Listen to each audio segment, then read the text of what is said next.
How do you know who's watching?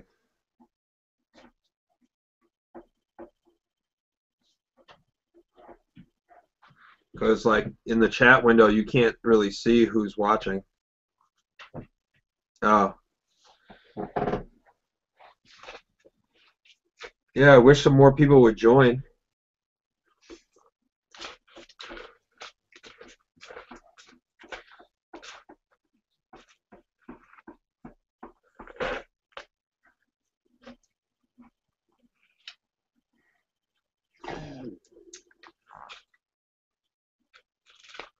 Well, I mean, like which semi-numismatics are you talking about? Like the Perth Mint stuff, like the Opal series?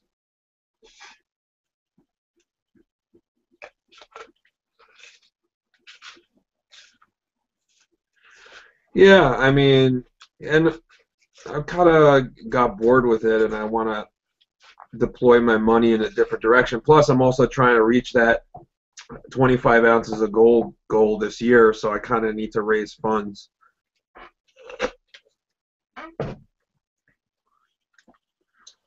But you know, the first two releases in that series were really hot coins, but now it's kind of petered out, and the values aren't really going up that much.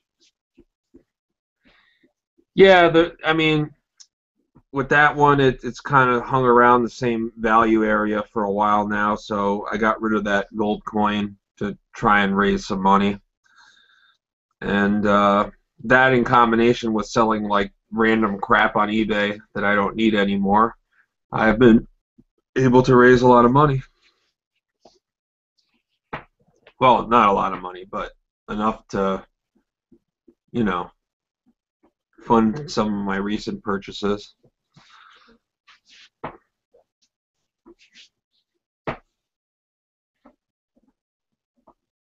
But I don't know, like besides Pam, in terms of gold, do you mean, or just in general?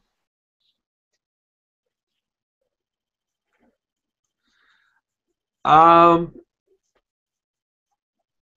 I mean, I'd like to get some. Yeah, well, for the goal, I mean, the goal is strictly, you know, just fill the pant box with 25 1-ounce bars of gold. So I didn't necessarily say it would all be pamp. Like I got the OPM bar that I picked up recently. For right now, I got it $100 cheaper than what it's going for right now, which is, I think, a good buy.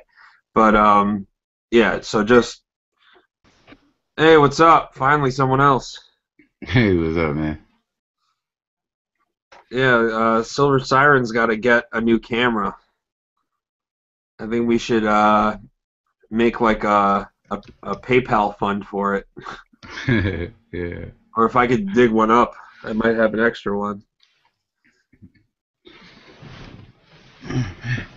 So I hear you got for causes, it's like there's a bunch of crowdfunding sites. What do you call it? There's one that's like for products and stuff. It's not really just for donating for damn, I'm trying to think of what it's called. Yeah, I can't remember it either. I wish some other people that were watching the show could join the chat here and comment. Yeah, just type in crowdfunding, and there's a bunch of main sites that are for that. And anyways, Sharp and Shiny, I hear you bought a half-ounce gold piece. Yeah. It took a long, well, not a long time. It took 2 weeks, which is a long time for MCM anyway. Oh But yeah. yeah, I was able to get it. I took advantage of the 10% coupon I got from eBay, so I was able to get it at spot basically. So how much did you get off of it? $50? No, 69 and some change, almost $70. Nice. Yeah. They should do those coupons more often. And they're random. Like I didn't even like get an email or anything or a message about it. It was Yeah, it just I shows up. was just yeah, I was in eBay and I was going to items and it was like, well, yeah, today you can actually get it at this price, and I was like, oh, okay. Then I ended up even having to call them to get the coupon code for checkout because I didn't know where it was. Uh, well, you probably, I mean, when you think about it, you got more than 69 off because you also got the eBay bucks. So, Nah, I didn't get eBay bucks off that because it was from Modern Coin Mart and they uh, listed as bullion. okay. But like I was telling you guys in the last hangout, I think it was FTs that matter of fact it was on Valentine's Day. They were giving out quadruple eBay bucks I if you never spent. get any of those. Now that I actually got an email about, and I was like, oh, okay, cool. Do you spend a lot of money on eBay or not that often? Lately, I would have to say yes, I am spending a lot of money. Yeah. Um, I haven't really purchased from APMEX, uh, Goldmart, Provident. I actually haven't purchased from any of those sites at all this year. Mostly eBay. And Well, you're I wouldn't talking even call about it like the main dealers through eBay, right? right. Okay. Yeah. Yeah, Yeah. So I've been that's me as ordering, well. and I've been buying like from the guy Ted Williams, his Etsy site. He's a YouTuber. I used to buy off him from Stackerville, but he got his own Etsy page now. So All right. yeah, I haven't really been buying from like major sites this year yet. Like I said, Yeah, I've been doing a lot of eBay buying, but I've had a few orders from Provident, but that's about it. I haven't ordered from APMEX in a very long time yeah, because they're just, I mean, the shipping kills me, and they're usually more expensive than everyone else. right. They're always a little bit more expensive anyway, and then the shipping is like, come on, dude. And then they kind of spoiled us over the holiday season with all that free shipping. Like when I started having to see shipping in my cart when I was checking out, it just kind of made me not want to buy something. Yeah, I mean, they're good, I guess, for something specific that you can't find anywhere else, but that's about it. Right. But I got enough to buy at least another gold bar, but I'm just wondering, what do you think? You think I should buy it or hold off and watch the price? Hmm. Uh, damn. That's a tough one because on one hand I would do it, and then the other hand I do believe that this surge is only going to be short lived. Yeah, a lot of people are saying that. What's up, Big? You have a mic?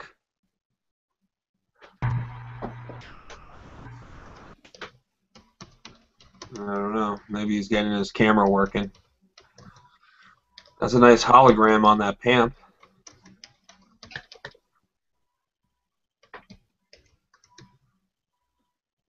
Yeah, but that's the thing. Like the bar, this bar that I bought recently here, the OPM, it's going for $100 more than what I bought it at. So, I'm kind of hoping that the surge is short-lived because I don't want to pay $100 more than I was paying 2 weeks ago. Right. Yeah. Absolutely. So I mean, a lot of us like cry when the silver price go down, the gold prices go down. But then when they go up like we wanted to, I'm kind of hesitant to buy stuff now because like I don't want to get stuck at $21 for silver or 1,300 for gold, and then it comes back to 1,200 or $19 next week. Well, yeah, but also at the same time, I mean, I still think it's a good price regardless. Oh yeah, I still think it's a good price too. You know. But you just want to try and get the best price possible. Yeah, of course. Uh, I think I'll probably hold off and just watch. Mhm. But I'll be pissed if it goes straight to like 1,400 an ounce. Yeah, yeah, that was tough too, but. It's one of those things. Either like as much as like even like the news unit and all that, when they be talking about them charts and stuff, like as much as you want to study that stuff, you don't really know what's gonna happen. You know what I mean? Yeah. So it's kind of like, look, I'm just gonna go at it and then forget about it, or I'm gonna wait and then either be really happy later when the price drop, or be really pissed off when it goes up. Yeah. You know what I mean? Yeah, Silver Siren, he is a joker. Yeah, yeah. A lot of times all he talk about is his site is like he come on here selling his site, which I don't really mind, you know what I mean? But you know, it So don't. He don't really talk about the metals and the markets and like we do. Like he's on his charts and graphs. You know what I mean?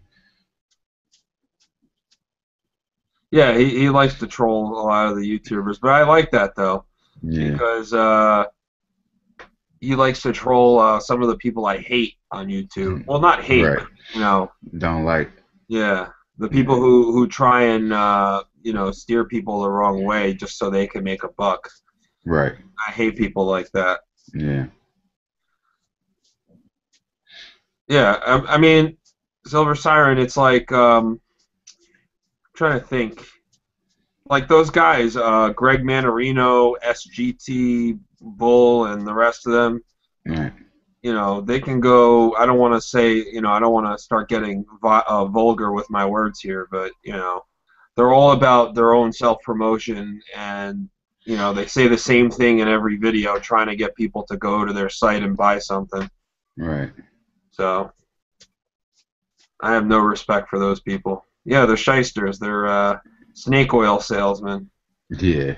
Maybe they do believe in what they're saying at the same time, but at the same time, they're still trying to sell an ebook or sell Right. something from a site. Right. You can't trust people like that. Yeah.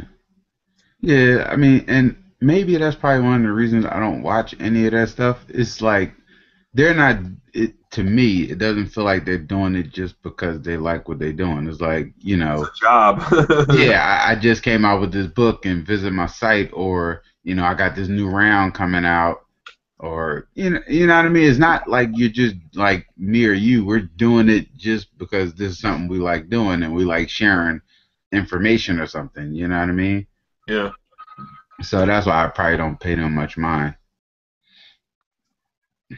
Hey, Big Al, if you're having a problem with your camera, click on all the way on the top left of the window here, and it'll open up a chat window. It's like the blue icon on the left side, and you can chat with us even if your camera doesn't work. Not the camera. It's my internet connection is pretty slow. Hey, what's up, 24K? What's up, guys? You Yeah, got a man. different name. It's something's wrong with my internet, and somehow I got in here with that account, but they made me make another account for some stupid reason. Hmm. So is that on the back of that Pamp Mecca? Yeah, Yeah, that's the what do you call it? The Kabbalah or it's the uh, it's the grand it's the Kaaba. It's the Grand Mosque. Kaaba? It's Yeah, done where, in where autograph. yeah, where they all the people meet. Yeah, Oh, cool. Yeah, I studied a lot of religion in college. I took some courses, and I read the Quran. I read the Bible. I read all the books, and I had to do a lot of research and reporting on stuff. So it's good. It's nice to learn like religious history and stuff like that.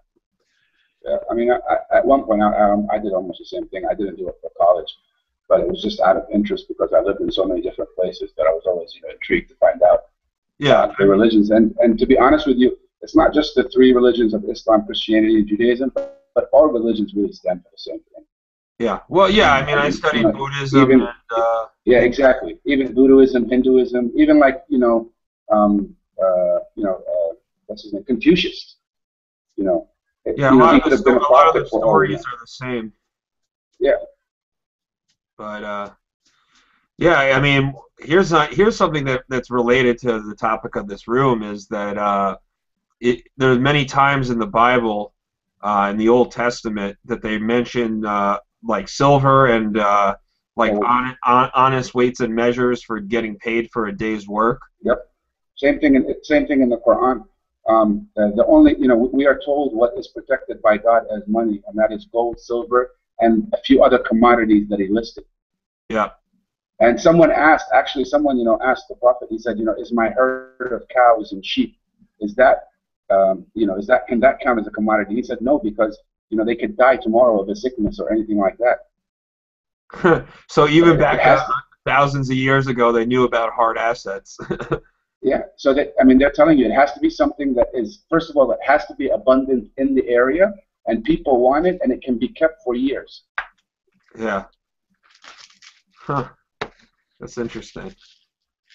So, And I think that's why some of the things that we don't take into account, that like I was talking to Delang about, is that people are actually now here. They're using silver and gold to pay for things.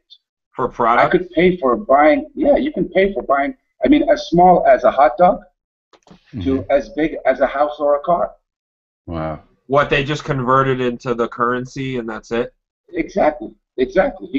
Right then and there. It's as if you had dollars and he's going to do a currency exchange. He does it right then and there, and he's more than willing to accept it. See, in I think Utah or a few other states or localities, they tried doing that, but I think the federal government is like trying to crack down on it and stop it from happening because Yeah. they want us to use the dollar. I just saw something that was pretty shocking to me here also, in that they're now asking you if you have more than $60,000 worth of PMs that you actually have to state. You have to state it Of gems? of Precious precious metals. metals. Wow, like what? That like when you leave or what on your taxes or? If you come into the country or if you're leaving the country with it, and that's the first time they've done that was this last time when I was coming in.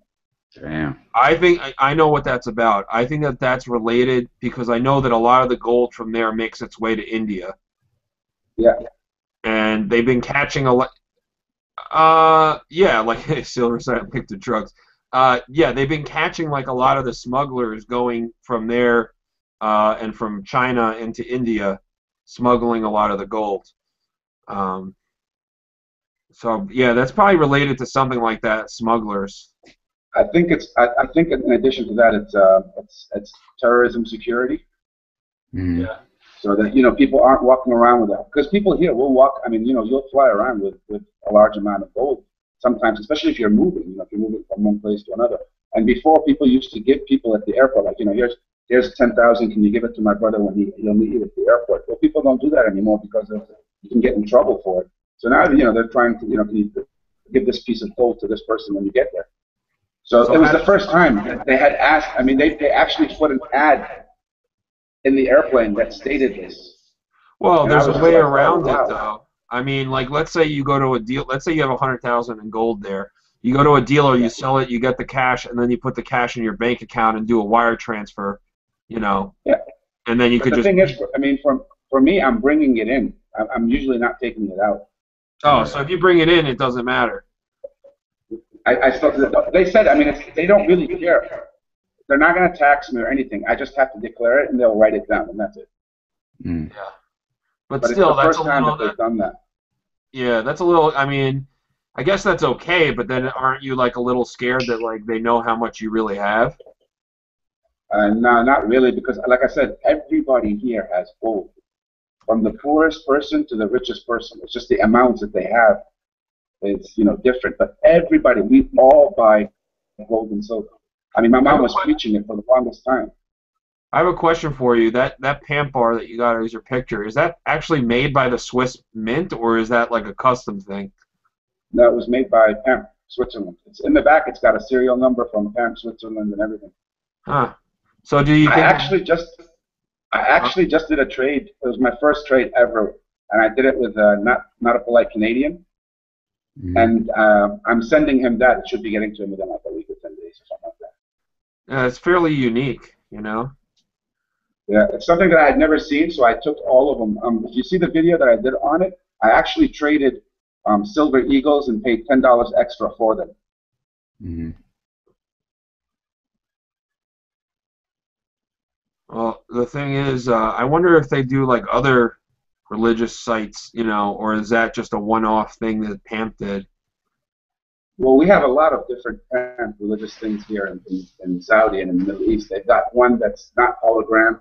They have one of Medina, another mosque. They have one that's like writings in the Quran that they put on there. Yeah. It's pretty big here. I mean, that's what a lot of people buy here when they buy this. The Well, I know it's usually with a Quranic verse on it. the only mint I know of in the Middle East is the one in Israel, the Holy Land Mint. I've seen those Yeah. coins, but There's four mints in Dubai. oh yeah, but they're like private. The two of them are government and two are private. Oh, okay. Yeah, I don't know, but But from what huh? Pamp has a mint in Dubai, and Pamp has a mint in India that they cater for those markets out of that mint. Oh, I see. Okay. But what I've been hearing is like a lot of the mints around the world are like running on fumes. They're running overtime to like process things because there's a lot of demand. One of my local dealers here, he has a local, they've got a local mint, and he was telling me that for the first time in years, they're actually having to take jewelry and melt it to make coins and bullion, and Wow. they've never had to do that before. They must be running low. Apparently they are running low, but I mean, it's still readily available. But it was for the first time because I was noticing that the plastic cover was a bit different, and I asked him. He said, "Yeah, the ones in blue are made from melted jewelry." Wow. Wow. So I guess they do the assaying themselves to test the purity. Correct. Okay. Wow, that's crazy though. I mean, now over here, the main dealers and stuff like that. I mean, I do see some things sold out, but you could still readily get most things. Um, but I really wonder if there's going to be a point where that is not available here, where there's going to be very limited supply. Because I know a lot of, on the recent downturn in prices, that a lot of mines, like the smaller ones, have already shut down. The big ones, never shut down, but a lot of the small ones have either gone out of business or shut down already.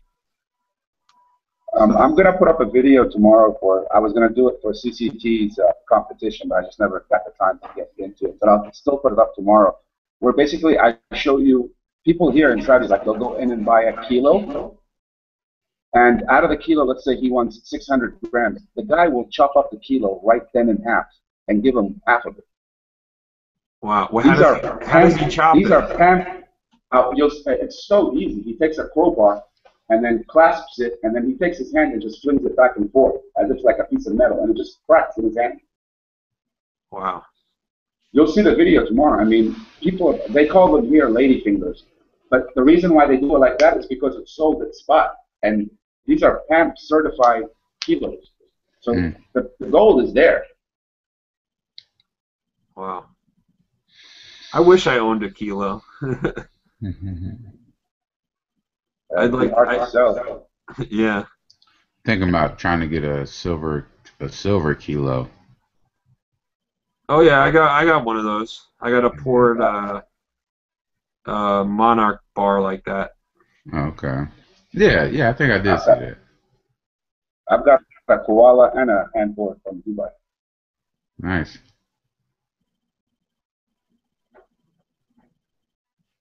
Umicore. Yeah, I've heard of those. I haven't seen those Silver Siren that much, but I know that I've heard that name before.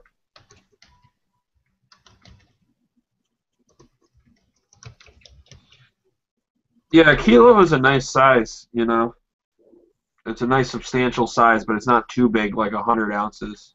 Right. But I wouldn't know where I wouldn't be able to sell my kilos here. Oh, okay.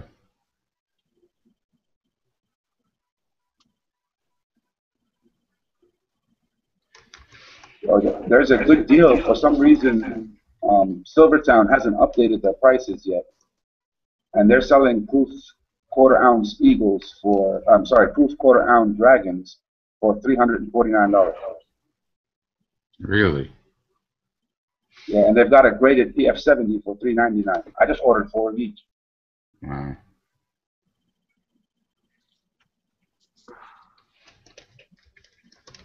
Yeah, Silvertown's good on a lot of prices.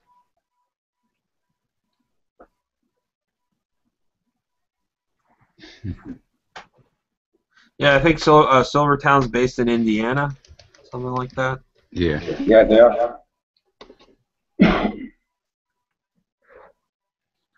Which is weird because I don't think Indiana is like a big mining area. I think like Nevada and Arizona are.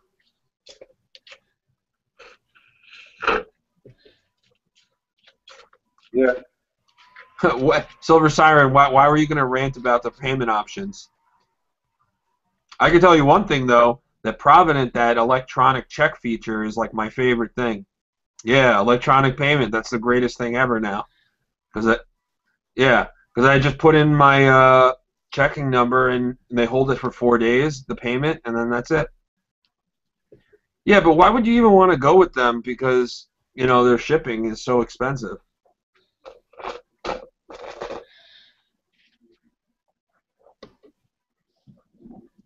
I mean, AppMax is just good for the variety that they have and for the sales that they sometimes put on. Yeah, absolutely. Yeah, I've been buying from Modern Coin Mart on eBay, and I've been buying from Provident online, and those have been my go-to places recently, just for the free shipping, and they usually have a lower price. Modern Cormorant wanted to charge me $200 for every 20 ounces of silver they ship. Wow. For insurance, not for shipping, for insurance, on top of the shipping costs. Oh, wow. So, you know, I'm the only one that I've got right now that I'm working with, and it's just because I have a relationship with them, is Silvertime.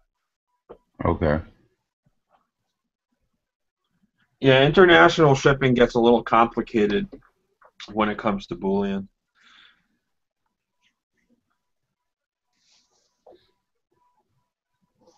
Ugh.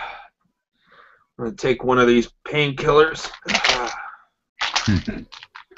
I've been suffering, man. I got to take it. Can't wait to see the doctor on Tuesday. Shops are open every day, yeah, except for Friday. And they're open from 10 till 12 in the afternoon, and then from 5 until 12 at night. See, in the county that I live in, it's only in my county, they have a law that's been around, I think, from the 1940s, that you can't sell any goods on Sundays, like clothing or electronics. That used to be the same way. I lived in Montgomery County in Maryland, and that's still the same way up until maybe 7 or 8 years ago. Yeah. All the stores had to shut down on Sundays. I mean, on one hand, I don't like it because what if I need to do some shopping that day? But on the other hand, it's kind of nice that there aren't as many cars on the road and you could just relax. So it's also, if you should think about it, you know, for the people that, you know, have to work sometimes, it's also nice to give them a 1 day off. Yeah. Yeah. Yeah, I mean, I'm not complaining about it, but I mean, in terms of like business, it's probably hurting business for the area that I live in, not having everything open 7 days a week. Well, I mean, for us, you know, it gets, especially for the gold shops, they have weird times, which is 10 to 12 in the afternoon or 12:30, and then 5 until 12 at night. So they're like closed during half the day for their siestas. Do you smoke a hookah over there? Yes, I do. Cool. That was a habit I picked up in the States. I used to. I mean, there's a hookah bar near me that it's like a sports bar, but they have hookahs. It's owned by like a Lebanese family. Sometimes go there. I used to have my own hookah, but I mean, I guess it's not as bad for you as cigarettes because it's like fruit and tobacco. You know, but it's not good. Yeah, it's pretty bad for you.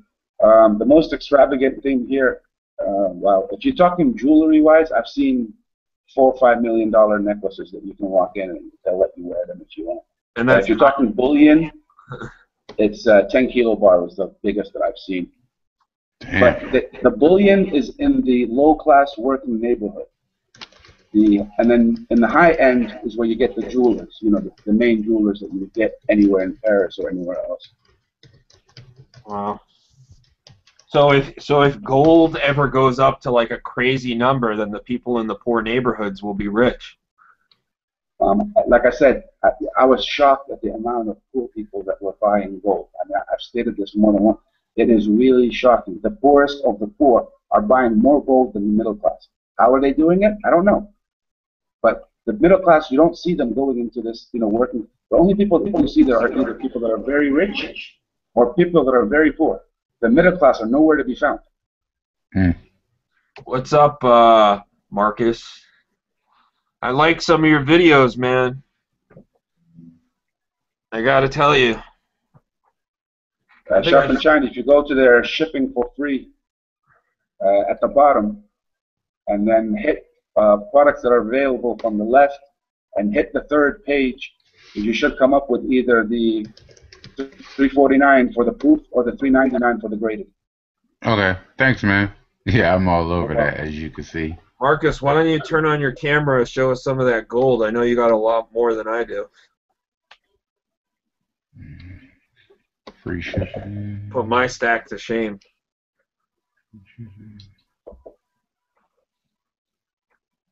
The free shipping's all the way at the bottom. It'll come up like free shipping, Yeah, on sale.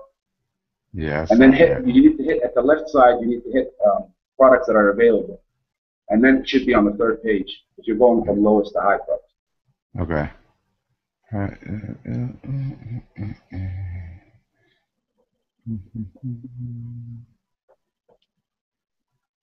I see. I did a film. I did a film of the gold stores, but it was just there was too many people talking in the background, so I need to go back and refilm it again. But yeah, they do allow filming. I'll And you tell can you, film like the designs and all the jewelry that they have. I'm all about these 2 ounce lunar coins from the Perth Mint now. I think that just the finish of it, I mean, forget what the topic is just amazing. Yeah. Like Dude, all the lunar golds from the Perth Mint go up in price. It's ridiculous. the gold or the Even silver? the gold. Even the 1/10 ounce, you buy it, and already it's it's going for a higher price. Look at the year of the horse gold right now. It's going for like $1,450 or $1,500. All right. Wow. Well, I got the lunar horse pamp bar, but not the coin. I don't know if that'll go up much. Dude, the guy that sold me the horse coin wanted to sell me the pamp horse for the same price. That's why I took the coin.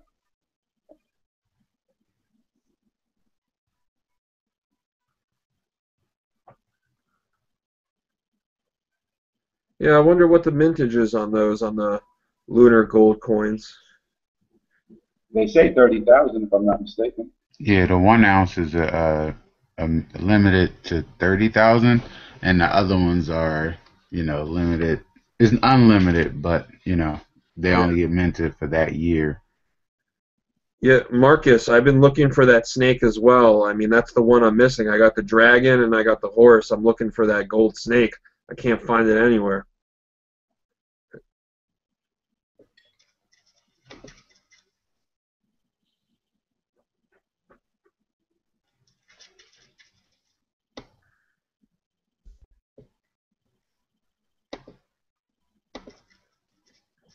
I mean, I guess I could save up for a 100-gram gold bar, but I don't know. But that would be breaking my rules of getting all these 1 ounce bars in the box.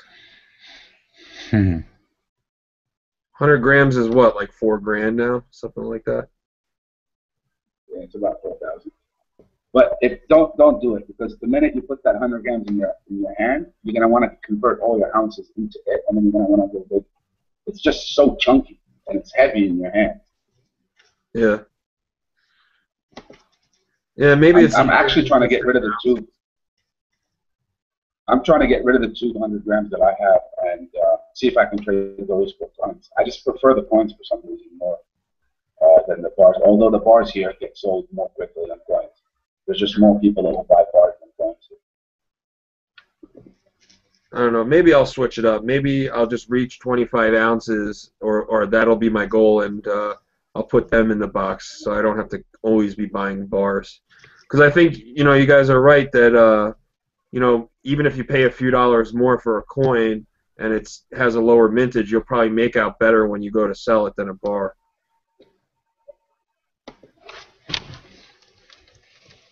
I still can't find these dragons. Maybe they're sold out. I'll check for you right now if they're sold out.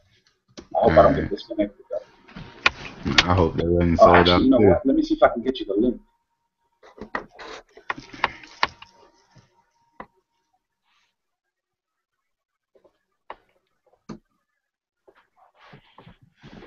Ugh.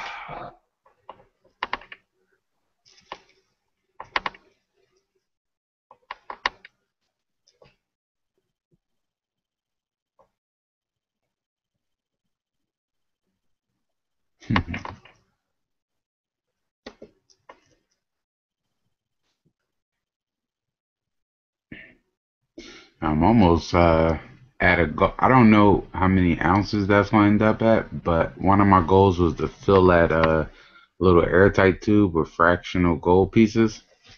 Yeah. I'm actually almost done now. I mean, I probably could fit like another 5 or 6 pieces in there. What, you'd fit 20 in there? Nah, nah. I think I could fit more than 20 because they're really slim.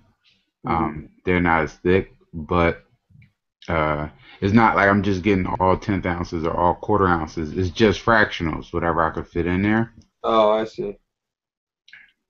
So, but I So, am so it almost could done be there. filled with just half ounces. Yeah, it could be right, or just tenth ounces. You know. Yeah.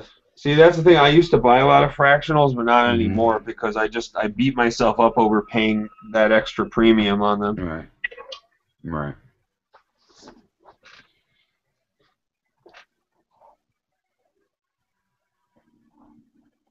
I don't know. What do you think is like Good the hot message. 1 ounce coin this year? Mm. Probably always going to be the lunar whatever of that year. Yeah. Then maybe the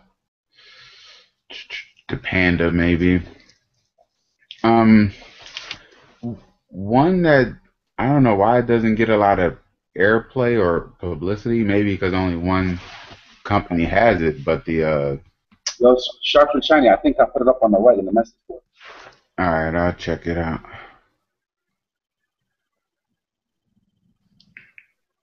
Yeah, I see it. Um the gold Fiji The Taku. graded one is sold out. Sorry, the non-graded one is sold out. Okay.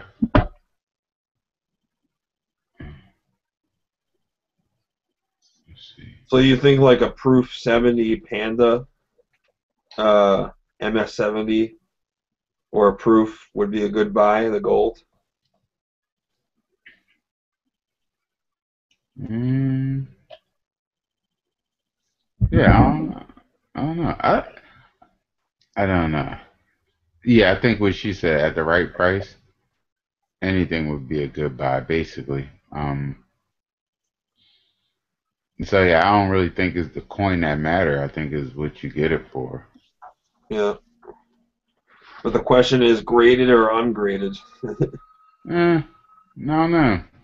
Like, so out of all my little pieces of gold, I only got one graded one, and it's an MS70 horse. But only reason I bought it is because it was only $2 more than the raw version. You know what I Yeah. mean? So in my opinion, the graded stuff really don't mean much to me unless I can get it for around the same price. Well, is it a fractional horse? Yeah. Okay. But yeah, like I said, I mean, I was gonna get one. It was like 159 at the time, and then the MS70 was 160 and some change, and I was like, oh yeah, okay, that's a no-brainer then. I was looking at the mintages on the silver pandas, Mm, and I was mistaken. That 2010 that I got, there were only, I think, let me look it up. Hold on. It was a lot lower mintage than what I originally thought. Um, mm, Hold up. Let me get that up here. Chinese pandas. Okay. Yeah, 2010, there were only 1.5 million pandas that year. And for the past 2 years, there's been 8 million a year. And then 2011 was only 6 million.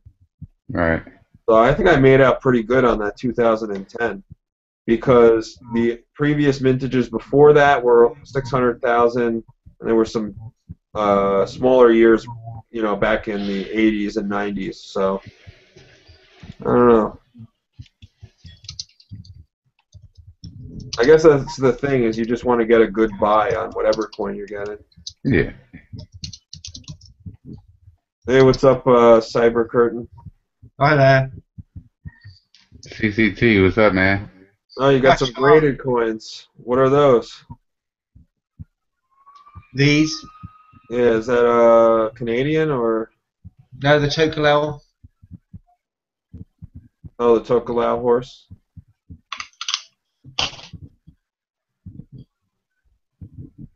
Ultra Cameo. Nice. Oh, that's the proof version? Yeah, they are proofs. Yeah. Nice. I wonder, those must be have a low mintage on the proofs of those, because I haven't really seen those around. Yeah, I did read it earlier. 50,000, I think. And how many of them are graded? That's the question.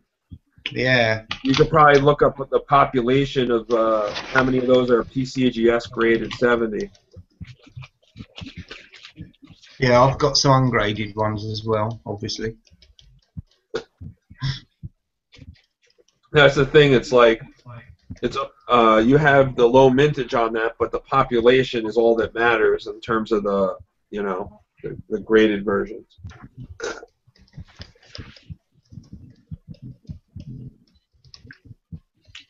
How many yuan is the 1 ounce panda? 500?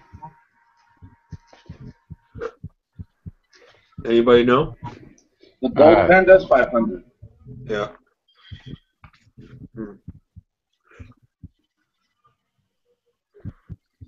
I would like that 5 ounce panda. You seen that? The silver proofs? Yeah, I don't know if it's a proof or not. It's just a 5 ounce panda. See, for some years of the proof pandas and the regular ones, there's actually unknown mintages. Right. Because I was watching that guy, Vodka, whatever his name is, that guy in China. Yeah, Claire's vodka. Yeah, in his last video, he was saying that I think the year 2000 or something around there, that like it's very sought after in China because they don't know what the actual mintage of that coin is. Right.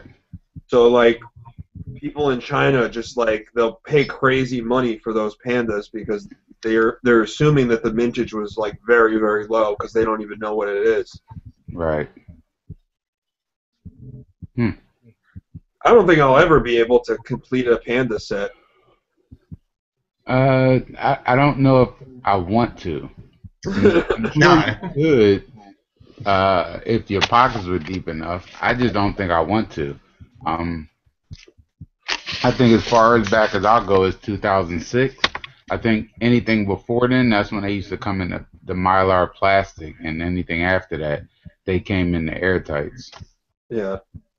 Well, I mean, like the only pandas that I have are graded 70. I don't have any loose ones. Yeah.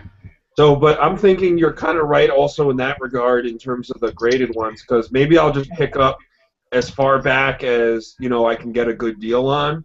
Right. But anything that's crazy money I should avoid because it's already gone up a lot.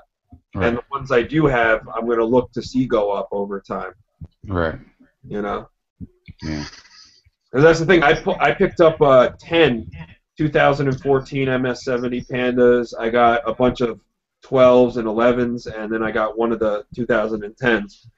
So, I think if I pick up more pandas, I'll be picking up whatever I can get for around the $50, $60 level for MS-70, and that's it. Yeah, that don't sound like a bad move. Yeah, because then I'll be like, all right, that's what I have invested in it, and if it goes up to the level of some of the other ones for a few $100s, then I'm going to make out pretty good one day. Right. Yeah, like I agree with Silver Siren. I treat the older pandas like Morgans. Yeah.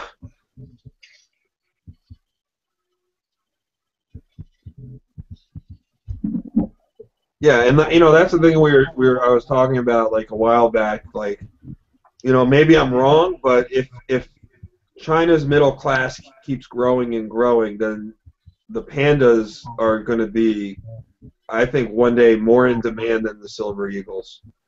Right. I was recently in the Maldives, and I was staying at the Four Seasons, and 98% of the people that were there were from China. There was only Chinese, and there was a few Russians, and then maybe there was like 4 or 5 Europeans, and then 3 or 4 American families, and then a couple of Arab families, and the rest was. Yeah, so they have the money to go out and take vacations, and That's the thing. Yeah. And what I've read in an article, I think it was in the New York Times a while back, that a lot of them are afraid that the government's going to come and like take their assets there in China. So Right. they're buying property in the U.S. and all this other stuff, and in Europe and the U.K. But what they're also doing is they're transferring their money out, and they're buying, besides property, silver and gold hard assets, and storing them in vaults here and in Europe, and keeping cash here and in Europe. So that way, if the government actually does come and try and get it, it's already out of here, out of there, Right. and they're okay. Right. That's what a lot of Russians did originally. Right. They're buying real estate like crazy in London, Paris, Los Angeles. Yeah. What's up, half dollar? Oh God, parent PC support just got done with Dad. Just like ongoing problems with his computer. I mean, they just network connectivity, which I can't do jack about. But I guess, I'm an expert in computers and networking too. yeah, I can't do anything because I'm remote from them. You're dialed into his computer? Yeah, I use a tool called TeamViewer. It's free. I use PC Anywhere. I haven't used that for a while. I mean, Windows comes with the as long as you get the professional version, you can use the Microsoft Terminal services. But yeah, they got the personal edition of Windows at home, so I use the it's TeamViewer. It's free for personal use. It does a good job. It's sort of like a double-blind authentication. You have them start up TeamViewer on their end. It produces a random number you put in on your end with the password. And when I used to work in my old tech job, what we would do is we would set up like encrypted passwords on the other end, and we would have a list of all our clients' passwords. So we could basically, their computers were always on in their businesses because they were like restaurants or bars or clubs. Yeah. And we could just, like, they could be home, like the owner of the business could be home doing whatever and just tell us, oh, I got this issue, can you dial in? And we could just remotely dial in whenever we wanted and fix their issue usually.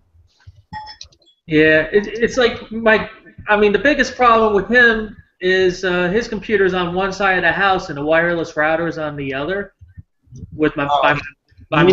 He needs a range extender. Yeah, and they had one, and I went in and I tried to hook up to it, and then I couldn't get back on his computer. So what you need to do is you need to melt some silver down and make a huge antenna, and then attach it to his extender. It's too much, and then. So we got the network. Somebody came over and got the computer hooked on the extender for them. It's just one of those things you got to be in person to do. Mm-hmm. So I got something. If you guys want to train or whatever, I got something that I'm looking to get rid of that I don't need anymore.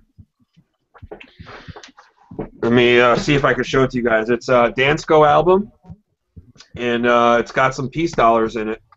It's got 3 peace dollars. 2 of them are BU, and 1 of them is kind of circulated. And I don't need this one anymore. Just if anybody's interested, or anybody that's watching the hangout, send me a message. Or maybe I should give this away on my next contest. What do you guys think?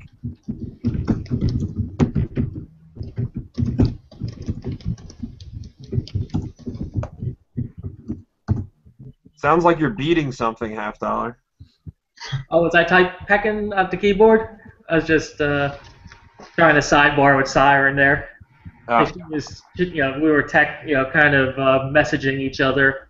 Yeah, I try and be generous, Silver Siren. It's just, like I was saying before, I've given away throughout my contests and stuff probably around $400 or $500 worth of stuff, and I've only gotten like $200 in AdSense since I started my channel. So like I kind of wish I had like more views and more subscribers so I can actually, just give away equally what I get back, because I'm not looking to make any money. It's just, I kind of want to grow my subscriber base and like get people involved that are already stackers, but mainly I want to reach out to the people who are really uninformed and what to look out for and what, because, Certainly a lot of them out there. huh? There's certainly a lot of them out there that are Oh, yeah. uninformed. Yeah, you were showing the yesterday with your coin, I mean, I'm sure a lot of people had them in their vaults or whatever thinking they got silver, but they got fake coins. Yeah. Hmm. That's why I do what I do. Yeah, I mean, and also it's not only the fake stuff, it's also the newbie stuff, someone getting ripped off on the price of something or not knowing what to really look out for. Yeah, very true. I mean, I've only been doing this for 6 months, and I stated this in the videos. If it wasn't for you guys showing me and knowing, the magnet trick, and knowing all these different little things, and having the scale with me, and looking for the diameter and the thickness, I would have been gypped a long time ago. I mean, I'm lucky that I've only got one fake silver coin that was a Cuban peso. Why, do you think they try and rip people off there in Dubai? They don't. I mean, look. The only coin that I got that was fake, I didn't buy it in Dubai. I bought it. I was actually outside of. I was in Europe when I bought it, and I was stupid enough not. I had the magnet with me, but he had put it in a capsule, and I didn't want to open it. And I don't know. I just felt like I shouldn't do that. And by the time I got home, the minute I put it on the scale, I realized something was wrong. They'd probably chop your hand off if you sold that in Dubai. Yeah, they would chop your. I mean, I could easily take that back in Dubai and get my money back easily. Well, you're probably. I mean, look at it this way: be glad it was probably just a silver coin and not a fake gold coin. Yeah. Yeah. Because I could live with a fake silver coin. Yeah, tungsten filled gold bar. The nice thing about the gold markets here is that they have a government official, that they have like a little stall, and you take anything that you want that you just bought, whether it's bullion or jewelry or coins, and for $3 they'll test it for you and give you within 2 hours and give it back to you. Oh, that's cool. And then, do they use the machine where it's kind of like a sonogram and they can scan into the bar? They use three things. What they do, I mean, they've got one machine where it tells them exactly what it is that's on the outside, and then they've got another thing that tests the density. Oh, okay. And then they've got this big like laser gun or something that they also shoot at it. So they have three different methods of testing, and they also do the normal they can drill for you here or cut it. Like I said, if it's a kilo and you got a problem, they'll cut it for you right then and there in half. Yeah. Well, I mean, I have an acid testing kit, but I only use that on jewelry, obviously, because I don't want to destroy, my bullion or my coins. But I know that that's like the most common method for testing like junk stuff, But that you could just pour the acid. There was a video that was recently put up. I don't know if it was recent or not, where the guy, they actually bought a 100-gram bar of silver. And it was silver, and the machine told them it was silver. And it wasn't until they cut it in half that they saw that that the inside was filled with something else. Wow. Yeah, they're getting trickier and trickier nowadays. That's why the tried and true method of just going to people you trust and people that have been in business for 20 years, you could trust them. If it's too good to be true, then it is. But it's those dealers of 30 years are getting robbed. Yeah. Well, you know what's the craziest video I've ever seen on YouTube? You guys have got to see this if it's still up. There's a guy who used to work in the Diamond District in New York City, right? And he lost his job. What? Sorry, go ahead. He lost his job in the recession, and so what he does is every day he goes there and sweeps the streets into a bucket, right? Like all the dirt, all the dirt and stuff, and he filters it for gold and silver and gems, and he makes a living doing that. And he recovered a lot of small gems and like rubies and gold and silver, because a lot of the people that work in those like bullion places or jewelry stores, they have like residue and little flakes and all that stuff in little pieces that fall into the ground when they walk outside, and he makes a living doing that every day. Blimey. That's like the craziest thing I've ever heard of. Yeah. There's a similar video on YouTube of in India on Discovery Channel where these kids are going into the gutter because where the people are taking the shower that work in the gold district, and they're cleaning the gutter and finding a lot of gold in it. Yeah, like the guy in New York, he would take it, and then at home he would pan it like you would pan for gold, like using a concentrate.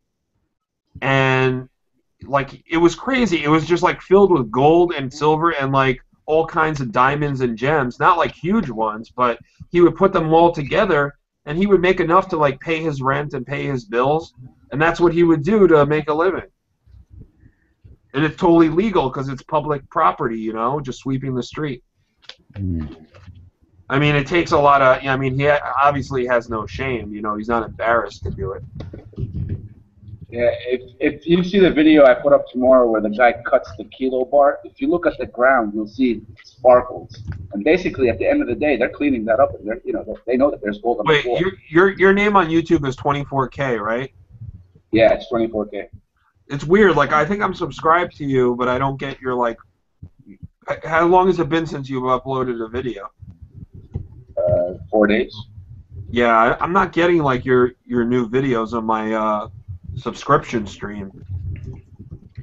That just happens sometimes with Google. Cause, yeah, it's weird. Like, yeah, some I of the don't people I'm get, subscribed to, it doesn't get through. Yeah, like I don't get Big Stacks videos for some reason. I don't know why. Yeah, it's frustrating, you know. I mean, what can you do?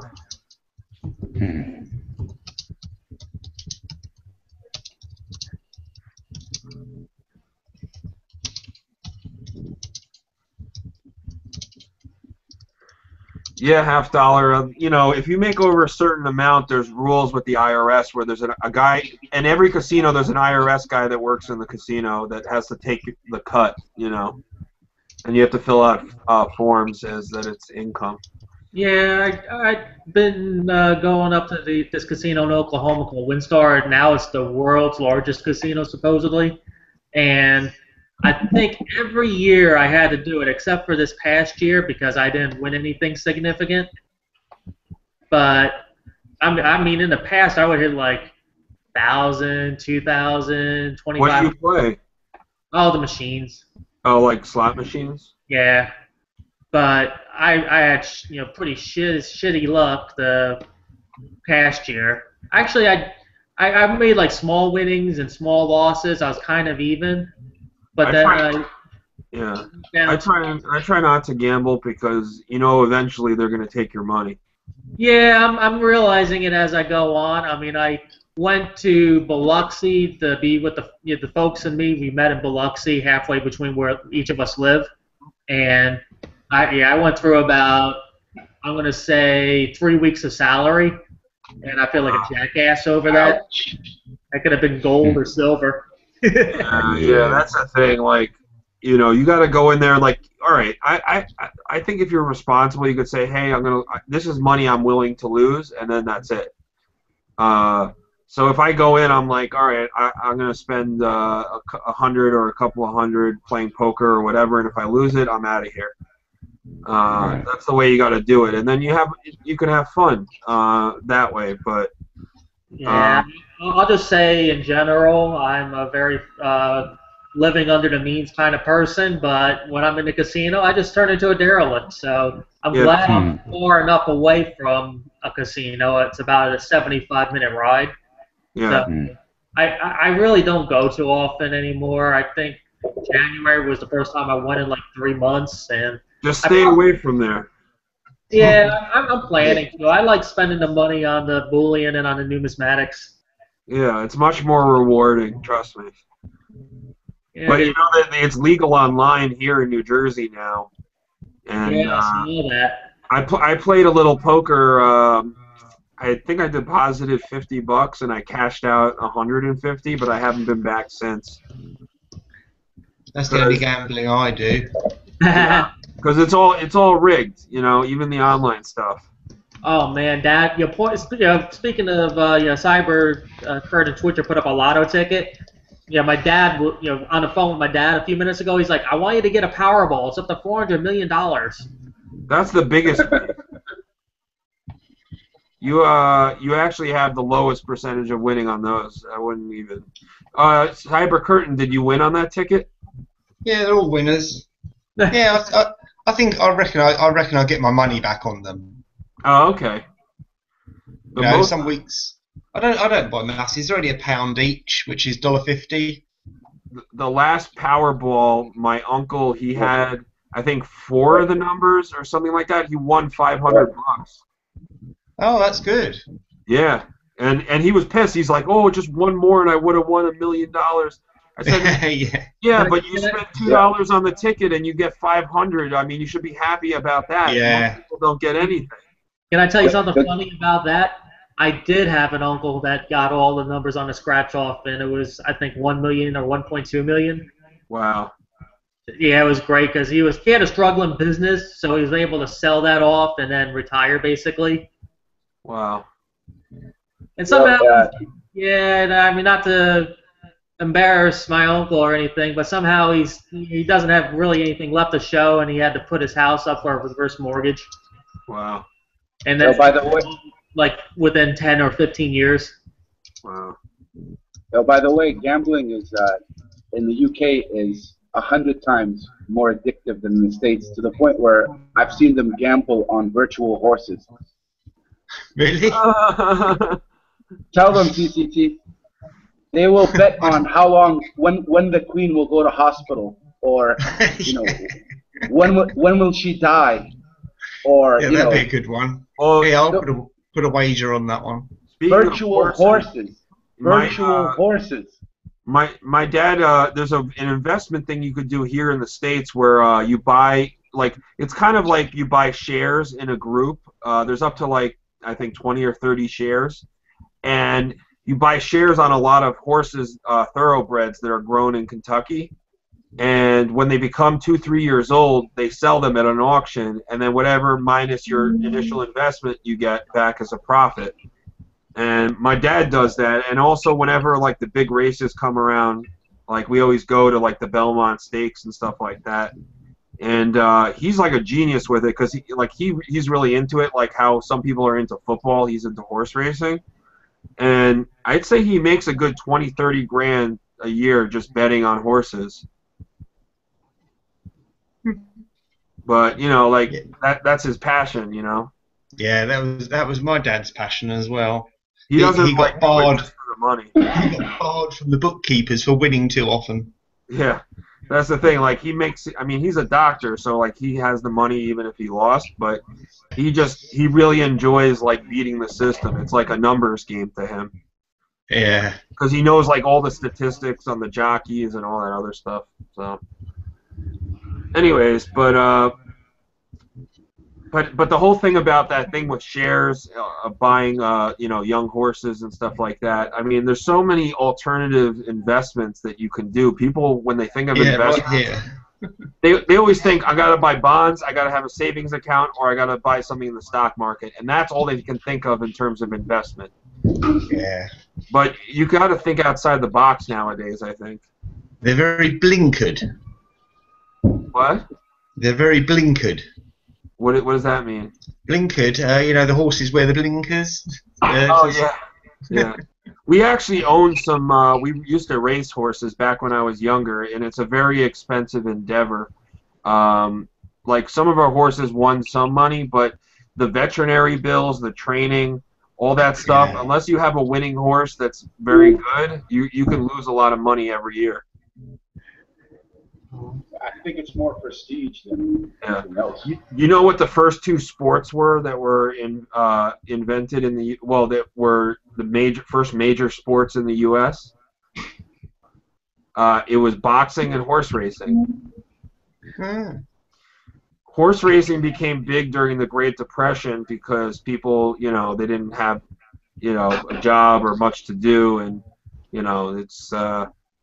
I guess it was fun. I mean, we have a lot more distractions nowadays, but it was fun for them back then.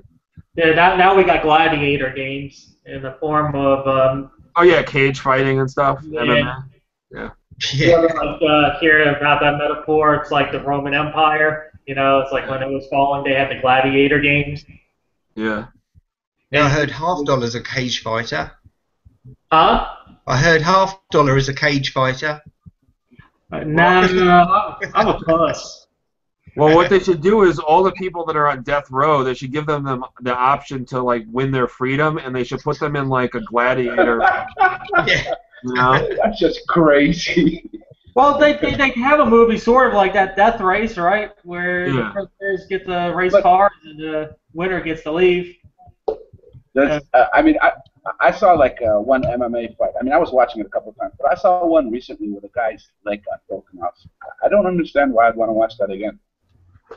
I mean, he just tore his hand completely off. It was completely broken, just hanging. One of my And friends. the guy's leg. If you saw that Silva kid when he kicked him, his leg just shattered.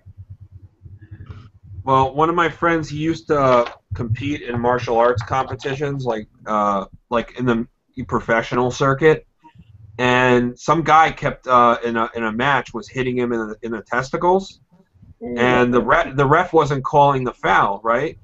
So he warned the guy. He said, "If you hit me again, I'm gonna really hurt you." And he did it again, and he basically shattered the guy's kneecap, and he's banned from competing ever again. But I saw the video of what he did. It was disgusting. The guy's foot, like half his leg was just like hanging, and you could see like the skin. I guess I'm just too old for it now. Yeah, it's not. I mean, most sports aren't really exciting to me anymore, in general.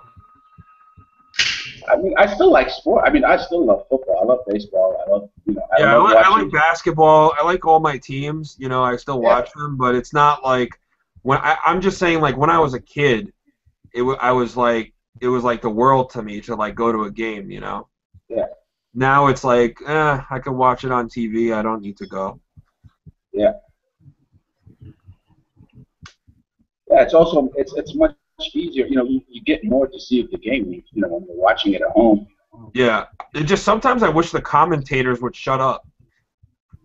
I think they talk too much. I mean, I know it's half fake and all, but the one thing I do like to watch is professional wrestling now and again. I used to like the old school, Hacksaw Jim Duggan, the 1, 2, 3 Kid, The Rock and Roll Express.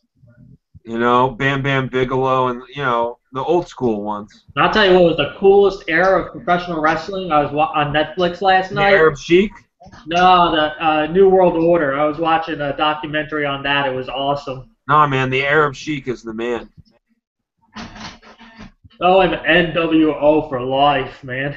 It was great. I mean, Hulk Hogan was just awesome in that role. Watching the video. Isn't his wife like screwing like an 18-year-old kid? Yeah, she's a. Yeah. That's gross. She's disgusting. It's okay. He upgraded. He got a. Yeah, he's about. I mean, she's like in her mid-30s, but so what? She's an adult. He's an adult. Wait. Didn't she go out? I mean, wasn't she with Hulk Hogan, who was like 50 years older than her? Drop out in a minute. No, Silver Siren. I'm not. I think it's disgusting in both ways. I think any like person that's like 60 years old having sex with an 18-year-old is freaking gross. But it's a free country. I'm not gonna. I'm just It's giving my legal. opinion. That's all that matters, I guess. Yeah. And People if should be able to do what they want. I still believe in that. Oh, that's a nice Franklin. I'll just try to keep $half dollar happy. Oh I'm man, matching. I sounded angry. I'm sorry. I want to fill a jacuzzi tub with Franklin dollars and swim in it. Yeah, I mean, they should have continued to Franklin. I mean, yeah, I mean, Kennedy got shot is tragic and all, but I mean, that was a bit narcissistic to, 63, the last year of the Franklin, to jump up to the Kennedy like that. Yeah. See, I used to have a bunch of Kennedy 1964s, but I got rid of those to get more walking and Franklins because I love those. Yeah, I'd say about half my $half-dollar collection are Kennedys, and I got about 1,000 $half-dollars. Silver ones. I bought the half bag back in August. The proof Franklins. Some people go nuts for the key dates of those.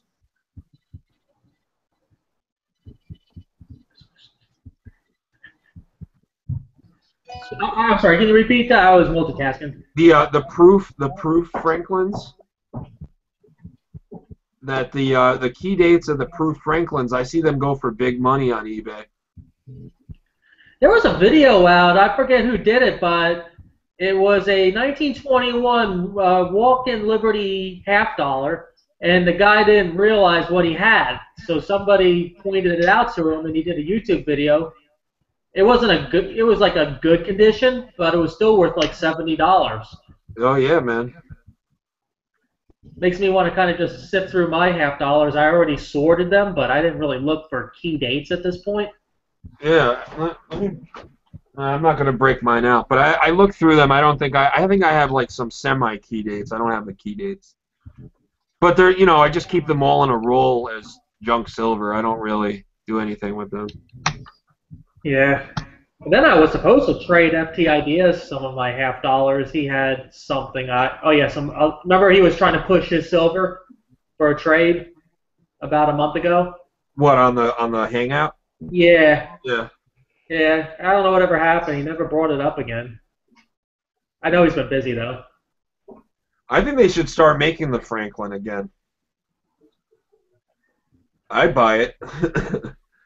I agree. I mean, I'm not trying to disrespect Kennedy, but I mean, I'm sorry. He did, a couple really cool things, but, I mean, hand it over to Reagan, for example, right? Yeah. I would say, let's make a Reagan coin. He's never been on any. Well, he might be someday. I say at least put him on the $20 bill. It's time to get rid of Andrew Jackson on the $20 bill because Andrew Jackson was an evil bastard. Yeah, yeah, but Franklin at least was one of he's one of the founding fathers, and he's I think interesting because like the other guy, he was never a president, but he did so much for the country, back in the early days. Oh yeah, Franklin and Alexander Hamilton. Yeah, and actually John Adams did a lot too, but not a lot of people know that. Yeah, he was only a one-termer. They didn't like him too much. No, I'm talking about before he was president. Because of the way that he tried to to do where the trouble that we're in today about the Fed and all that stuff. That's what he was completely against. Yeah. That was one really good thing about Andrew Jackson. He didn't let those people play him at all. He took the money and he's like, yeah, come and get it, basically. When they were trying to... There was a split down the middle between people who were against the central bank and the people who were for it. The people that were for it were thinking that, we can establish our credit as a nation and be able to get bigger loans from other nations if we have a central bank. And then the other people were afraid that the central bank would get too much power. So now look at where we are today. The central bank has enormous power. And they're not owned by the government. The same family owns the Fed for like 8 or 9 of the biggest European countries. The Fed is a private corporation. It's not it's not federal at all. Exactly. It's a private, and look at who the owners is. You can never find out who it is. It's secret. They keep it secret. But it's the same owners for like 7 or 8 of the UK Fed is, I think, the same way. The Germans, the French. Yeah. Yeah, what was that, when Ron Paul was asking Bernanke questions, he was asking him something specific, and Bernanke's just basically like, I don't need to tell you that. I forget what it was. It was something though, that, Bernanke's just like, no way, I'm not saying anything. Well, here's the thing. Do you think if, like, we get hyperinflation or our debt explodes and there's some sort of crisis down the road, do you think that there'll be enough support to actually get rid of the Fed? Or you think it'll always exist? Yeah, I think if the Can't Fed pay them back. I don't think there's any going back, though. I mean, I think if the Fed blew up, there would be virtual, anarchy at first, and then there would be martial law for a long while. God forbid. I mean, imagine if everything shut down over here. I mean, I know we don't make anything like electronics, but I mean, there's a lot of food processes that would shut down. And imagine people fighting over food. Yeah. I mean, that's what they really dangle over. I'm not a prepper, but I keep a lot of canned and non-perishable goods in my home. Not because I think something like that's going to happen, but you never know. I mean, what if there's like a horrible hurricane here again, and I have no power for a number of weeks? What am I going to do? You know? Exactly. I do the same. You got to just be. I'm not saying be one of those nutty people, but I'm saying just be prepared to like take care of yourself for a month or two without any outside help. You know? Yeah, I mean, if something's around here and my place is intact, the door's bolted, I have both bathtubs filled with tap water because I got the pitchers, and I got the 25-year shelf life bucket of frozen freeze-dried food. Yeah. But you'd be surprised. I mean, that's the thing. Like, whenever there's a snowstorm here, you go to the local supermarket, all the bread, water, and basic goods are gone, right? Because people, don't get things until the last minute. So if there was a real crisis, they wouldn't have anything. Yeah, it's because a lot of people don't even bother to cook at home anymore. They'll just get a burger or something until they can't. Yeah, well, I used to be that way, but I totally switched. I prefer to eat at home more than anything nowadays. That was the thing I was going to state is that people, aren't cooking anymore. What we do here, to keep is we also have flour to make the bread. Yeah, like dry bulk goods. Yeah, you keep a big container of flour, of oatmeal, of different things that you can turn into food. Yeah. Yeah, and a lot of dried vegetables and stuff. Yeah, it's like we had one somewhat. I'm not even going to say significant storm, but it was enough to shut down the Dallas-Fort Worth Metroplex. And I was like, well, I got stuff at home, but let me just stop at the supermarket to get one or two things. Oh my God, it was like a raid going on in the supermarket. I just saw it in the parking lot. I'm like, screw this. I got enough at home. Yeah, you'd be waiting online for 10 hours. I mean, it was eerie. I like, nope, not going to go in the middle of that. Well, here's the thing. Like if you go to the produce section in a supermarket, it looks like very abundant, like there's a lot of fruit. But it's actually kind of a scam because what they do is they have like these cartons that are made like kind of like egg cartons, but they're made for fruit. And what they do is they put those down and then they stack the fruit on top of it to make it look like there's more than there actually is. So, I mean, if a supermarket doesn't get constant shipments of stuff, all the products would be gone quickly, Oh yeah. I mean, so imagine like a bad enough storm goes across the country and everything shuts down. I mean, didn't that happen in Georgia lately? Well, yeah, that's the thing. Most of the East Coast has been under a deep freeze. What do you think is going to happen to a lot of commodities? Prices are going to go. I heard on the radio that there's a cheese shortage in the country. Huh. Yeah. Cheese? Yeah, cheese. Mm. And that's the thing is, like, we've gone for, like, maybe the past 15 years or so in this country without, really a shortage of any type of product in terms of food. But what would happen if we started having that? I mean, I think the prices would go sky high. There's your hyperinflation right there on things that you really need. Well, something that is likely going to be relevant in the next couple of decades is the Colorado River, right? I mean, basically, that's the water source for all the crops in California, and that's like drying up pretty quickly. Yeah, well, they said within the next decade, the lake in outside Las Vegas, the one that provides a lot of their water, is going to be gone. So they're going to have to start importing every ounce of water into that area, and it's just going to be a disaster. Yeah, they need to start they're talking about Keystone Oil Pipeline. They need to start an aquifer coming from the Great Lakes. Well, not only that, I think what we should do is, if we actually spent money on infrastructure, is build desalination plants all along the eastern and western seaboards. Oh, I agree with that as well. Those would be expensive. I know, but see, we got to start somewhere. Like solar panels, they used to be a fortune. Now the prices are coming down. I think that if we invest money into research and development, we can make a cheap desalination plant that can provide unlimited water because the ocean is so vast, you know? Well, that's what we need to do. We do that here, but it really sucks up a lot of the country's oil. Yeah. So I don't think that, and again, I mean, our fuel prices are very low and they're subsidized, but it really is the most costly thing that we do here. Yeah. So I'm sure they have, cheaper alternatives. Like you said, build a pipeline from Canada straight down.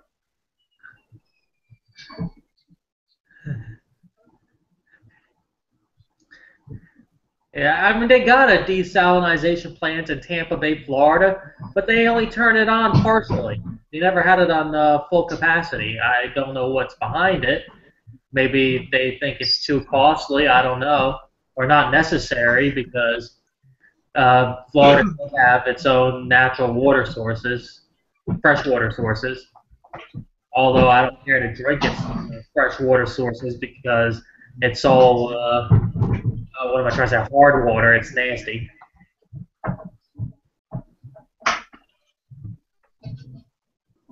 That guy on eBay accepted my offer. So. What'd you Which buy? one is this? Is this the one for the DVD? Yeah. Oh, what did you counter? 37, and he offered 28.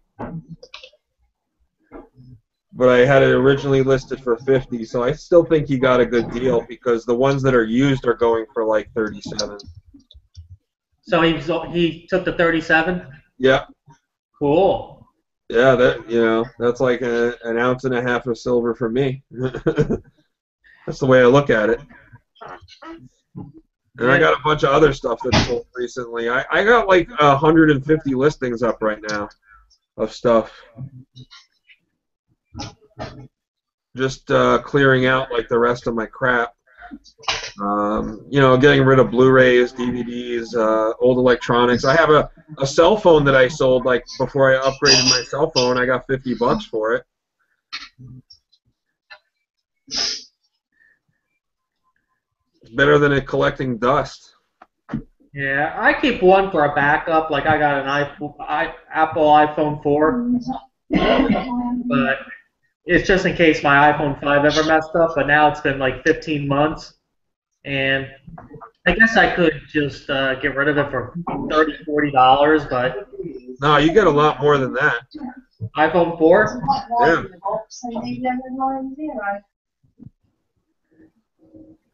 Just go to eBay and see what the sold listings are for iPhone 4. What carrier is it? AT&T. Yeah, you'll definitely get at least $100 at least. Because you got to realize, people that don't do contracts that buy those phones and use them on like T-Mobile or whatever, put in a new SIM card, or just use them as an iPod. I mean, if you buy a phone off contract, I think those phones are starting at like $600 new. So.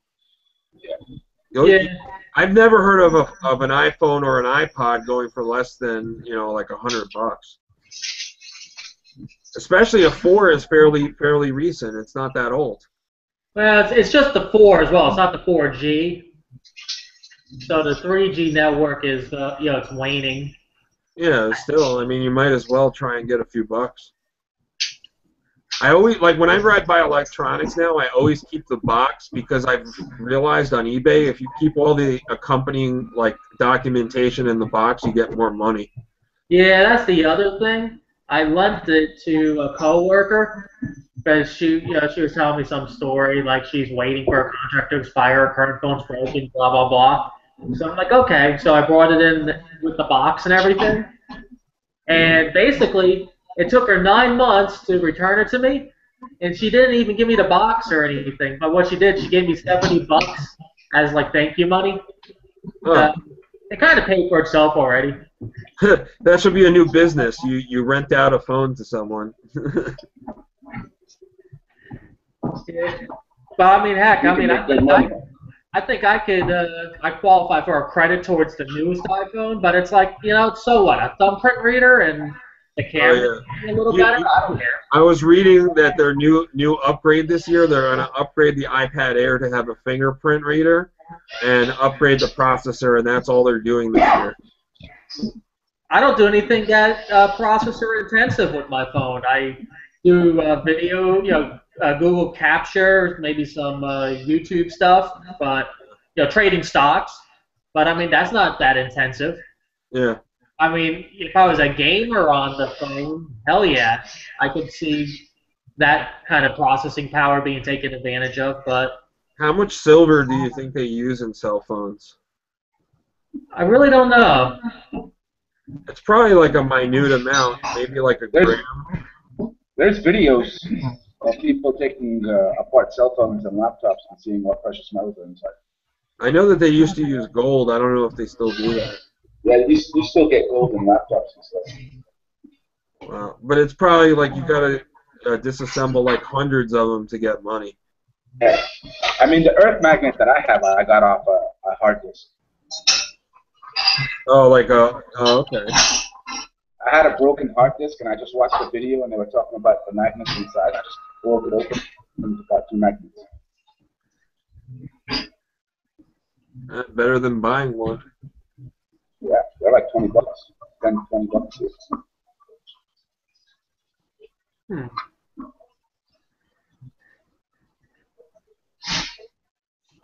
Yeah, just to think of all the old computer hardware I've thrown out over the years. The old stuff is the best stuff. Yeah, they used to cost a lot more. I remember a PC costing over $3,000, and I'm wondering if it's because it wasn't such a commodity, or it was because the parts were more expensive back in the day because they had precious metal content. Also because they could get away with charging that, you know. True. I mean, IBM was basically the only player in town for PCs. Yeah. And then Gateway came along and Compaq and all that. Actually, Radio Shack came along before both of them with their Tandies. My first computer was a 486 processor Gateway, and then after that, I built my own computers from then on. I had a PC Junior. It was a 80. I'm gonna say an 8086. Hey, Cyber Curtain, what's that set that you got there? That. Yeah. Oh, that's the one I was just showing $half a minute ago. Oh, I didn't see the full set. So you got some. No. Is that toning on the quarter there? Yeah. That's kind of a weird case. Do you think it was like someone just put the coins in there, or it came like that? I have no idea. You know what? I'm gonna get. I have one like that, except that it's for 1964. Yeah, I think I've got one of them as well. Wait, what year are those? 63. Oh, all right. So you got some 2 silver coins in there at least. Yeah. 3. Got the dime, the half. Oh yeah, the dime. I forgot. Yeah. That's nice. Yeah, but I got the 64 version in a case like that. I got it when I was a child.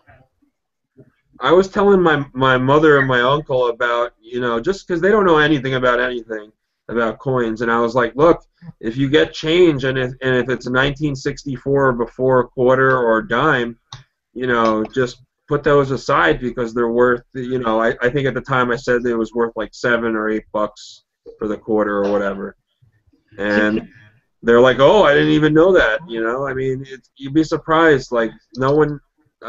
Unless you're like a coin collector, no one knows anything about, And they were alive during that time. Yeah. Yeah. When money was made with real metal, not zinc. Yeah. Well, that's the thing is like no one knows what their money is really made up of, the general public. It's kind of a good thing. Yeah. Well, to keep more sheeple around. Yeah, imagine if more, if the masses did catch on to this, then something would ruin it. What do you mean? Yeah, too many people to the party. Somehow it would be ruined. I mean, imagine if just twice as many people knew about silver stacking in general and the supply. Yeah. there'd be nothing to buy. That's a good thing. Well, it's a good thing and a bad thing. Good. It's a good thing as long as we got enough of it to, before that happens. Yeah. But bad thing if we can't get any of it now while we're trying to get it.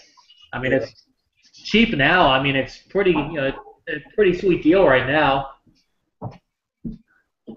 Well, if I woke up tomorrow and there was no silver or gold left for sale, and whatever you had was what you had, of course I'd want more, but I'd still be happy that I'm way ahead of 99% of the population. Yeah, I mean, just imagine a bunch of cash-rich people, and one day they all buy like $50,000 or $100,000 orders, and it's like, well, I don't really have that much in my stack. Yeah, but what that would do is that would make a huge squeeze in the paper market, Yeah, I guess we could be the ones on the selling end and get some. Oh yeah, I'd turn that into some other hard asset, Yeah.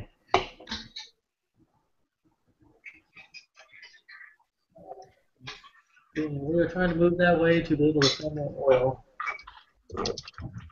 We'll take a quick break. Watch a funny video. Can you share this? $50. Well, petroleum products are in everything we buy. All the plastic containers, everything. Good evening. This is the news unit breaking in. Huh. You want me to share that, Siren? I'll share it. Oh, like on your screen capture? Yeah. What is it? It looks like news unit.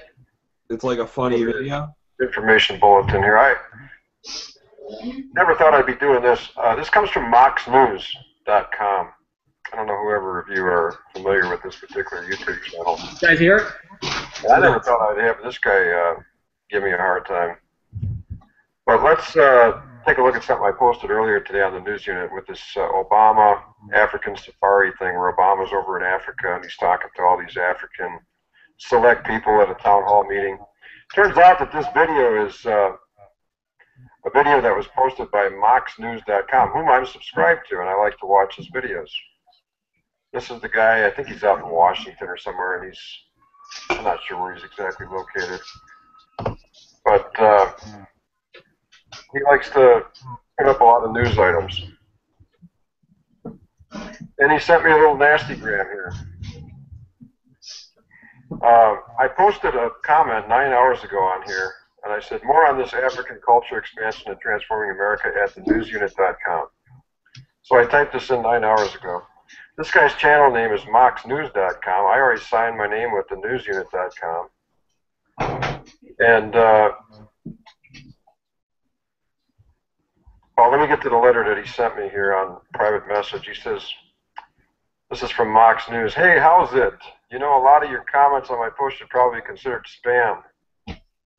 Well, consider whatever the hell you want. I don't give a shit. I'm not going to be nice to people anymore. That's the whole point of this. I don't really give a flying fuck. Okay? Block me, bitch. And since I don't block you, oh, how nice of you. For daily spamming of my posts. Daily spamming? Who the hell is spamming? Making comments is spamming?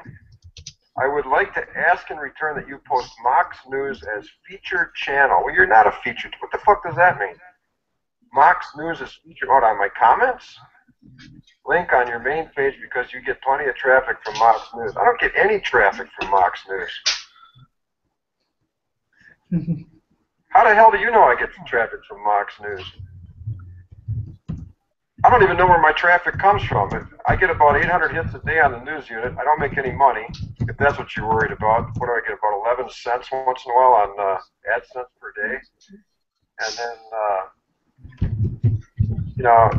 there's something else that I don't even get. I don't think I even get AdSense anymore. They changed the format so it was all $0 this last time. Who gives a shit? I got one $10 donation one time, which I told the guy that does my taxes, he said, it doesn't even matter, you didn't make enough, so fuck it. You get plenty of traffic from Mox News, but I feel I don't really get any traffic in return. Well, let's kiss your ass a little bit, and we'll advertise Mox News on the news unit every 13th post or something like that. You know what I'm saying? Please let me know, Moxie. Well, I wrote him I was going to be nice, and I said, I haven't left a comment on your videos for some time now, actually, as far as I know. But then I went back and looked, and I didn't realize that was his video. There must be someone else doing this, Michael. Show me a recent example so I can check the comment. I certainly like your channel. If you want to discuss this, call me. I left my number, but I really don't give a damn anymore. And I certainly never expected this message from you. Sincerely, the news unit. You know what? We got some people on here that are very, very touchy about shit. So I wrote him a little comment here. I said, Moxie, you told me this is spam. How can this possibly be spam? I'm typing it on the keyboard right now. ESG, JKL, Sam, over and over again. So anyway, goodbye Mox News. You can block me then. To hell with you. And I'll be one less subscriber for you. How's that grab you? I won't even put your videos up anymore. I give a damn how informational or good they are. They are pretty good. But you can go find another blog spot to embed your videos. I've embedded tons of videos. And don't tell me I get traffic from you, because the people that come here to watch your videos on the news unit go back to your channel. You're getting views from the news unit, if anything. So I'll just clip you off the news unit, and we'll find somebody else to replace you, that's all. That don't have to bitch about it. If you don't like people embedding your videos, then choose the feature that says don't embed it. You don't have to have public videos. You can have them private. Make all your fucking videos private, you dumbass. I'm not going to be nice anymore. Because this country's full of a bunch of bitching little whining bitches back behind a mouse, and talk about freedom and liberty for once in a while, getting on there bitching about freedom and liberty in the country going on. You're part of the fucking problem, you dumb shit. And I'll never do it for you. So kiss my ass. End of message.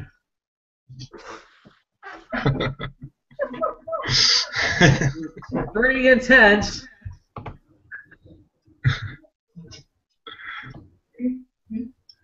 Oh, that was interesting. Silver Monster put out a new video.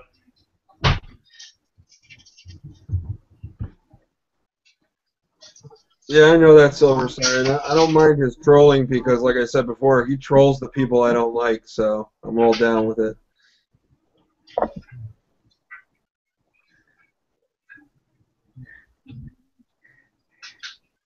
Yeah.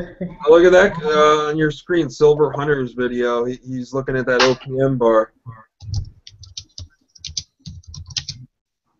Oh. I'm telling you, I really enjoy this OPM bar. You know, I'm not going to say it's better than the Pimp, but I mean, it's really nice for the money. Yeah, look, Siren's chat has Rocky as the... You should put a video, like, you should cut out the clip of him eating chicken. On the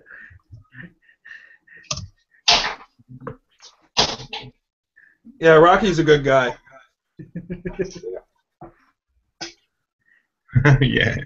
And I kind of like that, you know, like an older gentleman like himself. That, you know, he's like with it, you know, like with technology and being online and stuff, and interacting with the Silver community. I think it's cool. Yeah, you really don't find too many people that can keep up. I mean, my dad's about his age. My dad's 68. And like I said, I was just on his Windows PC trying to get stupid Bubble Witch going for him for Facebook. Yeah. And it's like that's all he does. He just likes to play stupid little Flash games. I mean, he has a computer. He can do so much more. Well, I taught my mom how to use her computer, and now she uses a computer. She uses her iPad. She does all that stuff. I think if they have a reason to use it, they will learn. I mean, my mom's in her early 70s, and she now talks with my children all the time because she lives in the States on like Tango, Skype. So she, you know, if you give them a reason, I think they'll learn quick. Yeah. I mean, it's just, yeah, I don't know. Some people could just keep up. I mean, when I started going to school part-time while working in, I'm going to say 92, 93, there was these adjunct professors at the community college, and man, they were really with technology. The newest stuff, the legacy stuff, and these guys were already like 50, 60 years old. And so I'm like thinking, wow, they must have been like back in the day, like in a prime in like the 50s and 60s. Just the stuff they went, the stuff they must have, the technology back then, and I don't know. They were probably on the cutting edge back in their day. Yeah, and I really have people today. We've got people today that don't know how to use a DVD player or turn on, they just know how to turn on their computer and use it. They're our age. That's my uncle. I gotta go to his house and hook up his VCR that he wants hooked up. Although, now that I think about it, back in '97, I'm going to say, I had a college roommate. He was 30. I was 25 at the time. And this guy, he was going to college to be a physical education instructor. But he had to take one computer class. And my God, if I didn't hold his hand every step of the way just to type a Word document, he was 30 in 1997. I'm like, give me a break. Well, that's, because you know that I'm a professor, right, and I teach computer science. Half of my students are with it, and then I always get one or two adult learners that don't know anything, and it's kind of frustrating because the other class, has to sit there and wait while I get the other person up to speed, Yeah, I do.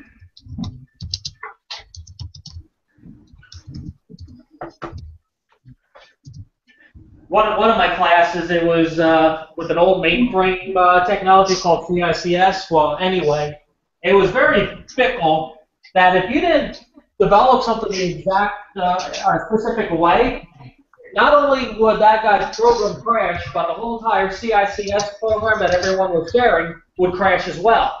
And it was a county server that we were sharing with the college was sharing with the county. So there's this one student in class kept on crashing this server. It would take 40 minutes to come down, 40 to come up during our lab hours. It was nuts. The good old days. Now everyone's got their own PC. Works great. What do you think of this bar? OPM. I really like it, man. It's bigger than the Pamp bars, What's it got more surface area, you're saying? Is it like thinner or something? Yeah, it's thinner.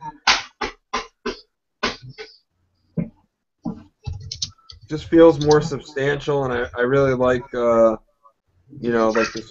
added security features on it, and of course the generic price. I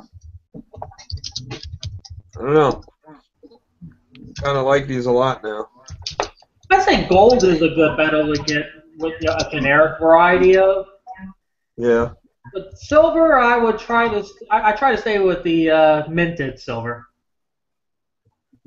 I mean, I got some bullion rounds, but most of my silver is some sort of minted variety. I got a whole bag of like 10 5-ounce and 1-ounce Silvertown bars. I got a lot of that generic stuff. But I also have, like government minted stuff as well and graded stuff. So I don't know. I like the hand-poured gold bars. The what? The hand-poured gold bars. Those are sick. Well, the ones that come with an assay are nice from Pamp, yeah. I've got like some older ones that don't come with an assay, like in the 50s and 60s and 70s. And I mean, the farther back you go, the more rivets and lines that it has in the back. It's I think only in the 80s and forward that they start to do the serial numbers and stuff like that on it. Yeah. Well, but the thing is, like, over there it's probably a lot easier, but over here I think like people are more looking for the stuff with assays, for security reasons. Unless you're selling to like a big dealer.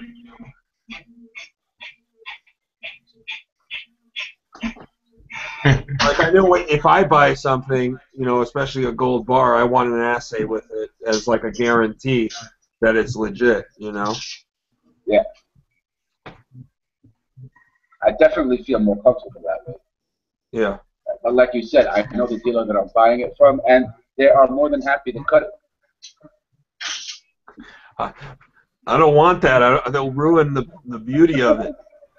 Look, I had one bar that I bought actually once, and then I was questioning it, and the guy just looked at me, and he cut it, and I was like, I'm not going to buy it. He's like, that's fine, I'll melt it. But he was like, I just wanted to prove to you that that's what it is. They really have no issues with cutting it here. And they do it all the time. Like, you know, if you want 50 grams and he's only got a 100-gram bar, they'll cut it. I want a bar that looks like a loaf of bread. The size of a loaf of bread as well. Yeah, and then you can like cut off slices of it. Well, what's that bar that you can break apart? What's that called? I mean, Valcambi.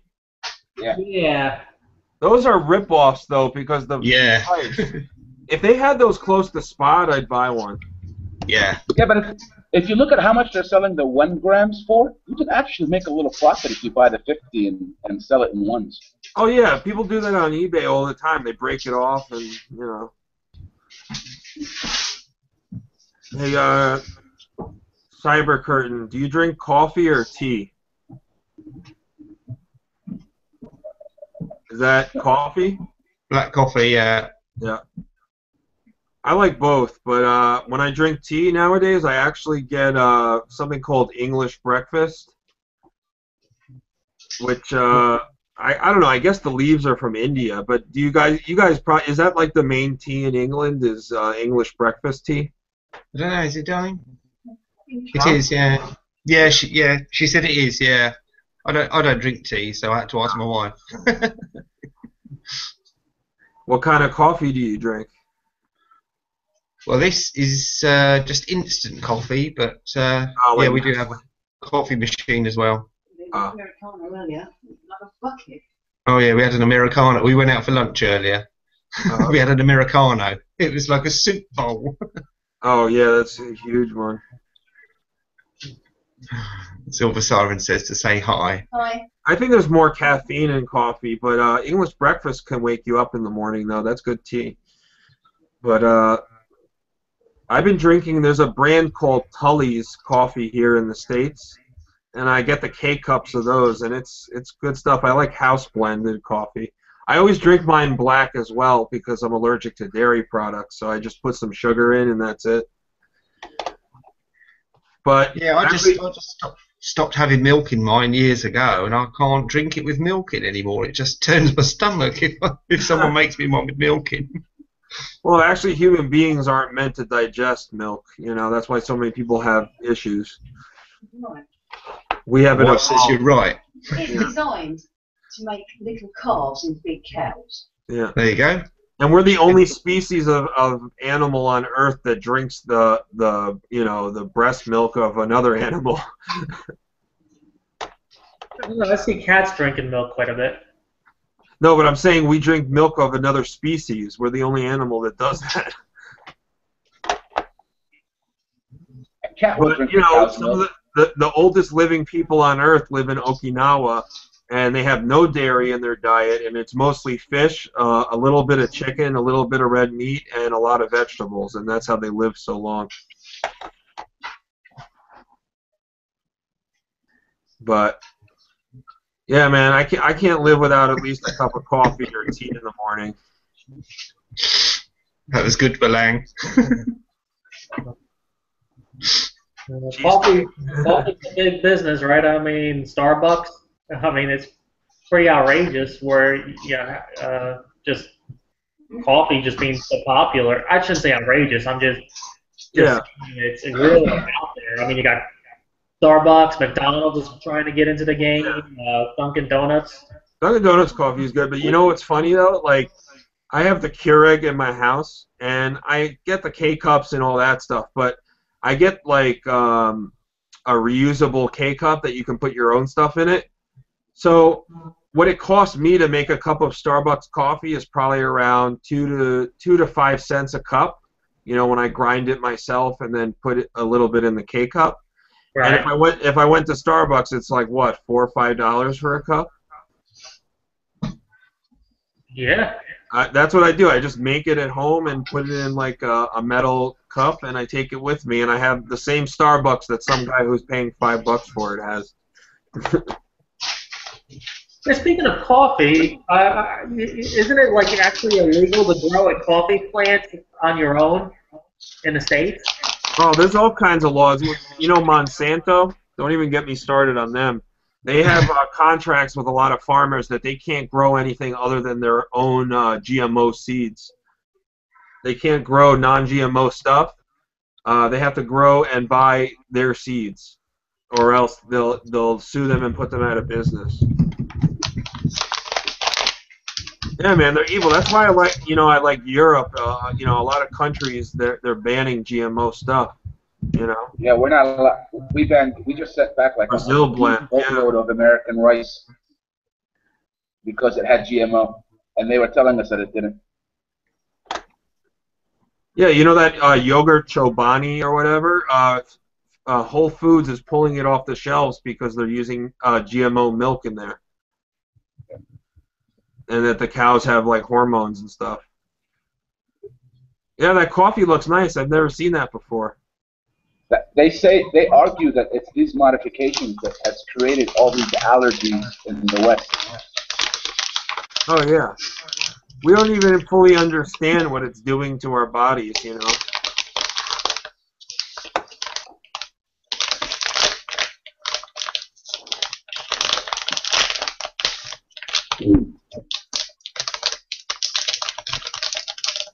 That's his bag of coffee, I think. It is. I was just opening it. Smells great. Oh, they're like individual pods that you just put in the machine, yeah. Oh, that's nice. So you don't have to like grind it up and use a filter or anything.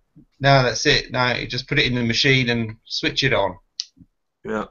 I'll tell you, I'm a convert to the Keurig machine. I use that thing every day.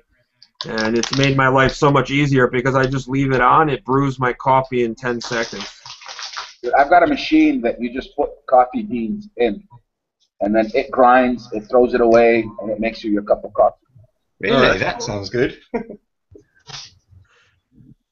Yeah, I think that the world would descend into chaos if there was no coffee for a lot of people.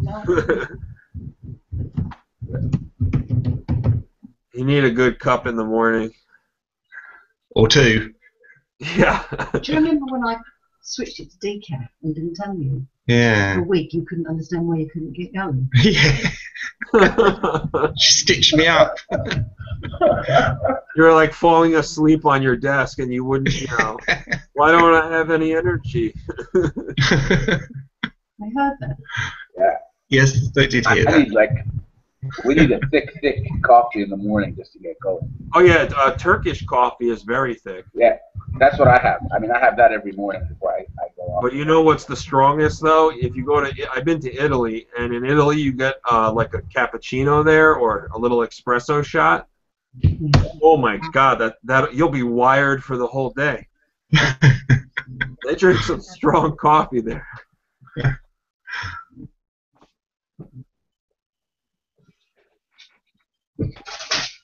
I'll tell you though, when I was in the UK, I love the snacks that you guys have there are so much better than what we have here. I guess you call them crisps, right? Yeah. Oh my God, our potato chips here are horrible compared to what. Greasy. And you have like some weird flavors there too. Hedgehog. Good chocolate too. Yeah. Yeah. Don't get me started on chocolate. Yeah, don't get us started on chocolate. You have some interesting brands there. But I don't think. I mean, wasn't Cadbury sold to another company? Don't know. Do you know that one, Joey? Oh shoot! I want to say Kraft bought it. Kraft Foods, yeah, they're a big. Oh right, yeah, maybe. Yeah, Oh. but they still make the same products though. It's kind of funny how I remember these things because I have Kraft as a stock in my retirement account. Yeah. I just remember, I hear these stories. I'm like, oh, okay.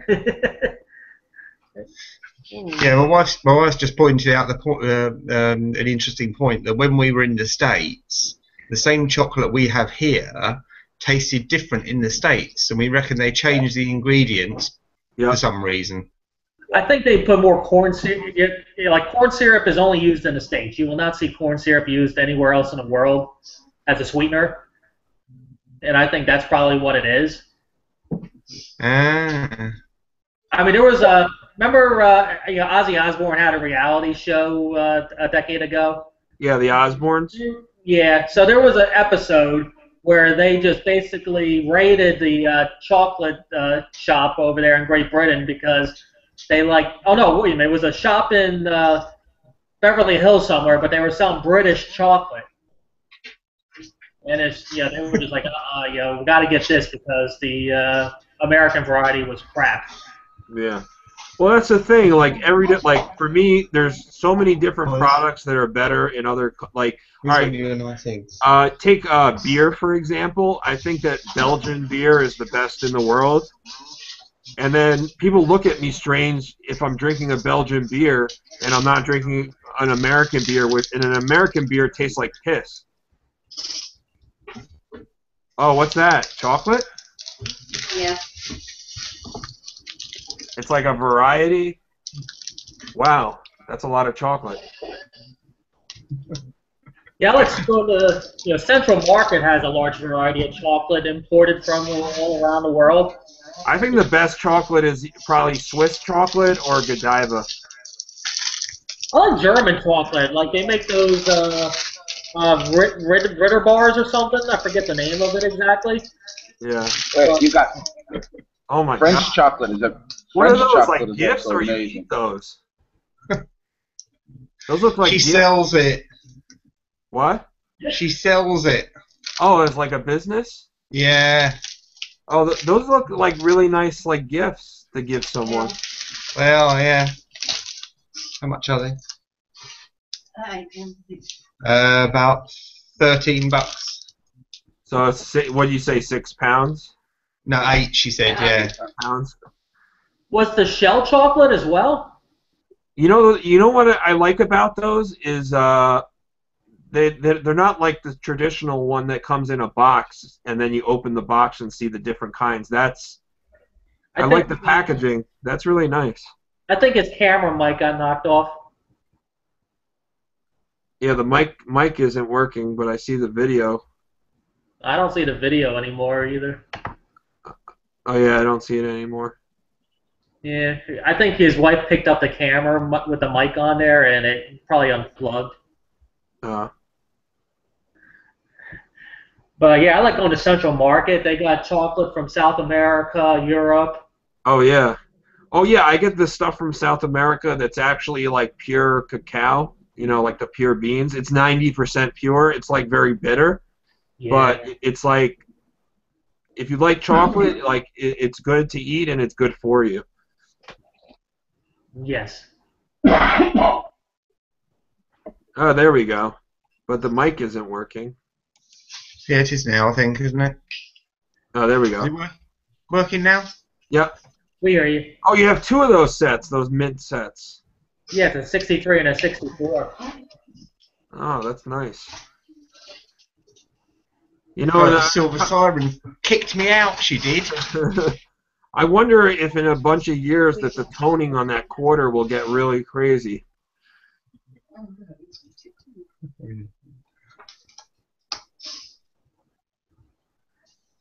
Oh, that's nice too.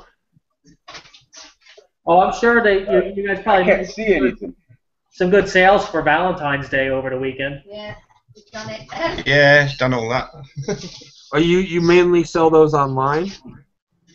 No, she has like house parties. Oh, okay. I know a girl that does that, but she sells women. Is that a chocolate shell that it's in, or is that just Yeah, that's awesome. I know a girl that does like house parties she sells 2 different products. She does house parties to sell like Tupperware, and then another one to sell like vibrators and stuff for women. and Summers. Yeah. Yeah, Yeah, we have a group called Ann Summers here that sells those adult toys. Yep. Yeah, this is the same, but it's chocolate. Now you can buy those online, but I think that as a sales business, it's probably best to do those type of house parties because it's kind of a thing that not a lot of women would consider unless they're with their friends, you know. I don't know. It's an interesting business model as opposed to just selling online or selling at a brick and mortar store. You're actually going out to people's homes and doing it. Yeah. 38,000. No, she sold £38,000 worth in 10 weeks at Christmas. Oh my God. Wow. And pictures. And I'm sure the profit margin is nice on those. No, unfortunately not. No? No.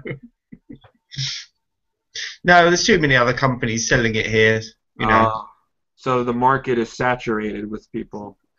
Yeah. Sounds You like know, I went to you know the store Harrods? Yeah. They sell some really cool things there, but it's expensive. Yeah, very, yeah. But they sell unique products that I guess I haven't seen anywhere else. I bought one of those things that I guess in the old times you used to seal envelopes with wax and then stamp it. Yeah. So I got one of those with like my initials. It's pretty cool. Yeah. Yeah, I think Eagle has one of them, doesn't he? A wax stamp, wax seal kit. Oh, yeah. People don't send letters anymore. You know, like Just handwritten. emails. Yeah. Or if you send something in the mail, you send a card or whatever. But people don't send actual letters to one another. No. No, just silver. We said that, didn't we? Yeah. Yeah, some of the oldies like Silver Siren said, yeah. Yeah.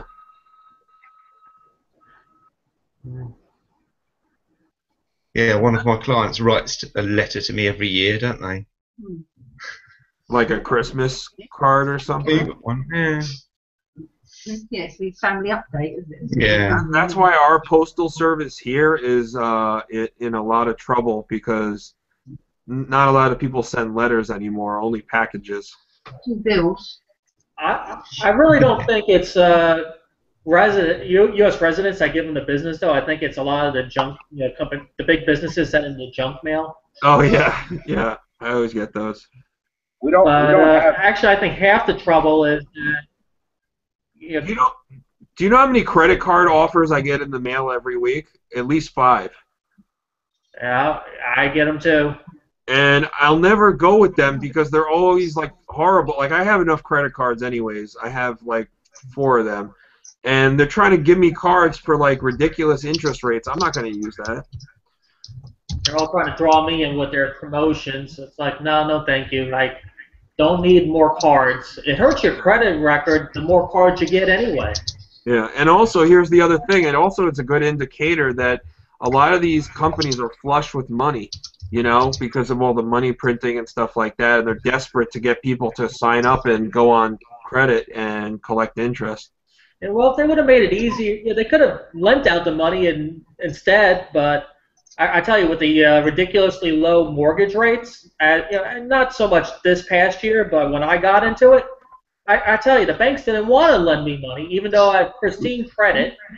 Yeah, because they wouldn't make any money off of you. Yeah, they really aren't making money off of me. I said I did my taxes just a little while ago. For my 15-year mortgage on I think it's a $150,000 mortgage, I paid $4,500 in interest on a 15-year mortgage. And just a year earlier, I paid like $7,000 in interest on a 30-year mortgage. Oh my God. So I mean, I'm saving like oodles of bucks on interest, but yeah. God, what I had to do to get that refinance, it was like criminal. The information I had to give up. That's why if I buy a home, I'm going to put at least 50% of the equity down. Oh, and the thing that also burns me, since my home lost value, they're stiffing me $65 a month for PMI again, and that's going to go on until October. So it'll be how much left do you have left to pay off your mortgage? I'm sorry? How much left do you have left to pay until you pay it off, your So mortgage? I refied in the summer of 2012, so I'm thinking a little more than 13 years. Damn. But I mean, if I wanted to live on the razor's edge, I guess I could pay it off now. But I got another 7, 8 months, and then the PMI should come off. It should come off now because my property has gained value again. But then I got to pay those sons of bitches $350 to do another appraisal, and then you never know. And then you'll probably pay higher property taxes. Yeah, so it's best I just kind of bite the bullet for another 8 months or so. Yeah. But I mean, at least these days you could take PMI off as a deduction off your taxes. I do get that little caveat. That's good. Yeah, you got tax benefits from that. Hey, Cyber Curtain, I read an article on Bloomberg that the housing market in the UK, there's some areas that are like crazy, and there's like a big housing bubble. Well, I'm not sure about that, but Maybe it's only in London. yeah, I mean, A lot of contacts that foreign are investment is coming in and buying up all the properties. Prices are going up in London by a crazy amount. Because that's the thing, all these countries in China, like the Chinese, they're coming over here, they're coming there, and they're buying up properties as a way to like stash their money, you know? Yeah, I have sort of heard that, but yeah, whether it's as big as the press are making out, I don't know. Yeah. I just recently sold I found out that I had 2 parking spots in the apartment that I own in London. And one of the neighbors came up to me and said he wanted to buy the parking spot. I told him he could park there because we don't use it. But he insisted on purchasing it and gave us £65,000 for it. Wow. That's almost $100,000 for a parking spot. That's crazy. But didn't I read somewhere recently that New York City sold a parking spot for $1.5 million? No. Yeah, it was something over last year. Yes, a parking space in New York City, $1.5 million. That's crazy. And New York City is basically the largest gentrification experiment ever. My uncle, he lives on the east side in Manhattan, and he bought his apartment in the early 1980s for like under $200K. Yeah. If he sold it now, he could probably get I don't know, maybe 700-800. It's only a 1-bedroom, but he could probably easily get 700,000-800,000 for it. I don't know why anyone would want to live up there. As far as I guess, it's a great place to visit, but to live there with the taxes, I just wouldn't. I've worked in New York City. Oh no, the taxes are worse where I live. Believe it or not, in my county in New Jersey is one of the highest in the country. The average median house, the taxes are at least $14,000 to $15,000 a year. Yeah, New Jersey is just awful. My parents have a couple pieces of real estate up there still. They trust it to my brothers and me. And I told them years ago, let's just sell the thing. Nobody's up there. And every year it's a struggle to find the tenants so that they could basically just pay the taxes. Yeah, you might as well get rid of it. I mean, if we would have got rid of it before the bubble, we would have probably made about 30% more than if we sold them now. I mean, we're trying to sell them now, but I should say my parent, when I say try, I should say it's not me, it's my parents, quote unquote, talking to realtors to sell the properties up there. But my dad thinks that they're going to be very valuable and to hold on to it. Why do we need the money now? Blah, blah, blah. Me, I don't necessarily need extra money. I mean, yeah, extra money is always nice, but I don't necessarily need it now. But I got 2 brothers with very young families that can benefit. Yeah. It's like, and the properties are sitting up there, and I'm scared that He could pay for his children's college education. Yeah, the thing that scares me the most about it is it's New Jersey. They could turn around and just take it right from under us. I mean, I don't have good memories about my father's business up there. I mean, they just chewed him up and spit him out. He provided jobs. and that state did nothing to help his business. Oh, well, my dad, he had two private practices. He's a neuroradiologist. He had one in Manhattan on the west side, and he had one in Yonkers. And he had to pay out of pocket, I think it was like 300 or 400,000 a year just in medical malpractice insurance. Oh, good grief. Yeah, and where he lives now in Indiana, he pays less than 10 grand a year for the same insurance. It's ridiculous. You can't make a profit here. Nope. No, it's really sad because, I mean, New Jersey really is a pretty state, other than Newark. I mean, Newark sucks ass, but... Yeah, but a lot of it is very pristine, the state, yeah. Well, that's what they call it, the Garden State. There's a lot of beautiful areas. It's just, it's so expensive to live here. I mean, back in the day, my mom would take us out to New Egypt, and there would be, like, green bean fields and strawberry fields, and we would go out there and pick the stuff. Yeah. It was really cool stuff back in the day. But, yeah, I mean, these days, it's just McMansions and, you know, very well-off people can live there. Them and a mob. Yeah. Class over there, you're shit to them. If you're very poor, you're a vote, so they'll give you little handouts. But if you're working middle class in that state, you know, that has some sort of conservative leaning, Yeah. you're shit to them. If I didn't have a nice amount of savings, I don't know how I'd make it, you know, because I don't make that much from teaching, and it's hard to find a good job here.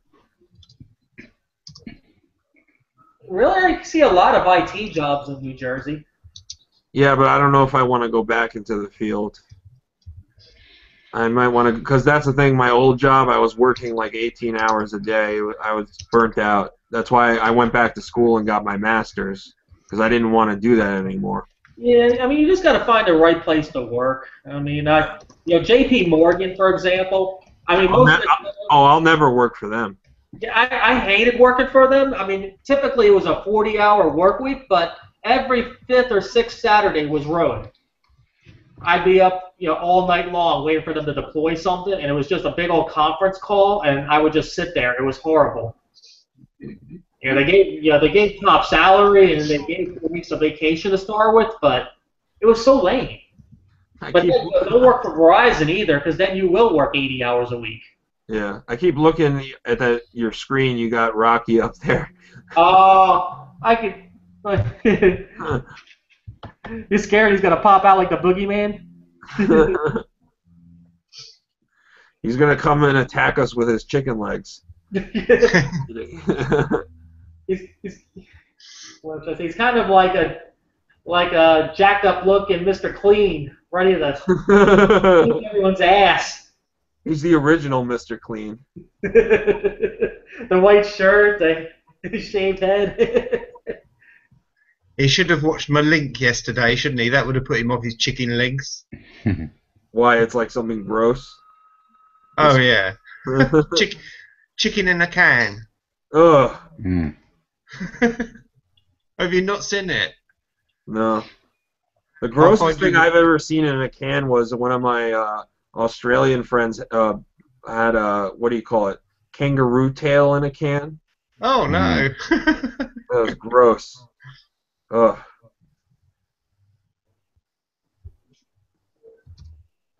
I'm sure you have some disgusting food over there, though, in the UK. Probably.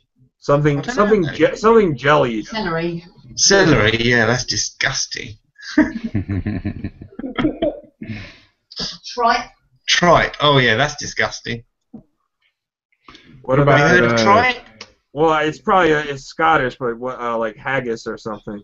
Yeah. No, tripe is the Lining of a cow's the stomach. lining of a sheep's stomach or something, isn't it? Cow, Yeah, sheep. it's the cow lining. Well, that's what haggis is. It's the sheep's stomach stuff with meat. No, that's what they make the thing from. Yeah, what is tripe? I don't know. Tripe is the lining, isn't it? It's Yeah, it is Yeah, the but you know lining. what? When Right, you're spongy. eating a sausage, what do you think that is? Yeah, well, yeah, exactly. And it's delicious. I don't know. I don't eat too many sausages. Or a hot dog, you know, that's the casing. The you know. Do you really eat hot dogs over there or not really? Yeah, I had hot dogs the other day. Yeah. Yeah. I like a good hot dog, but they're not good for you. They're made of all the excess parts of animals. Yeah. What do they call it? Awful. No, it's not. It's Yeah, it's no, it's We're weird over here in the. I'm not in the South, but I know in the South they eat chicken and waffles together, like a breakfast item with a lunch item. chicken. Chicken and waffles. Yep. There's actually a potato chip that came out from Lay's that's chicken and waffle flavored. Oh, right. A bit like our hedgehog flavoured ones. Yeah. Yeah, and Pringles. They do chocolate Pringles, cinnamon Pringles as well. Do they? Yeah. Chocolate Pringles. Chocolate Pringles. They're disgusting, they are.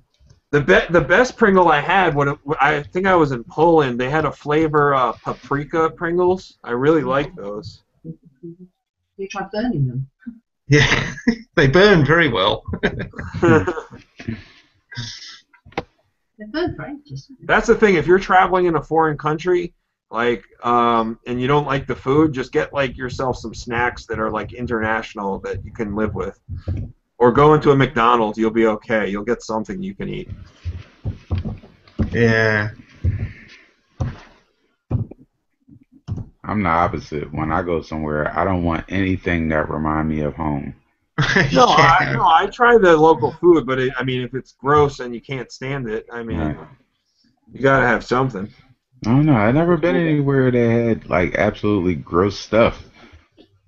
Well, I have. Yeah. It's alright, I'm just trying to find a video for them. I don't eat fried food anymore, but when I was visiting over in the UK, you guys are good at fried food. No, Good- we don't good- fry anything really, Good, do we? good French fries or whatever you call them, good chips, good Yeah. good fried fish. It's so bad for you, but it's good.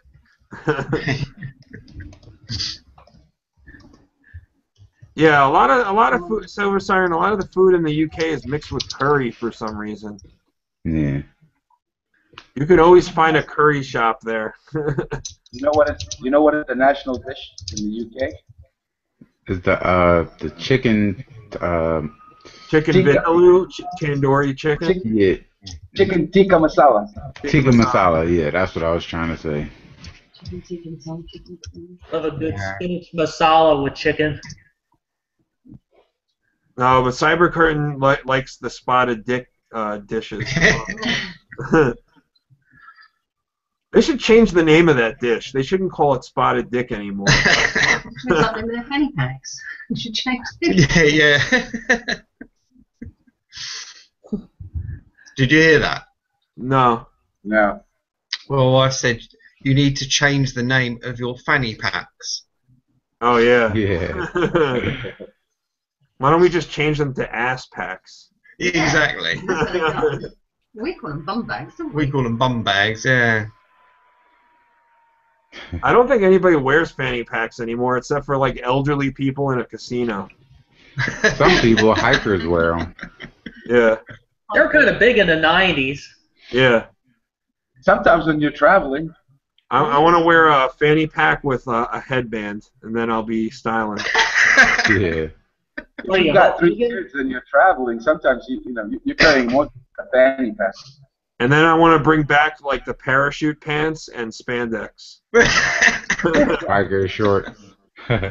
Oh my goodness, spandex. Oh god, every girl had to wear them back in the 80s. And Especially you remember those things that they banned, those wrist things? They were like bracelets that you snap onto your wrist, Oh, Yeah. and they were Go like around metal. smacking people. Yeah, and they were metal, and like people would get cut from them. My brother and my neighbor were wrestling around, and my brother was wearing one of them. My neighbor had to get stitches under his eye. Wow. I guess that's why they don't use them anymore. There I'll were put the people- I link. mean, I'll put the link for you in the chat. I think it was Billy Idol that started that fad. Yeah. Billy Idol, most awesome British guy ever. No, the guy from what do you call it? The Sex Pistols, Johnny Rotten. He's kind of an asshole, but I like him. No, the best thing that musically to ever come out of England was the Beatles, hands down. I'm more of a Is Rolling that Stone. where Elton John is from? Yeah. Yeah. Rolling Stones. Yeah, the Rolling Stones too. I mean, they're up there too. They're in like the top three, I'd say.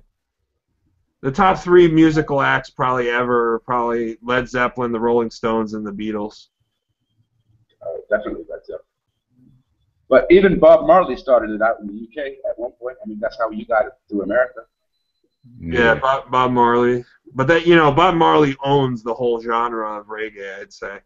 Him and that other guy, Peter Tosh or whatever his name is. He was an old school reggae guy. Yeah, but see, the thing is, like the music scene here is totally different than it is in the rest of the world. We're more about what the mass marketing labels, they basically pay off the DJs to play their songs like Justin Bieber and the rest of the crap.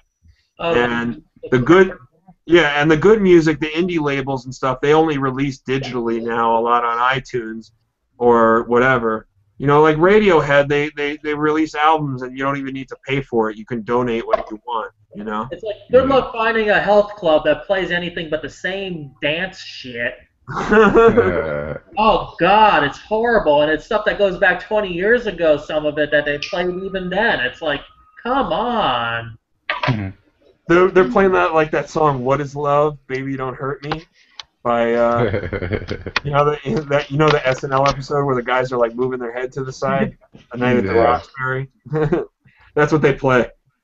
Oh God, and then one was like a Bee Gees cover, but it was like by this weak ass dance group. I'm like, oh God, it's horrible. They should play like Snow Informer and like all those old crap. You know what I miss though that doesn't exist in my area? Like a roller rink. I used to love going to the rink. And I figure too many people twisting ankles, too many lawsuits. Yeah. But it was so much fun, like they had the arcade, which was fun as a kid, and then like you can go on the rink and like skate around. It was a blast. You don't live that far from Philly, right? There's a bunch of them in Philly still. Oh yeah? Yeah, I go to Philly. My brother sees a specialist at the hospital there. So once in a while, a few times a year, we go to Philly. Last time I was there, though, there was like a shooting. There was a guy that like went like crazy or whatever, and like there were so many cops like going through our hotel. Oh yeah. Yeah. I guess it's still dangerous sometimes. Yeah, it happens. But it happens here too, like in some of the other boroughs, like Brooklyn and Queens. There's always violence. Yeah. Where I live, though, it's like nothing happens.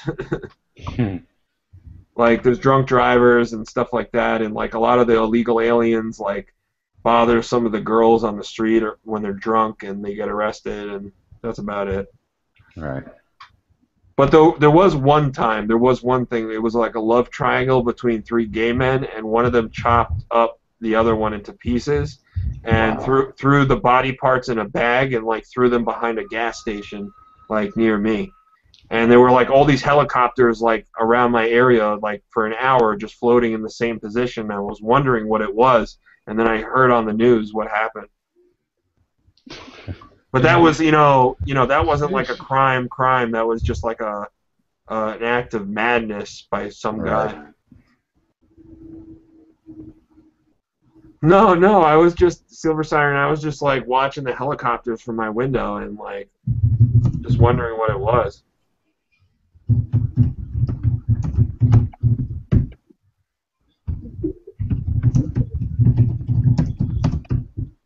I hear a keyboard. Yeah, somebody going off. Oops, sorry. Showing that keyboard who's boss. Oh, you should hear me on. I mean, that's a laptop keyboard. You should hear me on a regular one. It's like. Especially on a mechanical keyboard. Oh man, I get into zone. It's sort of like just like non-stop, like. So let's turn back to bullying and stuff. Anybody making a purchase before tomorrow? I just bought those 4 food and 4 graded colored dragons. Yeah. You think you're gonna like sell them, or you're like buying them? Yeah. No, I'm gonna keep 1 and 1 for myself, and then I'm gonna definitely try to sell the other 3. So there are I mean, people that Atmex is selling actually them. collect them over there? I'm not. I mean, I'm gonna go and see what the shops will do. I haven't done it yet. I've never sold gold to anybody here, but I think I can sell it to my friends and colleagues for the same price that Atmex is selling it for. All right, Like well, $150 more. Here's a question: are you able to sell like stuff online over there if you wanted to, like through eBay, or not really? Yeah, I can sell through eBay, Amazon, and we've got our own kind of similar thing here. But I haven't sold to them. The only people I sell to is the shops themselves, and I'm only selling silver. Okay. So like they know you as the silver guy. I mean, I just come in with like different silver stuff that they don't have, and I sell it to them for about $40 to $50, and they sell it for $80. Yeah, but what do you plan on doing to set like one of the coins you bought is like $400? What are you going to sell it for to them? I bought both. The ones for $350 I want to sell for $450, and the ones for $400 I want to sell for $500. Okay, so you just make like a little profit, and then I'm just trying to get the 2 coins that I got for free, or as close to free as possible. Oh, for like your own personal collection. Yeah. All right. Well, here's another question. What happens like if you wanted to like move back to the States or whatever? How would you bring your whole collection over? That's a really good question. I don't know. I'd have to do it in more than one trip, I guess. Or you'd have to like sell some of it and turn it into cash and then rebuy it over here. No, I'd rather just make a couple of trips. Oh, okay.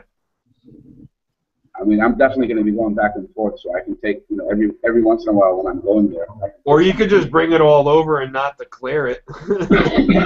I wouldn't risk that. Yeah, you can get in trouble. They'd take it. Yeah. So it looks like the deal today they're trying to sell is a roll of 25 Maples, 2014. Yeah, I saw those. $607 on eBay. Now, do those have the same milk spotting issue, or they don't because it's a new design? Mine came looking kind of funky when I got mine from Provident. So it had some like marks on it or something? Just dull looking. Like, I don't know what it is. They just didn't look. I didn't like them. Oh, because they're not like shiny like the other ones? Yeah. Like, they look dirty. I don't know how to describe it. I don't think they were dirty, really, but they just looked dirty. My favorite's still that 2013 25th anniversary. Now, that's the sharpest one they came out with as far as Maples go. I don't know what their problem is. Why don't they fix whatever's wrong with their mint? I think it has to do with the 4 nines. Or at least that's what they want to play. Got 4 nines, and they don't have that issue. I think they don't have a sense of urgency to fix it because people are still buying them. Yeah. Well, I'm not buying them. They're not getting my business. Yeah, but they're still minting and selling millions of them. You know what I mean? Oh yeah, yeah. Because people love them, and I loved them at one point, but I can't do it. It pisses me off when I see crap on the coins that you spend a premium to buy those coins and you expect them to be perfect in the tube and they're not. Do you guys know if the $100 coins have the milk spot issues? Because I'm thinking of buying 2 of those, the Falcon ones. Yeah. I want to see someone buy a monster box of gold eagles. Yeah. How much does that cost? What is it, 500, 400, 500 ounces? In a monster box? Probably. I've never even seen like a monster box of gold eagles for sale. That would be crazy. That would be 625,000. Sheesh. Not too awful much in the way of really good deals out here on eBay today. Gasparilla jumped up $45 from yesterday. Oh yeah, they're all eager. They're all eager to not only raise the price above spot recently, but also to raise the premium for some reason. I've seen that. Like the bar I bought, it didn't jump up $100 in spot plus premium since I bought it. They just tacked on top of the recent rise, a little extra premium. Maybe they're hoping to get sales before it drops down again, or I don't know. Yeah, I don't see any prices worth pulling any trigger here on eBay until I know more from when the markets open back up. Yeah. Well, if you look outside of the daily deals, you can sometimes find stuff. Like if you type in something you're looking for, like Gold Eagle, and then you'll see like different listings for buy it now at different prices. The daily deal isn't always usually the best. Mm-hmm. It's kind of why I switched to numismatics for the time being. Oh my God! Hey Rocky, you got any chicken? You guys got to get a life. Come on.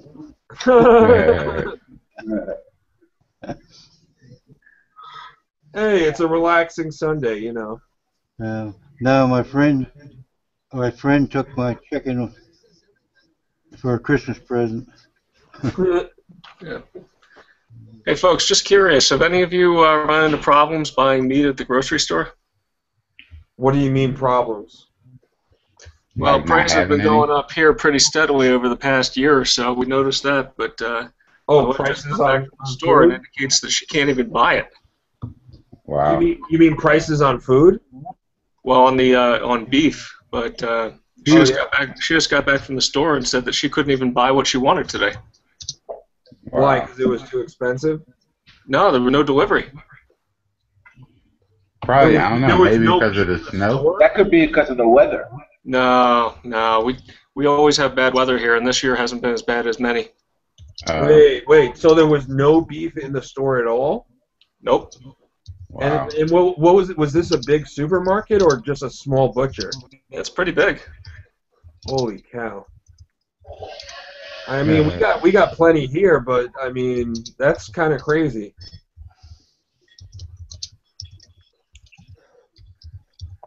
Did she try going to a different store or no? No. Oh. She just heard what the stock boy told her. Maybe it's just that one store. I hope so. I've been hearing that in the Midwest they're killing a bunch of cattle because they can't afford to feed them right now. Damn. That should drive prices down, not up. Well, depending on when the cattle were killed. Yeah, well, Yeah. I know beef's up here. Might be in fillets now, are $15 a pound. Wait a minute. I thought we had a record crop of corn last year. They should be able to get corn cheaper. Yeah, it went in your gas tank instead, the idiots. Well, they are converting a lot of it to ethanol. I know that, yeah. But I wonder why they can't afford to feed them. Well, there's a record drought in California right now. Oh yeah. So they're looking at future prices of commodities, right? Yeah, I don't know. I just know that I heard that months ago a lot of the cattle got slaughtered and sent to the slaughterhouses. Yeah. Well, I could tell you one thing that I do know. I heard it on a major radio station yesterday that they were talking about how there's going to be a big cheese shortage in the country. A big what shortage? Cheese. What, because of the dairy cow? Yeah, they said that cheese is going to, I mean, we're going to have it, but it's in short supply in a lot of areas. It's going to be interesting. We were talking about this before, that a lot of Americans grew up, like me, I grew up like without, whatever you want is always there in the store, but a lot of people that I guess grew up in the Great Depression or, during wartime when they had to sacrifice knew what it's like to not be able to get meat or milk or rationed food. It's going to be interesting to see how people react if you can go to the supermarket and you can't get the goods that you normally could get, Yeah. I'd be pissed if I went to the supermarket and I couldn't get, like, chicken or something basic like that. Or tuna or something, something protein. Yeah. Well, we have our own chickens here. Oh, in your house? Well, in the barn. Oh, nice. So like you get free eggs every day and all that. Yeah, yeah. We can always go out to the backwoods and shoot ourselves a deer. Oh, Oh, that's yeah, that's nice. pretty cool. But there aren't too many cows Who walking knows what around. they are? It's hard to make out that video. Hold on. Those you're talking about the war. Are These, those war stand yep, rations? they're ration stamps that you took to the grocery store. And they gave Wow. you a ration. Wow. Five of us in the family, and each one of us were allowed a ration book. Even though I was just born, I get one too. So everybody, everybody got their little book. Wow. You didn't go and get your rations then, Rocky? I sent my mother. I didn't have time. You should go to a government building and say I'm here to collect my rations. You owe me. I thought these things would be worth something, but apparently a lot of people saved them. Oh yeah. I got a ton of them, all different kinds. But you know what? That's an interesting conversation piece. I wouldn't get rid of those. Those are very interesting. Yeah. Well, then this whole group ought to buy some.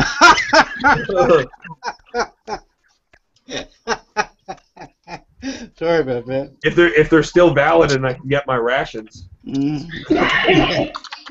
I wonder what one of those got you. Like maybe a gallon of milk and a pound of beef or something. I don't know what I'm trying to find these things where where change you got, they're ration pennies Wow. made out of wood because of the metal shortage. Those are probably worth something. And Wooden pennies. Those are awesome. I got some that they're coming red and blue. I don't know, maybe 20 or 30 of them.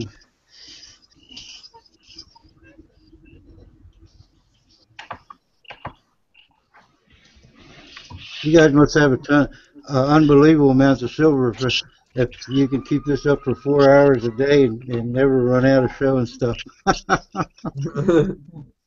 You got some geodes then, Rocky, have you? Oh, Silver Siren says that you should break out some goodies, Rocky, of like your collection. I need a shovel and I need Mark's map. To break out all the silver? Yeah.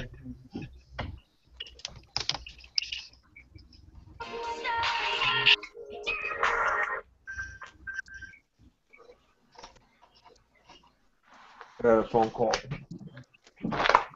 Hello?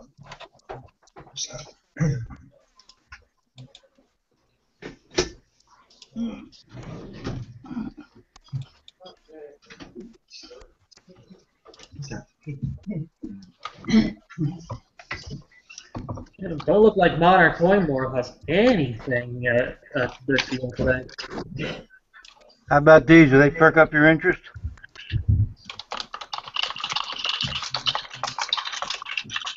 I see a note with a signature. It's kind of like the sun's kind of going through. It's like something about New York. Well, let me see. Maybe put like something behind it to. New York currency, $10.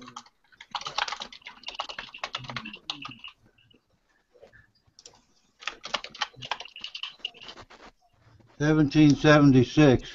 Okay, so that was before it was outlawed for individual states to have their own currency.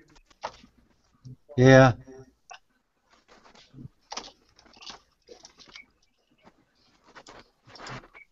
Yeah, I should put something behind them, but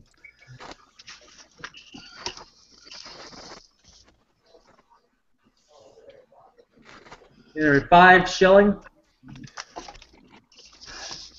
yeah, I guess I don't know. I come across these. My father had them, and I come across these and thought, oh man, they must be worth something. I thought it was. And apparently they're not. Apparently they're not for real. All the replicas. Yeah, but it doesn't say anything on it. I'd like to have the paper tested myself. Well, sometimes the replicas have value if they're old enough. Oh, I'm on mute. I'm on mute right now.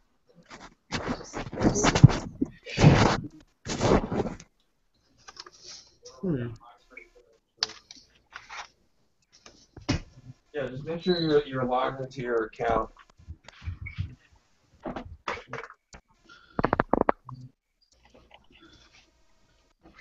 Yeah, once you're logged in, at the top of the screen, towards the right, there'll be something that says find user.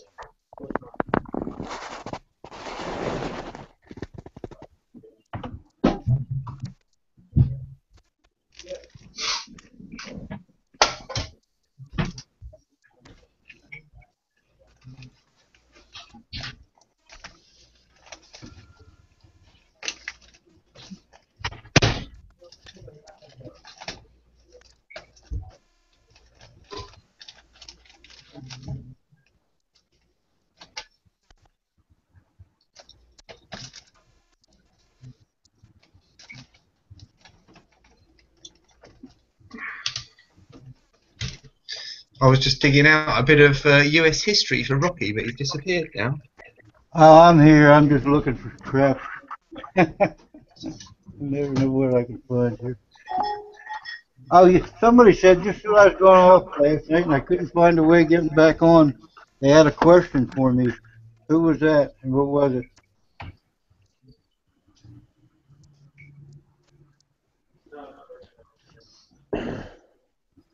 Interesting.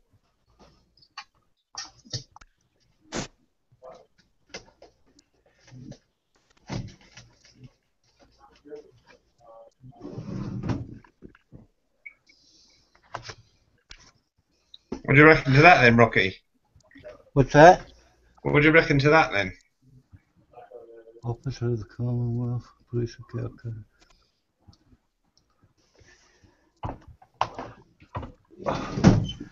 When I went to, when I was going to the University of Bombay, I didn't know what was that paper all about. I didn't read it. I'll read it out for you. Okay, do that because It's from the.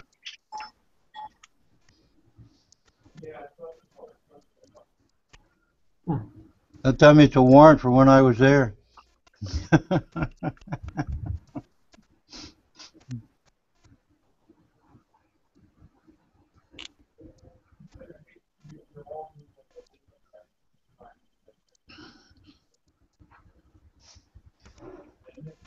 Your sound went off on whoever had that, as well as a couple others. I don't understand it.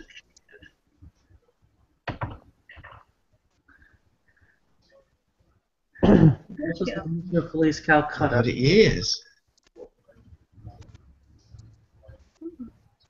It's got perfect range. Yeah.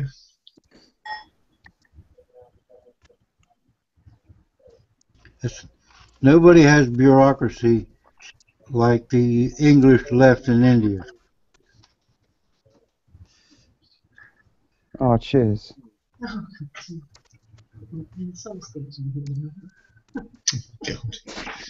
Yeah, I've unmuted it now.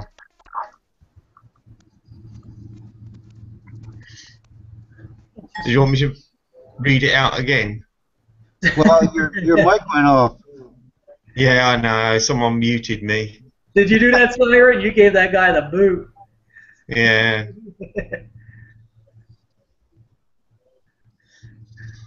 Who was he anyway, Silver Siren?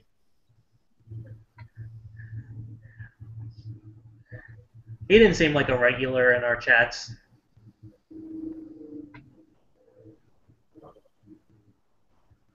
Spy knife? That's probably my squeaky voice, Silver Siren.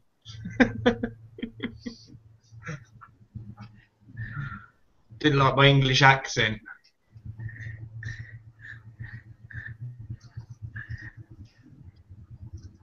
Yeah, I still can't read it, but what the hell does it say?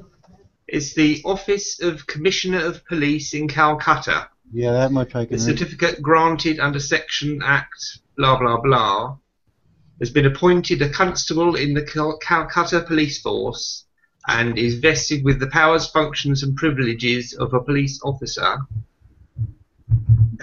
Dated 2/10/1911, and it's like a fabric certificate. Oh, a relative or just something you picked up? Oh, something I just picked up somewhere years ago. But a nice piece of history, U.S. history. I got a. You want me to go up and get it? I got my great grandfather's discharge from the Union Army hanging on the wall upstairs. Really? Yeah. He went through, basically went through the entire war without an injury. Fell off the troop train on the way home and lost a leg. Ah.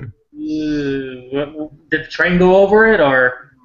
Well, only part of it.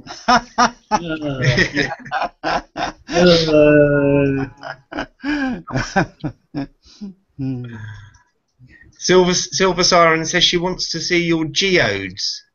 Does she? Yeah. That's over there. It's a bit too far for you to go then. Nobody wants to see Jesus' damn Silver Channel. I'd like to show the one on the back porch is 103 pounds. Blimey.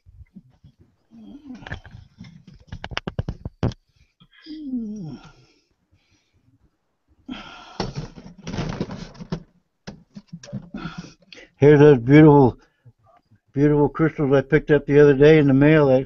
That guy traded me a Morgan for these. Can you imagine? Wow, that's awesome, that. Iron pyrite. Maybe this is the one she's interested in.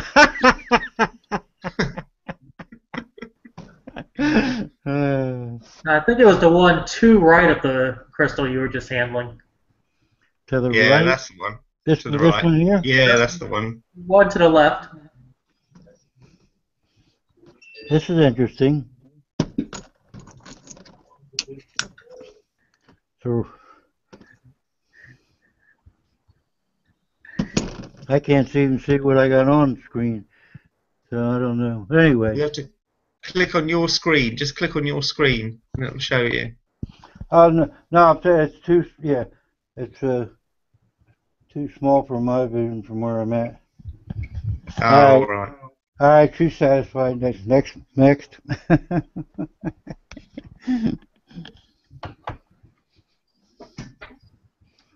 Here's something you'll like.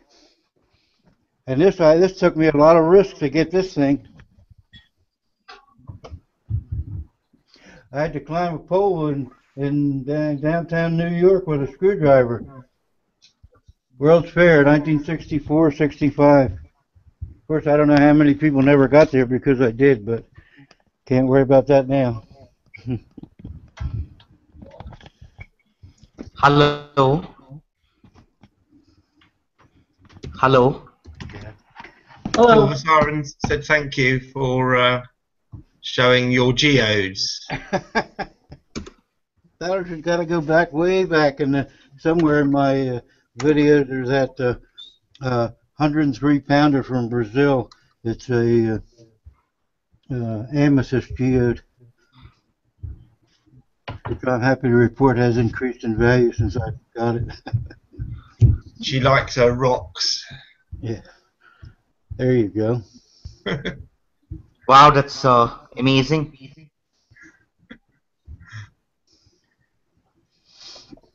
I like it. Like a little temple.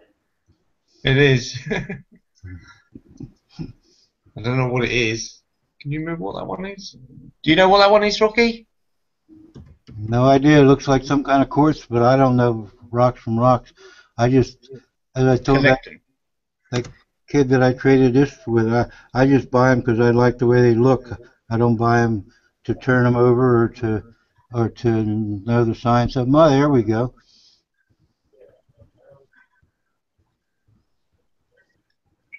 Is that why you're called Rocky? Because you collect rocks? No, it's from the Rocky the Flying Squirrel. I used to play softball, and they accused me of looking like the flying squirrel when I was out in center field.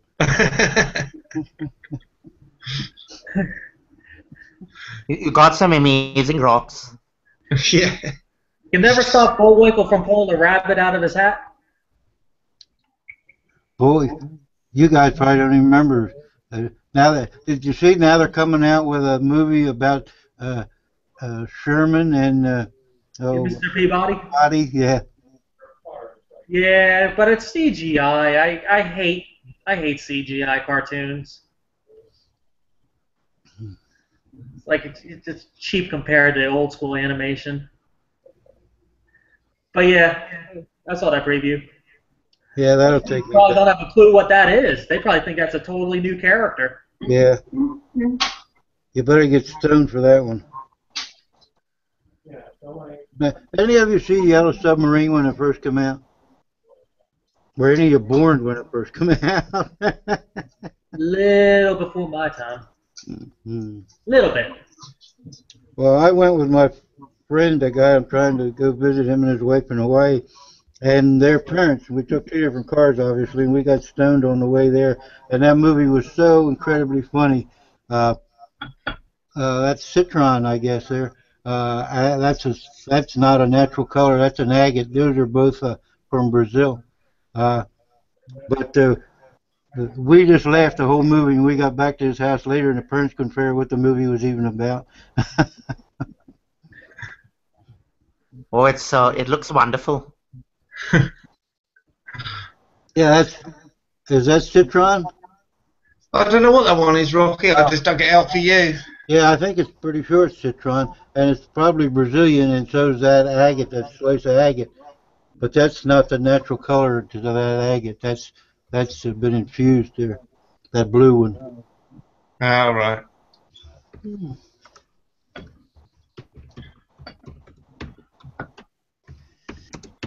Here we are digging rocks out for a silver chat. That's Silver Siren's fault.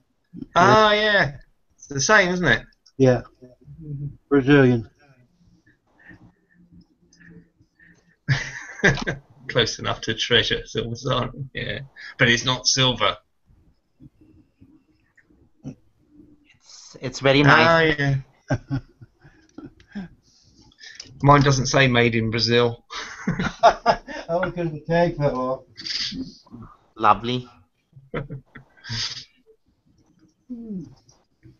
Now we need a good helping of silver, eh, Silver Siren? Yeah. Come on, Rocky, get the silver out. Bookend. Ah, blimey. Gosh, they're huge. Yeah, geodes. Well, not true geodes, I guess. Agate bookends. I bought about, I don't know, 50 of these at one time. Wow. I had to tell them that I was a dealer. 'Cause I used to love giving these for wedding presents and for Christmas and shit. And my mother was going ape shit. What are you doing? Wasting your money on all that shit. So I had to tell her I was going to resell it. I've never sold one in my life, but I had the house full of them and a whole bunch of other crap. You could weightlift with them too. Yeah. Yes, $half. Yeah, very good.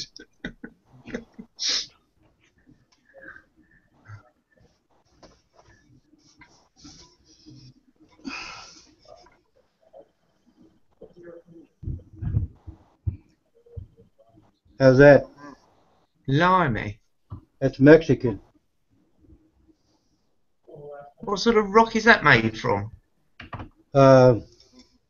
This is marble, although a lot of stuff you get from Mexico is onyx. But this Yeah. beautiful plate. I used to give these out for wedding presents too. If people wouldn't know what to do with them, so they wouldn't throw them away, they'd keep them. But it was Wow. a little different than the usual.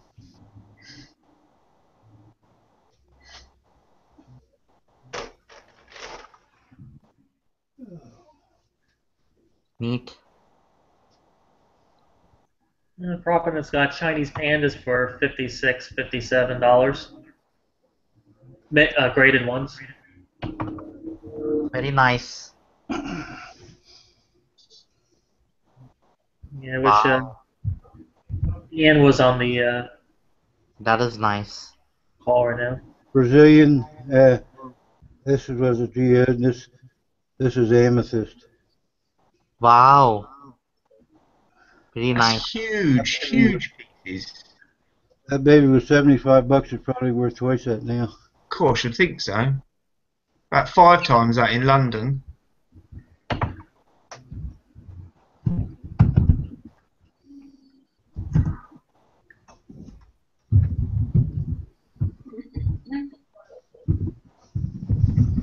Here's what your blue one probably looked like before they colored it Oh yeah. natural. Wow. That is neat. Awesome.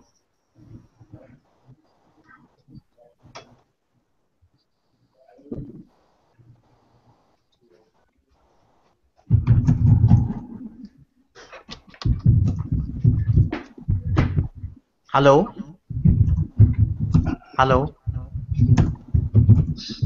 Oh. Oh, is that a Dino, fossil? Dinohydrosaurus, Chinese water dinosaur. Wow. Lovely. Paid $100 for it. Now they're $500 because China won't allow any more to be exported.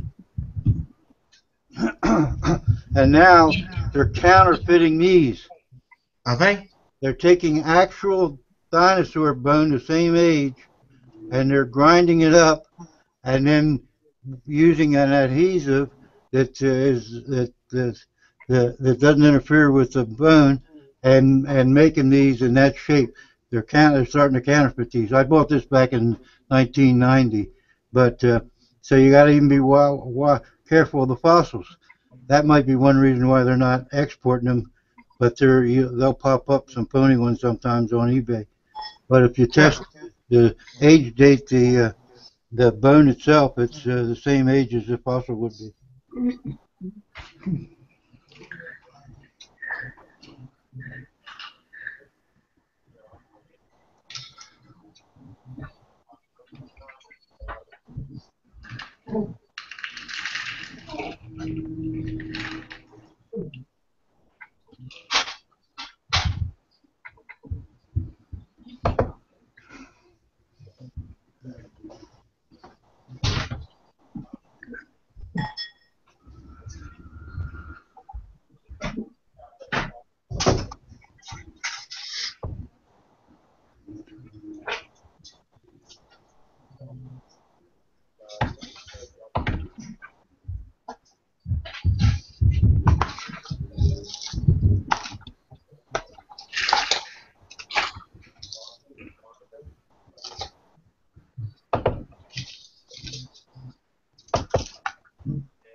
Hello.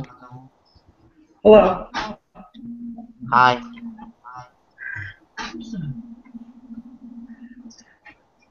NAPC's been doing a lot of commenting on video, Sire, and he's floating around. I think he works Sunday, though. I think he says he works 6 days a week. I think Saturday was his day off. What's going on?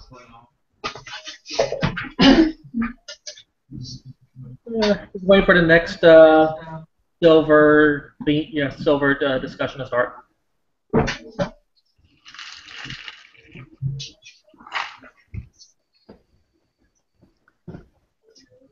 Those are pretty cheap. OPM metal bars.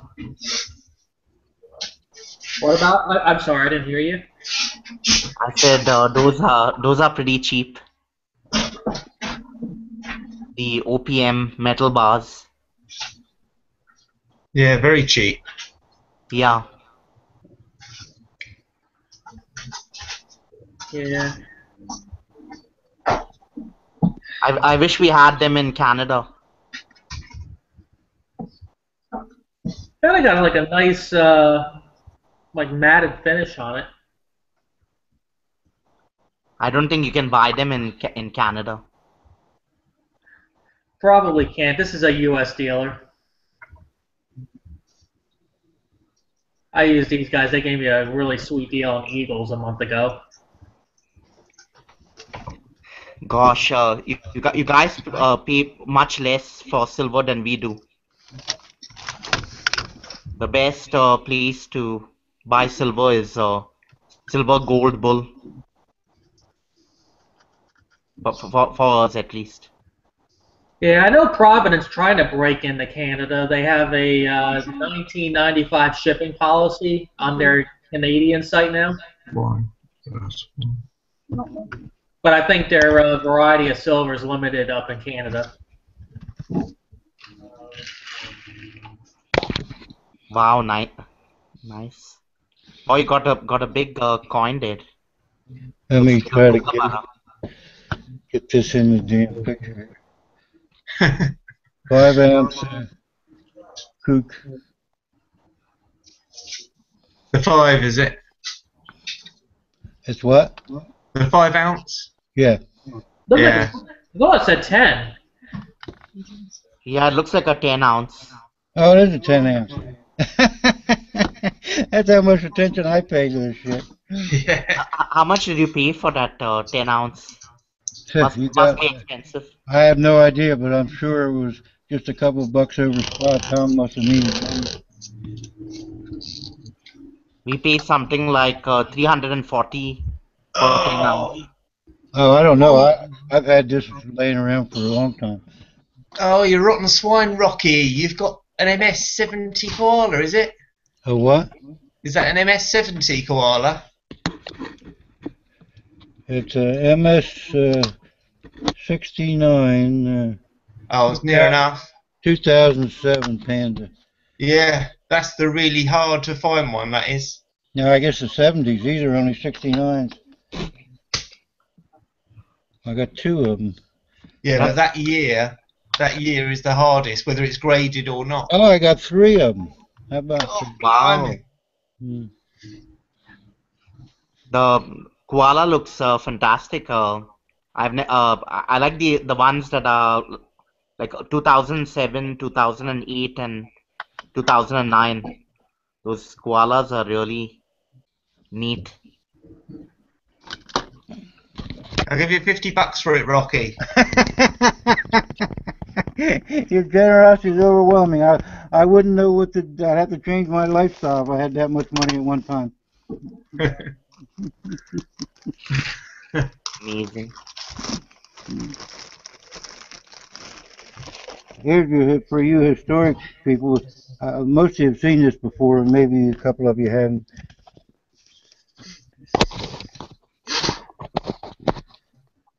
That Masonic. Oh, Freemasons. Yeah, Masonic spoon, 1913, sterling. That looks nice. Where did you get that one? My grandfather was a Freemason, probably from his collection. Okay. I also had a penny but I sold it. Here's something that unless you saw it on my video, I guarantee you none of you have ever seen one of these before. Any bets? Any side bets?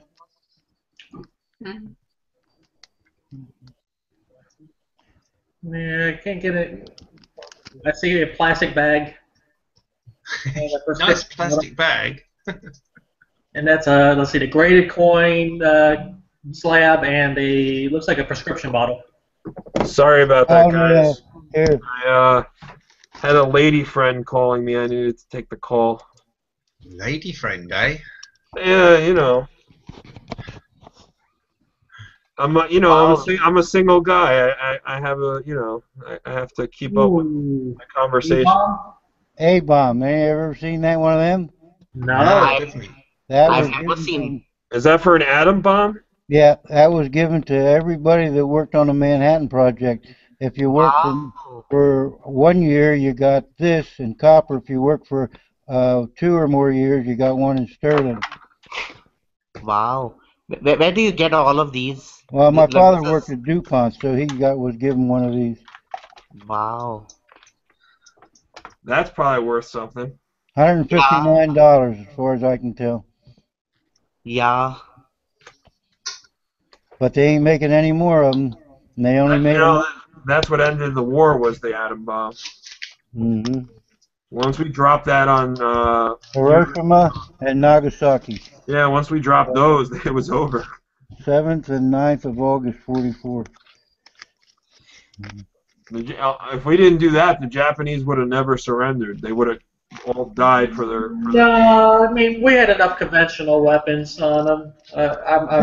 No, we would have ended it. But I'm saying that the Japanese people looked at their king, their leader, as like a god, and they were willing to die for him. They'd have fought from door to door. Yeah, it would have been a bloody mess. But you know what's interesting? There was a guy, I think, he like 50 years after the war on one of the islands, he still thought the war was going on. Yeah, he just died a couple of weeks ago, Yeah, right? He yeah, was I think on. so. He was on. That's how Hmm. And he wouldn't believe that the war was over. Was that a thimble? sterling silver thimble with a 10-karat gold thing around it here. Hmm. Wow. So you won't ever melt any of that stuff. Me? Yeah. No, I would. I would. I'd sell it in a minute. Wow. Matter of fact, I just found these the other day. Sterling silver, salt, and pepper shaker Wow. things. Now this is unique. What's that? This is a sewing kit. See that little hole in there? Yep. You pull this apart, you pull the thimble out, and out of this thing, inside is a needle, and you put the thread through this hole in the top, And and it then threads it. you fix whatever you're fixing. Ah. We don't make ingenious products like that in this country anymore. No, I don't think any of us do. Yeah. It's all made in China and it's a piece of crap. That thing will probably last a lifetime. Well, somebody else's lifetime, because I want to sell all this shit. Mm-hmm. Anything left over from my mother.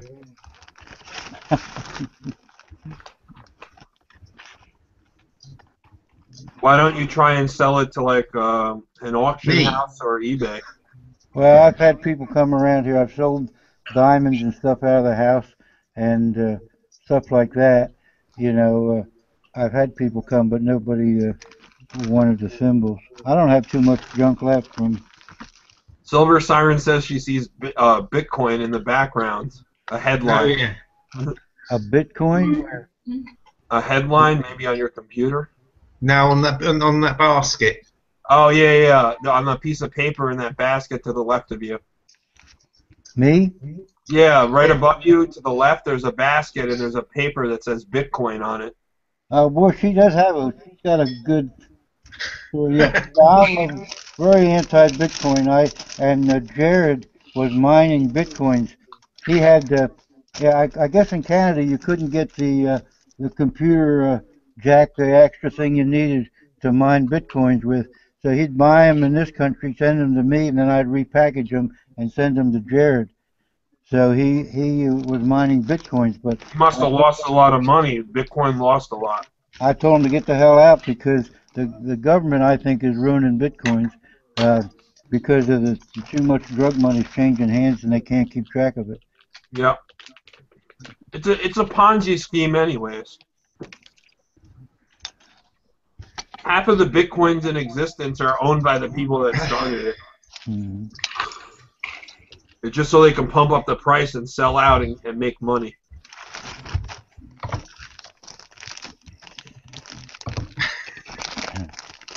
So you're a very rich man, Rocky. No, no.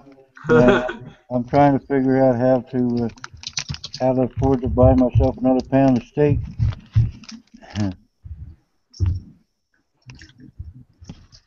According to Bell and GP, that I think his wife went to the store and there was no beef to be bought. Yeah, they were talking about that earlier. I was saying that my damn favorite fillets went up to $15 a pound. 15 a pound? Yeah. Jesus. Well, when you don't have any teeth, you need nice tender beef. Here, have you ever seen a cartridge worth $50? There's one. What is that, a Civil War cartridge? Yeah, it was. Let me get the information on it. Some friend of mine had. They have a book on cartridges, and they have every cartridge in there on the same. Would somebody put that in freak off of the air? It's a Spencer 56 caliber. Wow. Used in the Civil War. 1861 to 1863. I'd like to own a cannon. That's some real firepower, and that thing could still hurt people. I tell you who had the coolest looking personal arsenal was Charlton Heston's digs. He had like an armory. Wow, I see you have raw dog there. Oh, you got Raw Dog on your screen. Yeah, that was just, at least I hadn't eaten yet.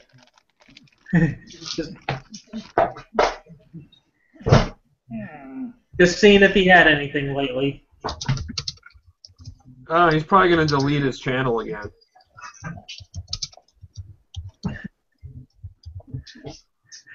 I could see him doing one over the latest Bitcoin shenanigan.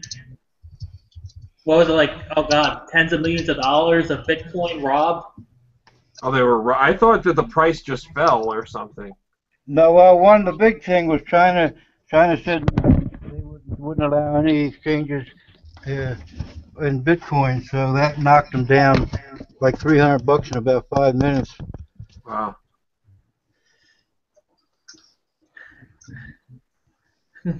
Springfield, 1864.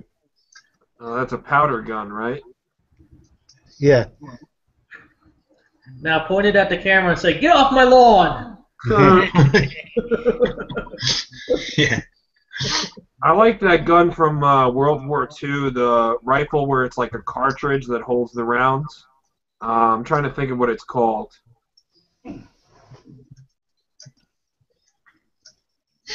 Yeah, I don't know. Eagle would know. He knows his weapons. Well, there's a British one, I think, called the Springfield that was like a one-shot type of rifle that was used in Yeah, I've seen it, yeah. No, they made guns for a long time.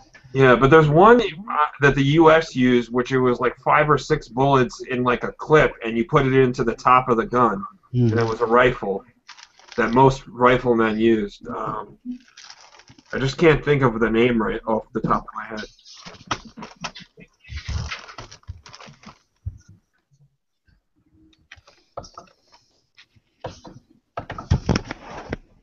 Something else you probably don't have.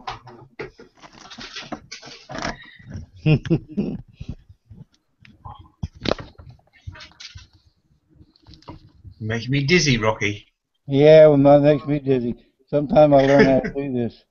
Oh wow, look at that. It's got gold water there. Barry Goldwater. When I was going to school in Hawaii in '64, and I got a bumper sticker that has Goldwater in both Chinese and English on it.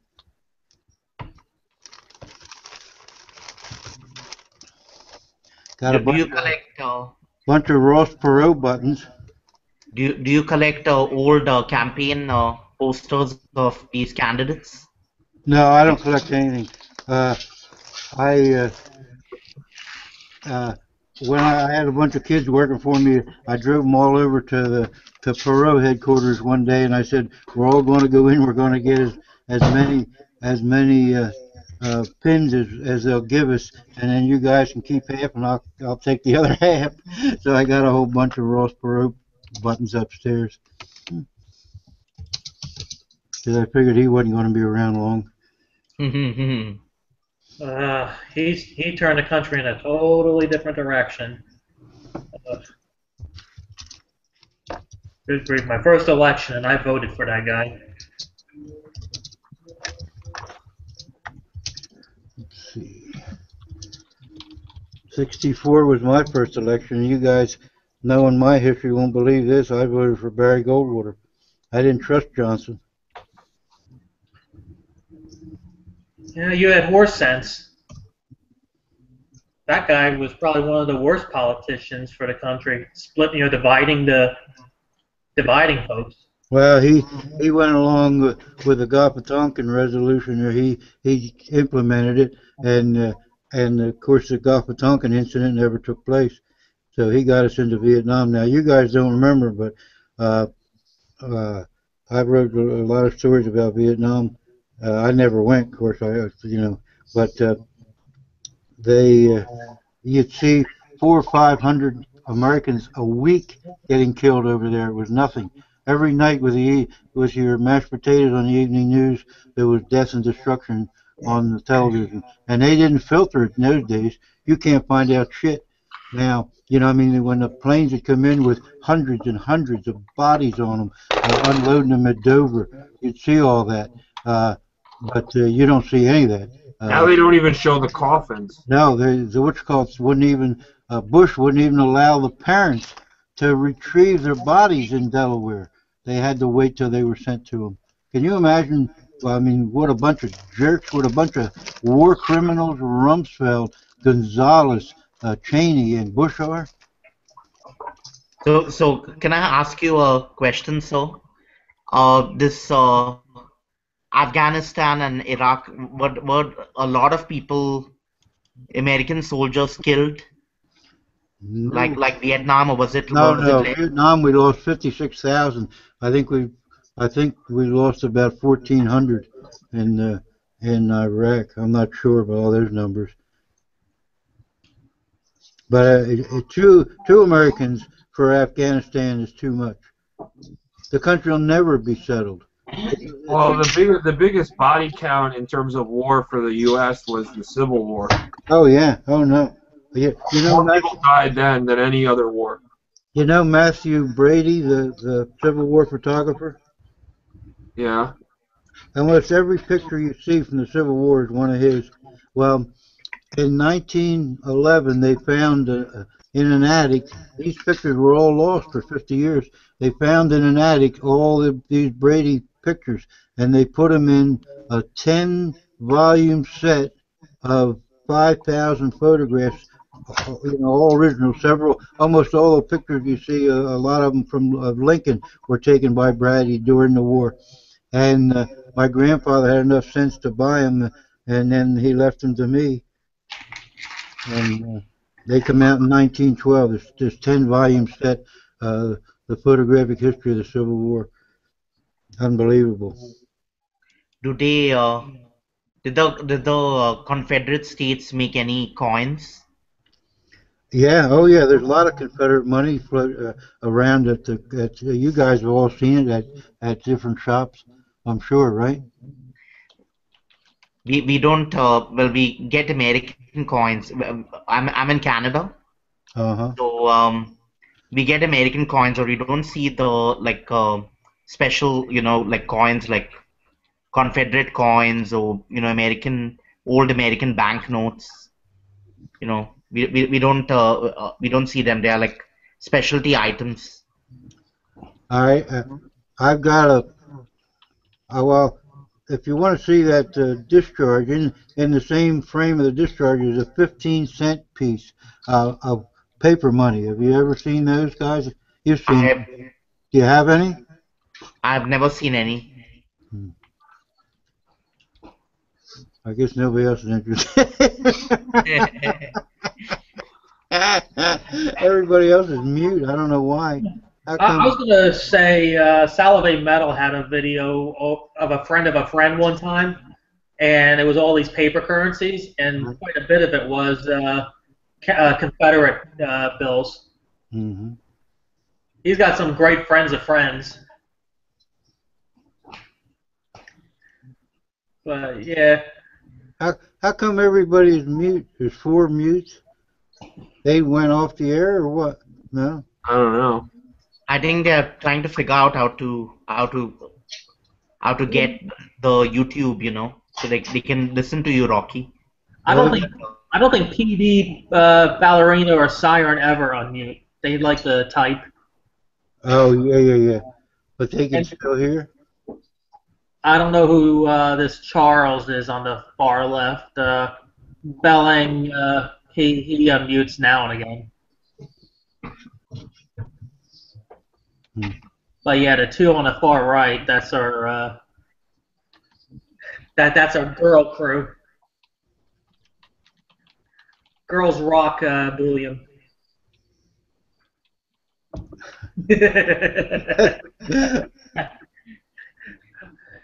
Let me be stupid again for a second. The gentleman from Canada, you still on? Yes, sir. Yes, I'm still here. So. You don't work for my gas company, do you? And answer the telephone. No, sir. I'm actually a teacher. So I'm a chemistry teacher. So from Canada, I like to collect coins. Mm-hmm. So I don't have as extensive of a collection that you do, but I have your I have all country of origin. I'm actually from India, but I lived in the Persian Gulf and then I moved to Canada. So I live in Canada, but I've been to over 25 countries all over the world. Good for you. Whereabouts in India? Any place I would know? Yes, so Mumbai, India. Yeah. That's where I was born, and then we lived in the. You know Church Street Station, then, right? Oh yeah, Churchgate. Yeah, we're about 4 blocks from there, where the campus campus dormitories were.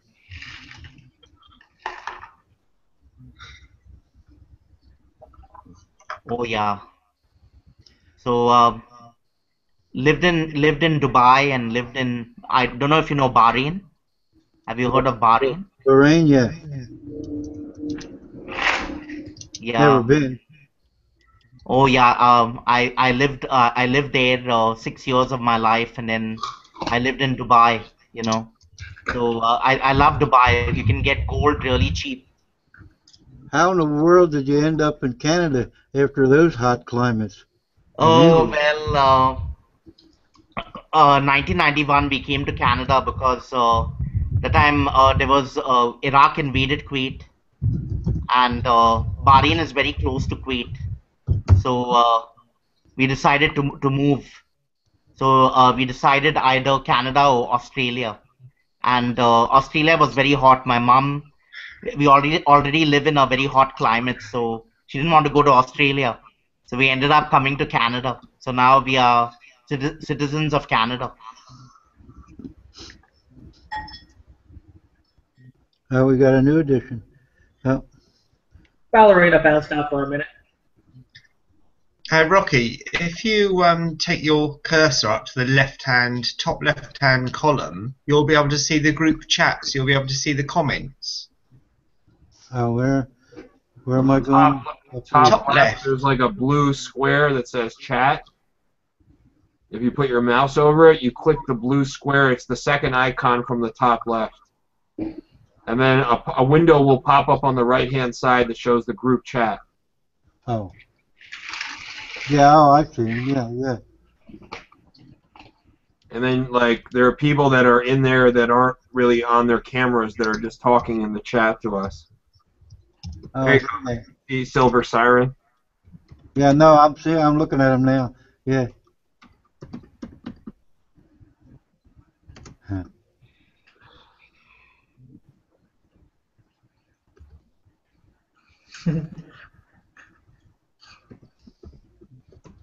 Yeah, I'll have to remember that because that keeps you in touch with everybody else. Silver Siren, you need to invest in a new camera, or we'll make a fund for you to get one. They're pretty cheap. You can get a new camera.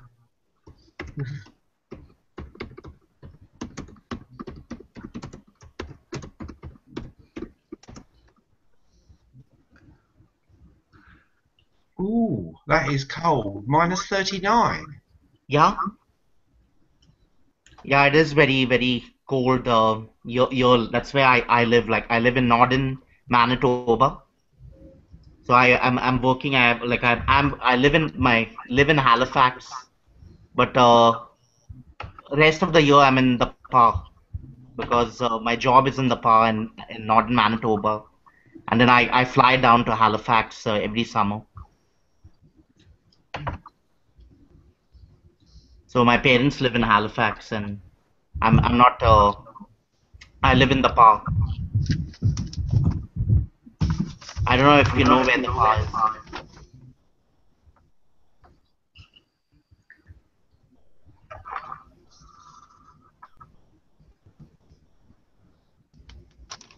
It's by Saskatchewan. Yeah, that sounds very cold. Oh man, every nor'easter in Halifax, you guys get blasted. You're right out there in the middle of it.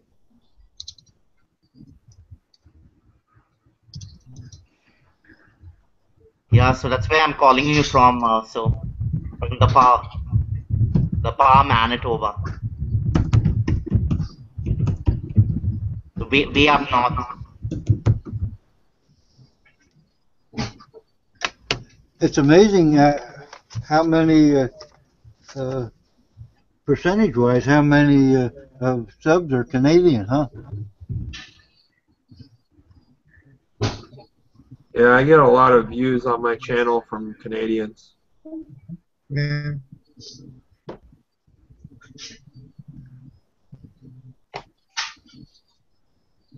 We collect a lot of silver and gold. I don't have a lot of gold, but I have some gold. Like I have about 5 ounces maybe You of you, gold. you still have relatives in Mumbai?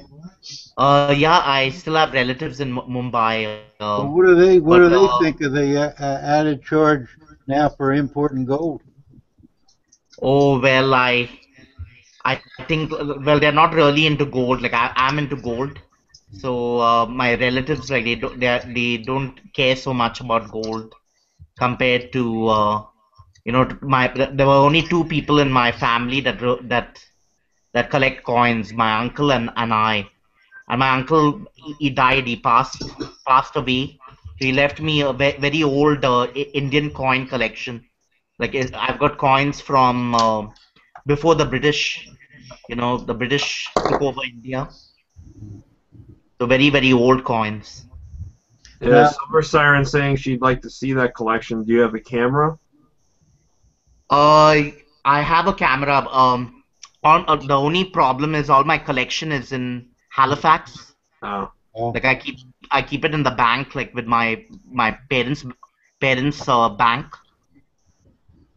Like I have to I got a bank account here, but I got a safety deposit box, but I keep all my Canadian coins here. So yeah, well, when you get back maybe to Halifax, you'll have to get that out one day and do a show for everybody. That'd be okay, great. sure. Yeah, so I got very old coins and Now it was divided up into different Rogers, and or how who issued the coins in those days? oh it was still minted by it was minted by different kingdoms, so they had different like kings minting their own coins, and you had the Mughal Empire. I don't know if you're familiar with the Mughals. I got some old Mughal coins, of the Mughal emperors. Oh man, you're going back now. Yeah. They are very, very weird shape. Like they're not perfectly circular. I think they didn't make perfectly circular coins until the 17th century or the 18th century. So you have all coins that are kind of weird. They have weird shapes. Yeah, that is the power. Looks like the power anyway. Is that the power? No, I don't think so.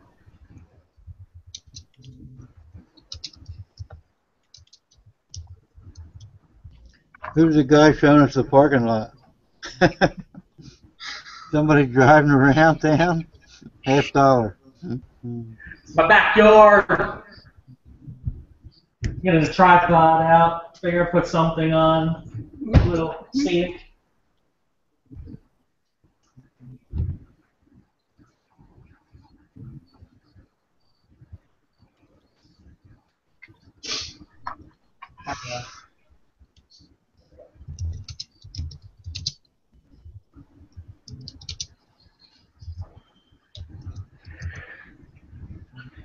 So do you just collect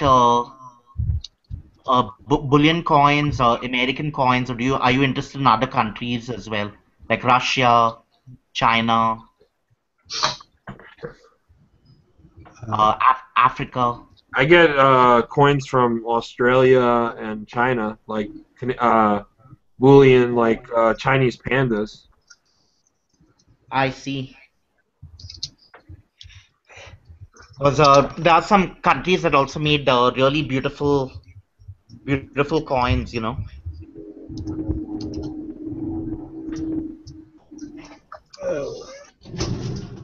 most of the people in the chat say they collect anything that's nice. Oh yeah.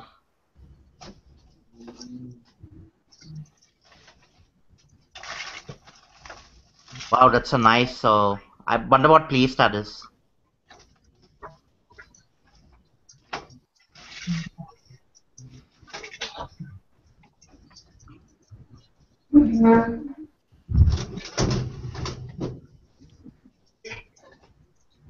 $50. You live by a highway? Yeah, that's I-30 cutting through the back of my yard there. What state do you live in again? Texas. Oh, okay. You got the Granger boot factory on the right side there. I can see all those trucks. It's Texas. Yeah, everyone Wow, has I've never been to Texas. I've been all over the United States except down the deep south, like Texas, Oklahoma, New Mexico. New Mexico's pretty. Texas is a good place if you want to work, but I mean, as far as natural beauty, nothing really. Really cheap housing. But the property taxes really bite you in your state. Texas has independent school districts, so the problem with that is they don't take federal money for schools. So yeah, but you don't have income tax, right? No, but I mean, I'm talking like, okay, say you own a $100,000 home, you're paying $4,000 a year in property taxes. That's outrageous. Around the country. You're talking to the guy that lives in the state where the average property tax is like $15,000. Yeah, I mean, don't get me wrong. I know New Jersey very well. I have history up there. Yeah, but a place like Delaware, there's no property taxes in most places, and like let's say Florida, for example, it's like maybe a fourth of what you pay. So, or even like Kansas, or there are a lot of places that are very cheap in property taxes. But no job. Yeah. Definitely places I would, other states I'd move to when I'm retired. In another 15 years or so, I'm planning to semi-retire. But I gotta make the money now, and there's a limited number of states where you can actually keep the money. Well, you should move. You should move to Delaware. There's most towns there. There's no property tax at all. That's where a lot of people retire to because there's no property taxes. Yeah, I want to move somewhere pretty though. I'm kind of longing for the Southwest. I like the New Mexico, Arizona deserts. Yeah. How much are the price of houses in Texas and Delaware? It's all about location.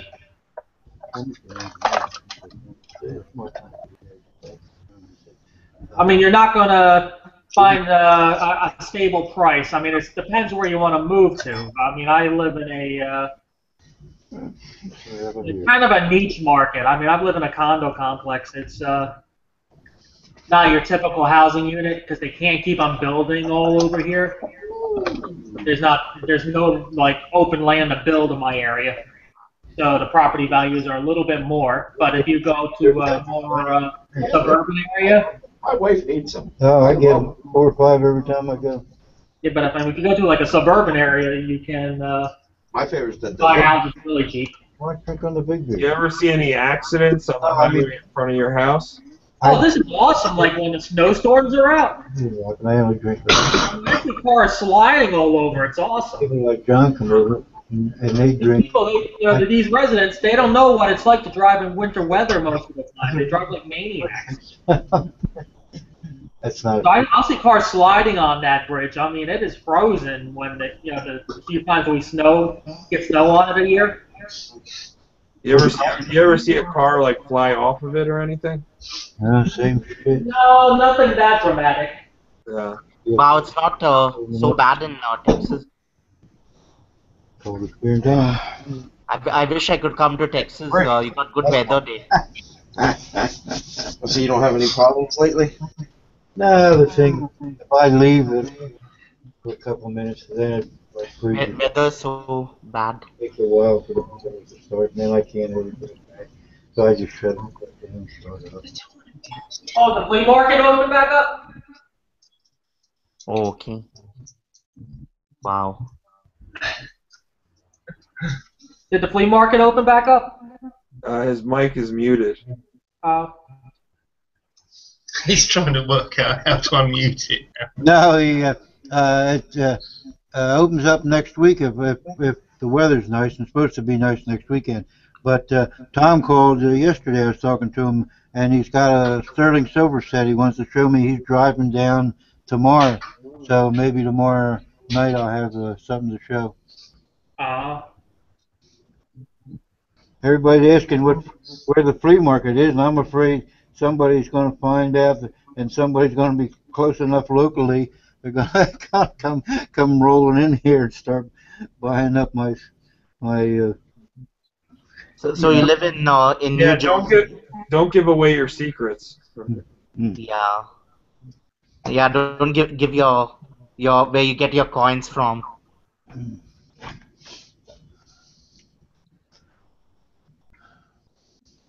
Well, I'm in North Jersey. I think he's in South Jersey. Yeah, vinyl. Oh, there it goes right there. Yep. I've been to New Jersey. Very nice place. You must have been to South Jersey then. You couldn't have been to North Jersey. I guess so. I guess so. Wanted to tell you, Bruce Springsteen is from New Jersey, isn't he? You must. Does he live close by? Bruce Springsteen. He used to hang out. He used to hang out with the governor. Now he makes jokes on late night television about the governor. Where's he's from Freehold, New Jersey, if I recall. So what's that? He's from Freehold, I believe. Oh, is he? I go Marlborough, about 2 miles out of Freehold, where I go fossil hunting. Freehold. There was an Italian restaurant. I think it's still there in Freehold. It's called Federici's. You ever eat there? No, I just drive through. Oh man, you got to go to Federici's. That stuff was it was awesome. Well, usually by the time I get done fossiling, I'm a hunk of mud.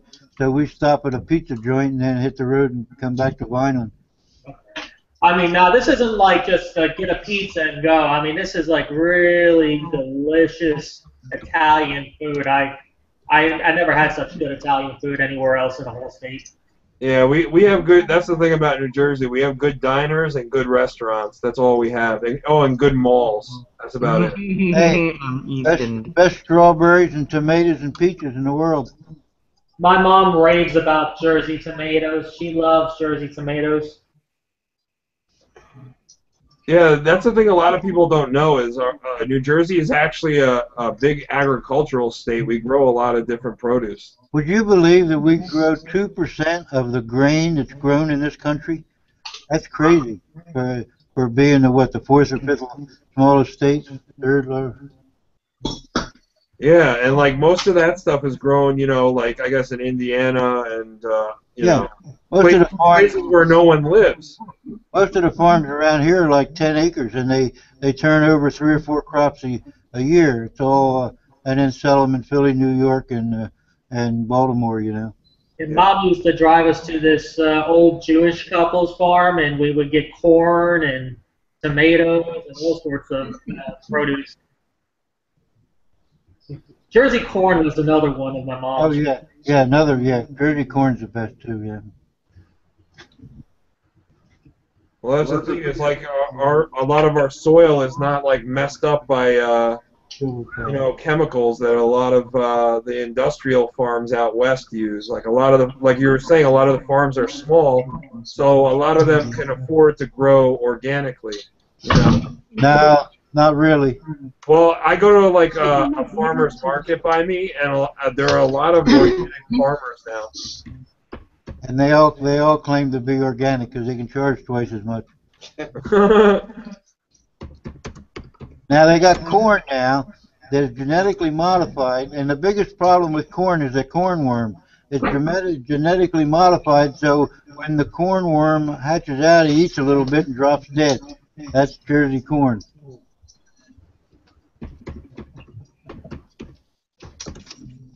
Corn with attitude. That's Jersey corn. It's got that New York attitude, that.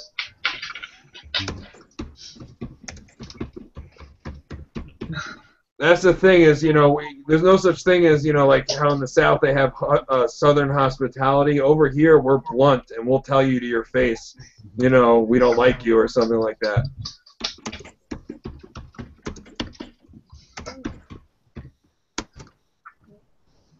And I think until I was about 20, my whole world was Ocean County, New Jersey. That was it.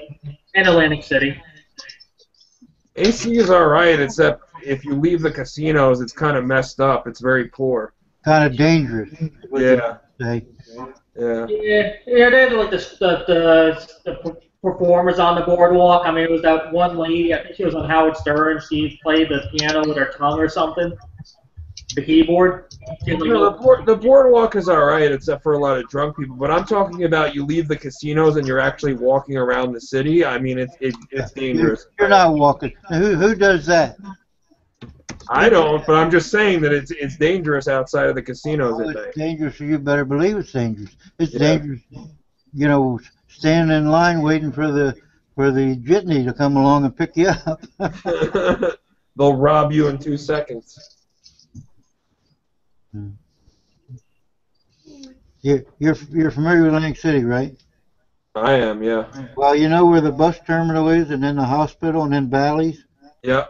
Well, when my mother was able, sometimes I'd take her down to the casino, and we'd walk from the bus terminal to Bally's. It was only 1 block, see? Well, right on the corner there, maybe 6, 8 months ago, there was a woman and her mother sitting there, or standing there waiting to cross with a light, and some crackhead come up and asked them for money, and they didn't give it to her, and she slit both their throats, and they bled out right there on the corner. Jesus. They never did. They promised Atlantic City everything and never did a thing for them, All that money left there. All the money goes to the casinos, and then none of the money goes to the area to make it better. Well, and then Donald Trump claims he's broke. The casinos are failing like crazy down there now, and that's because of Pennsylvania everybody around us is Oh opening yeah, casinos. and there's one in Yonkers, New York. They're opening up casinos all over New York now. Pennsylvania now does more business than New Jersey. Yeah. And now all that used to come to Jersey. Good. I don't really care much about Atlantic City, to be honest with you. No, except probably, I don't know, 10–15% of the population down here works for the casino. The casino employs thousands of people.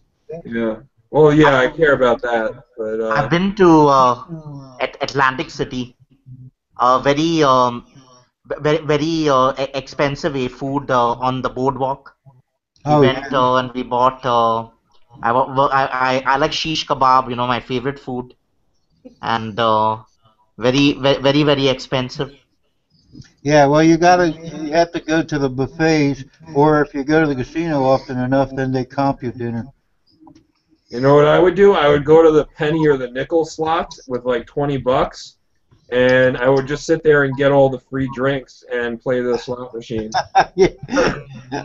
Everybody had that. You do that, they'll get you anything you want. Yeah, because whatever. I just give like $1 tip to the drink lady, The and more you drink, the happier they are. yeah, but I'm not really losing that much money because I'm there for the free drinks, really.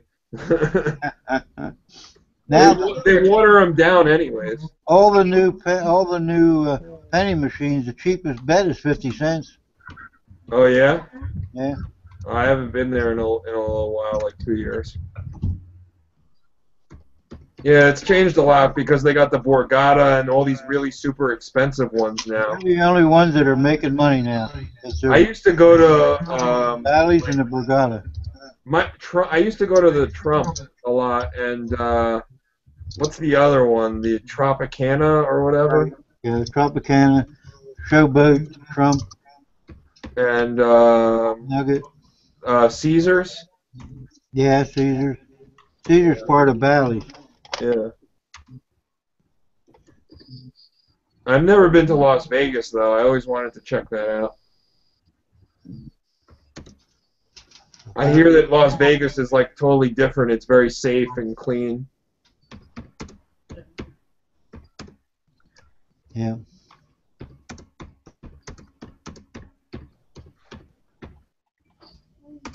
Who we got in here? We got a bunch of new people. Who's Charles? Charles Pryor.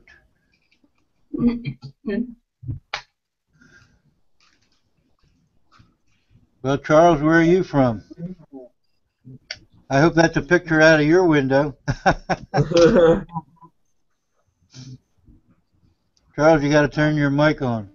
Or you can type in the chat window if you can't, if you don't have a mic. Oh, Newfoundland.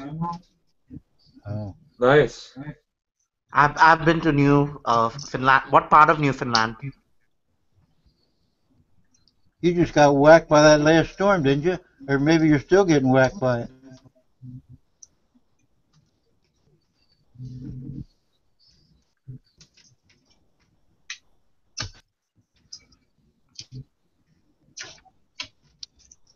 Oh, St. John's, okay. I love St. John's. Silver Siren's asking, besides the Falcons, what you're looking at. Yeah, I see it. I'm going to be looking at whatever Tom brings tomorrow. But I just got the Falcon just on a hunch that maybe the first in the series will be like the Wolves were, and then I might trade a few, but then the rest I'll just bury like everything else.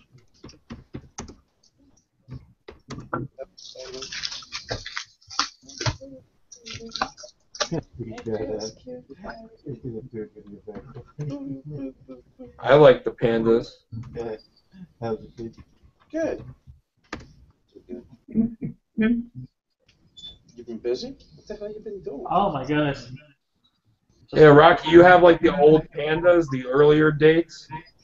I really don't know. I know I got that 10-ounce 87 or 86. I don't know. Wow. Yeah, the ones in the 80s were low mintage. I don't really know. I don't remember what these were. These These are new. These are 2007s here. Oh, nice. I was looking and I got 3 of them. I don't know where I got them. Probably off of Tom one day. That year in 2007, there were only 600,000 minted. That's actually a very collectible one. Huh? MS69?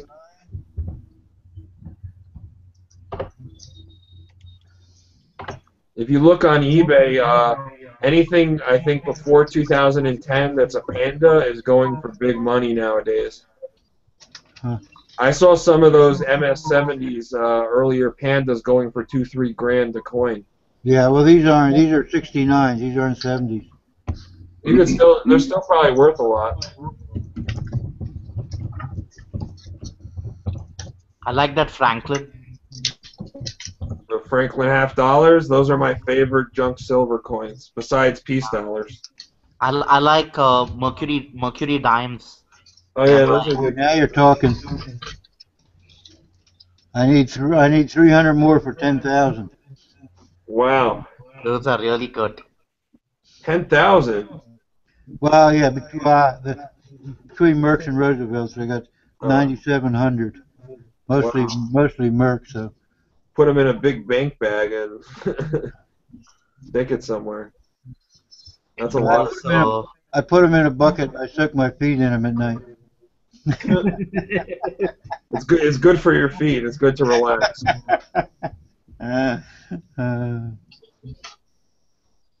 McDuck. It'll cure all your ailments. Just stick your feet in some silver.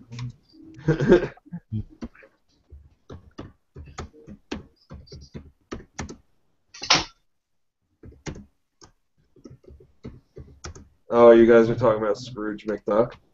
Yeah, I said feet in a bucket. That's what he. Yeah, Scrooge McDuck has the biggest snack out of anybody, hands down.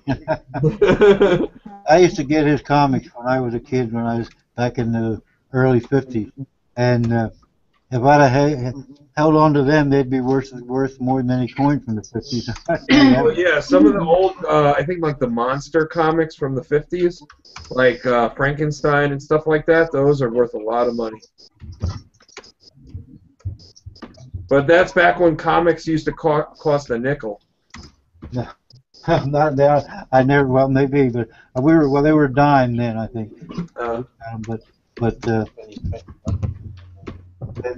This thing sitting back here drinking my beer. I never said that. He's the one that talked me into getting in the comic business, which I lost $47,000 in. Thanks to this. Is that Kevin Smith? Huh? You said, "Is that Kevin Smith?" You know, they actually own a comic store in New Jersey. Those guys. A show on AMC. Yeah, but it's like a real store. Like it's not just for the show. They actually like are into comics enough to own a store. Yeah, I mean that's how he funded his first movie, Clerks. Yeah. I never watched that show, but I always see them advertised, and I always thought maybe I ought to send them copies of the comics. Maybe I'd get some advertising out of them. Yeah, I mean, they do buy, like, obscure things in that store, definitely, that are, like, superhero or comic related.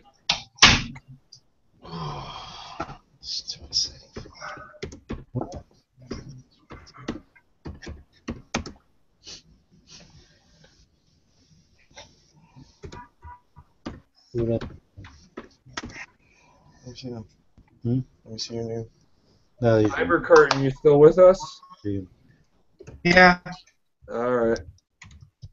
I was just looking for some Indian coinage for gold maple. Why don't you show us any of your gold? I've never seen any of your gold collection.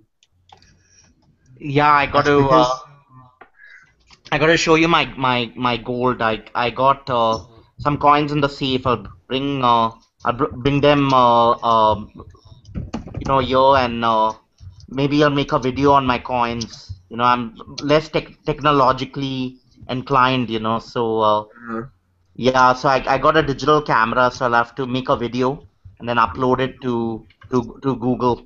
so then you can see my collection.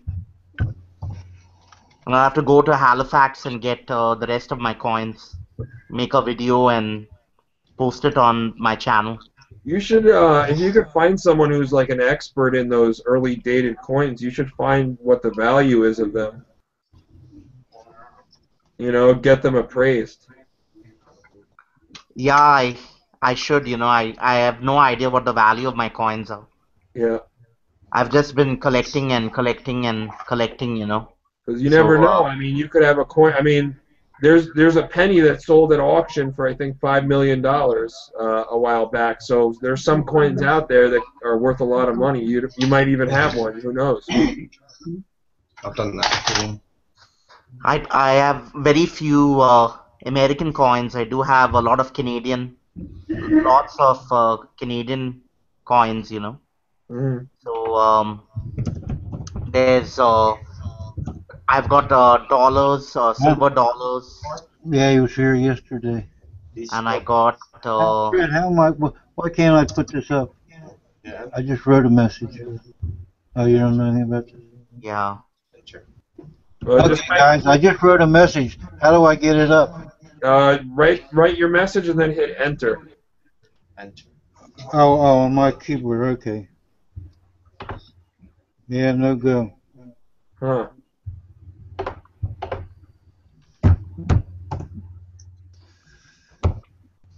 What the hell? That's a gold flower?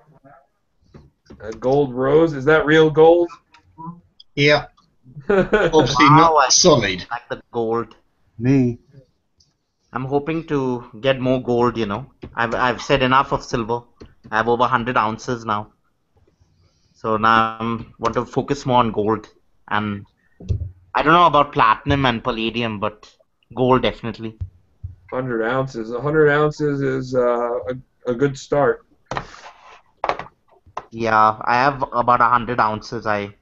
My goal is 3,000 to 4,000 ounces of silver. Oh wow! But I'm not much of a stacker. I'm more of a coin collector. You're more numismatic side. I got more numismatics in my collection. Oh, that's good. That's good too. I mean, you can probably make a lot of money, you know, buying and selling numismatics. And it stayed in there for a month. You know, like $19. Then we go to 20 and then back down to $11. Then it went up $2 this week. I don't know what caused it. Went up $1.09 Friday, and the market was up and it was up. Who's that dog? Put that picture up.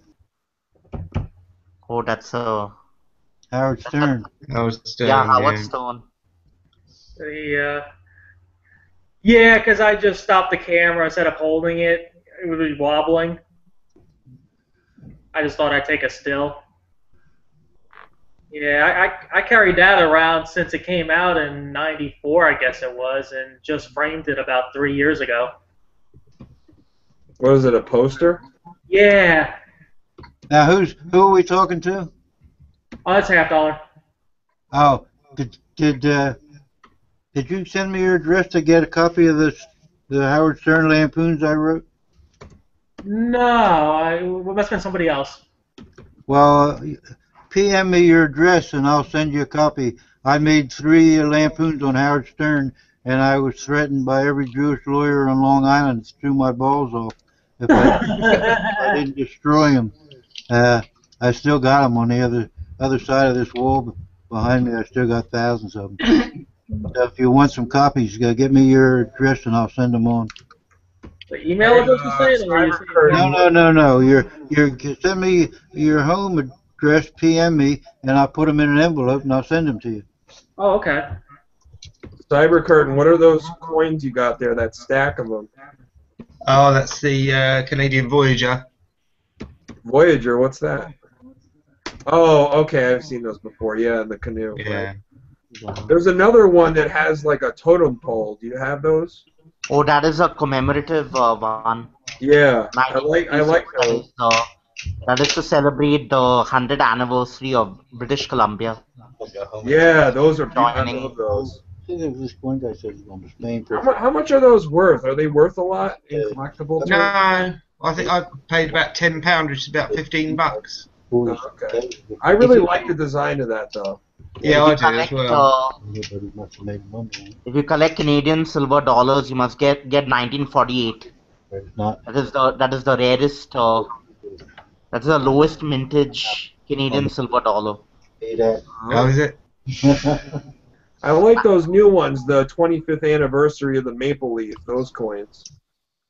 Oh yeah, those are wonderful. I love those numismatic coins. Have you seen One time, the colored moose and the polar bear on ice? That No, I haven't seen those. $20. But that's a beautiful coin, the 25 right there. it'd be more money. And the guy said no problem. Yeah. Yeah, that's probably my favorite Maple Leaf right there. At the end, the guy. Because you know what? The design of the 25, if you look at it, is really amazing how they overlay it over the. Yeah. Yeah, it is nice. Yeah. It's like the detail on that is really amazing. Yeah, the guy, That's the thing. That's why I like like the Perth Mint coins because they're very high in detail. Like the quality of the strikes are really nice. Absolutely. Yeah, they are. The Perth Mint stuff is really fabulous. But I'd say, more than the koala and the kangaroo, like the kookaburra has become like the most popular coin from them. Yeah, it would be because I sold my whole collection. Wasn't there two different versions of that dragon? Yes, there are. Yeah, there's Series 1 and this is Series 2. Was that the only time they did two different series on a lunar? No. There is the full first series right through all the lunar animals. Yeah. Oh, you mean like they ran through all the animals back in like I'm missing out. I'm asking about more. Cyber Curtain? Is that what you mean? Like they went through the whole series of the animals in previous years? Yeah, and then started again. Okay. Yeah, I've got no Series 1s. So Series 1 is like in the 90s? No, it's before that, I think. 99 says Silver Siren, yeah. Very much a buy your back of it. Okay. Why? My back is itchy right now. I have one of my box. Silver Siren, they might look similar, but they have like different dates on them, right? So I saw a back scratcher, scratch my back. So no, they're different designs. They're building right there. Yeah, like because on this horse that I'm looking at, it has the year 2014 on it. Yeah, we're So I assume that there's a different one of this. There's a Series 1 at some point, at some year. Yeah, there is. Yeah. And how much do you think that is worth? Many properties there. They're very expensive. Series 1 are very expensive. Oh, so like were they more limited in mintage than the new ones that have been coming out? I can't remember actually. I'd have to look it up. Or is it just that they're old and that's why? The low end, they're building low end houses. I don't know. They might have lower mintage numbers. There. That's interesting. The one you were showing before, that's a 2-ounce, right? And that property's all developed. 5. Right, it's not one piece. Oh, it's a 5-ounce? You can't say it's a farm or something. Right. It was 5. They're 5-ounce. Huh. I'm wondering between the 5-ounce and the 2-ounce, which one's more collectible? The 1 ounce. The one ounce is the most collectible. 2 ounce 5 ounce I think is more than the 2 ounce. Yeah, but I think the mintages are lower on the 2 and 5 ounce though. Yeah, but people don't collect 5 ounces. And 2 ounces. They collect 1 ounces. Okay. Yeah. Rocky's got a point. I think the 1 ounce is always the most collectible. Yeah. Because of the price. All my silver is actually 1 ounce. I have virtually no 2 ounce, 5 ounce, 10 ounce kilos. I have virtually none higher than 1 ounce. All my coins are 1 ounce. Look, I have some kilogram ones and some pound ones, but they're not worth it. I got them because they were cheap, because they're not worth anything other than the silver in them. Because who the hell collects kilogram kooks and shit like that? Well, the thing I have a question is the Series 1. Do you think that the 1 ounce Series 1 coins are worth more than the 1 ounce series 5 ounce coins? Oh yeah. Yeah. So maybe it's better to get a roll of 1 ounce coins. As far as being able to appreciate, yeah, sure. So like if I was going to buy some horses, I should probably buy a roll of the 1 ounce Perth Mint horses. Yeah. I think we're all in agreement on that. The 1 ounce always appreciates more. I mean, I in got overall value. this 2 ounce. It's the only 2 ounce that I have. I just bought it recently, but I just wanted to check out like the quality of the design. So maybe when I buy a roll, I'll pick up some 1 ounce of something and stash that away. No, that was the 2 ounce ones I was showing you. It wasn't the 5 ounce ones. The 5 ounce ones were underneath. Oh.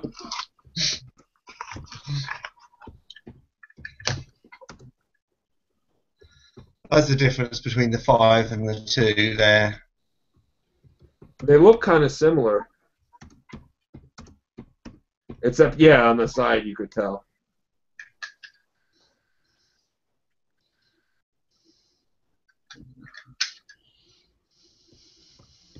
Yeah, so I guess that the 1 ounce ones are really expensive now because they kind of just came out. It's dependent on silver price, isn't it? Because they're bullion coins, you can obviously get them when silver drops low, can't you? You can get them at a good price. Yeah, but I think like they also have like an extra premium on them because they're lunar. You know what I mean? Like, yeah, they do, but it's not massive, is it? No.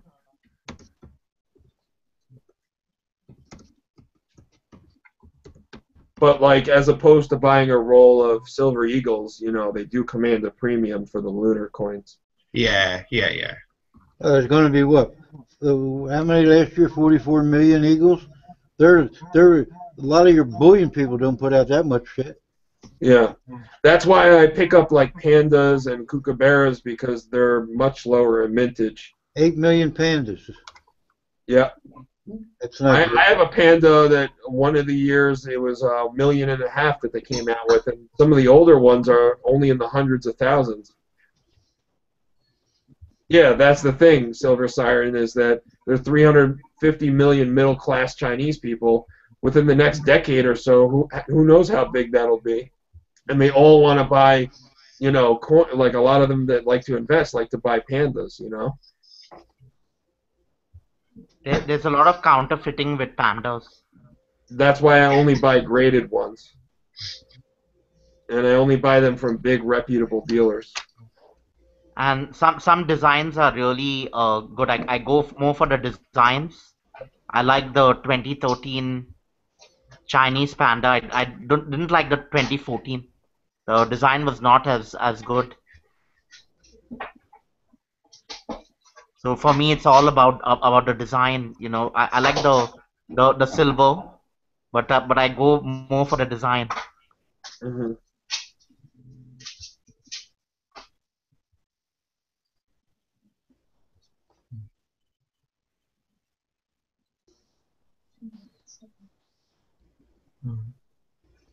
Well, you know, they create a different design every year on the coin, so you know, I have a bunch of different years for them, and they're all different and unique in their own way. Oh yeah, I agree with you.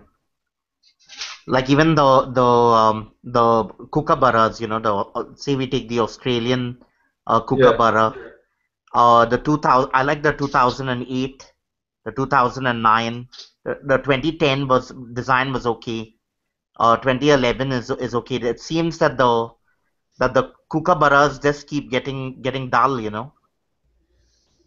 Yeah, I like the 2014. From a collectible standpoint, you gotta look at it this way: basically like the maple leaf and the well, the maple leaf does have like privy marks and stuff like that, but the American silver eagle is the same every year. It just has a different date.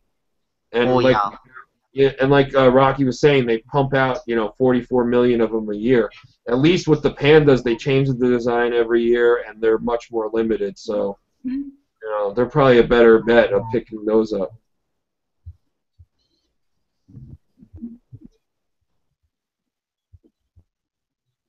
My cat is hanging out on my lap. He doesn't like to be alone.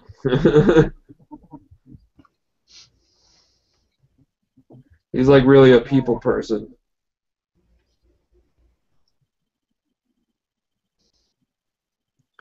But he's got a good collection there, Rocky. Right, all is silver. I can see silver bars there, like gold bars and silver bars. You took a look at that stack one, that video? Oh my God, what's that big coin, Marcus? Wow, that's a snake, lunar snake. Oh, I thought that was gold for a second. Oh, I don't know what Marcus has got up. Yeah, his gold collection puts mine to shame. Oh my That gosh, is gold. look at this gold. Whose Size is of that? it. Is that a gold kilo? Is that a gold kilogram Or 10 or ounce? silver? Wow, look at that gold, man. That is amazing. Wow, and I guess those are all 1 ounce bars on the bottom? Or you have like 100-gram bars and stuff. Wow. I can't make that out. Oh, 100-gram. Wow. That's big money, man. Yeah, that is a lot of gold. Now that's handcuffed to your wrist 24/7. That's what I would do. I hide that. That is amazing. That's the hugest amount of gold I've seen since Golden Pharaoh. Yeah. The most I've seen is have you watched Salivate Yeah. Metal or who's the other guy? Junius Maltby. I think one of their friends have got so much gold. I've never seen so many ounces of gold. That's who you're looking at right now. Oh, that's who I'm looking at? Yeah, Julius Malfi channel. Yeah, however you pronounce it. Oh wow. Oh, that's yours, eh? Oh, that is amazing. What's that graded coin? Oh wow, what are those? Those are nice. Oh, you got the lunars. Wow. Those on the second row in the middle, what are those two in the center? And that graded coin on the right. What are those? Are those 100 ounce? I mean 100 gram, or are those ounces? Because I got the ounces of those. That is crazy. I've never seen so much gold. Are those 100 grams? I can't really see. Give me a thumbs up if they're 100 gram, or thumbs down if they're not. Okay, so they're ounces, I guess. Yep. Okay. Yeah, I got those. I can't find. I think you were saying before. I can't find the snake anywhere. I have the horse and the dragon, and all I want is the snake, so I can keep the series. Yeah, I want to collect all of them in the series. But I look on AppMex. I look on eBay for it to come up. I cannot find a 1 ounce snake pant bar anywhere. They must have had a very low mintage of those, and the people that have them are not letting them go. I'm telling you, though, that 10 ounce gold piece is crazy. My gosh, 10-ounce gold piece, huh? That is amazing. You must have paid a nice premium, though, over spot, though, because of the lunar aspect of it. It probably wasn't cheap.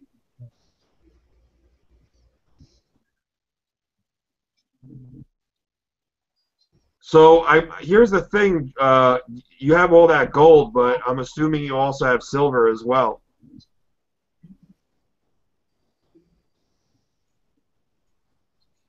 Marcus. Yeah.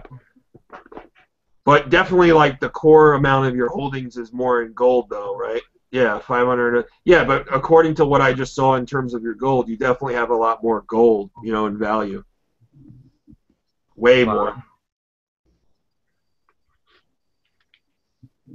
Well, that's a nice chunk of silver, too. Why do you love gold more? Because it's like smaller and more portable and worth more? It's really it's quite quite small, I think, gold compared to silver. Eh? Like it's yeah, more. it is smaller. But here's the thing. Here's the main point I want to make to Silver Siren. You might be right in that regard, but also if you truly believe that over time silver percentage-wise is going to go up more in value than gold will, then it's probably better to have more of a weighting in silver, because if you think that silver is going to eventually reach, let's say, $100 an ounce, and maybe gold will go, I don't know, to 2,500 or 3,000, you might be better off buying a lot more silver. You know what I mean? In terms of pure, gains in value. What do you think about that?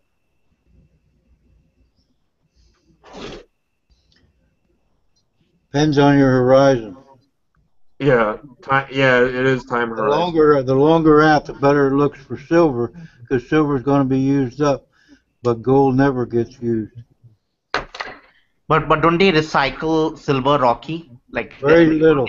It used to be a big recycling. I've got, matter of fact, I got 152.48 ounce bar from when they used to recycle out of the photography industry. But a lot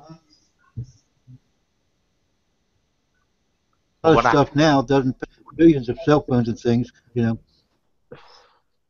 So a great deal of it, there's very little recycled entered into the picture unless you count melting of bullion and melting of coin as recycling.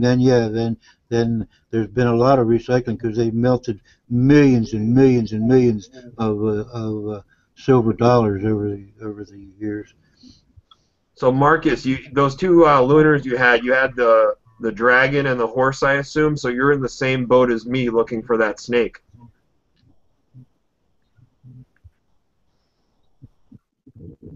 If I see one, I'm gonna snatch it. I'm sorry, man. Yeah, I've been looking for it too. I need that snake because without it, I can't complete the collection over the run of the bars. JP Morgan's hoard. I know Jamie Dimon. He probably bathes in a bath of silver every night.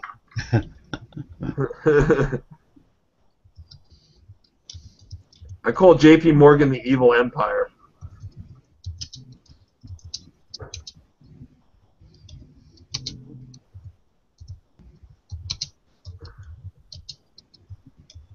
I guess you mean keep turning it over.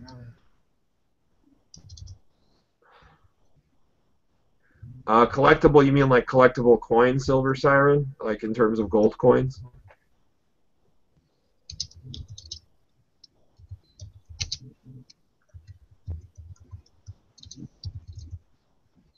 Wow, I didn't know that the lunar snakes they made so many that like of low mintage.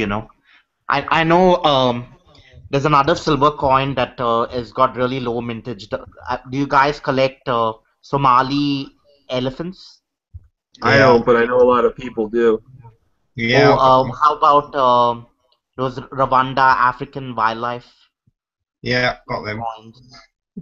Well, the 2012 Rwandan rhinoceros is very low mintage. It's almost gone up in value. I think doubled. It has, doubled yeah. in value because it's another very low mintage bullion coin, and you want to hang on to that.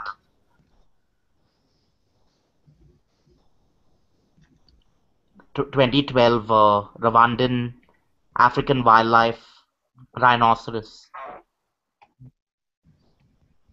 Now, where are they minted? In Germany too, like the Somalian? Yeah, the Maya Mint.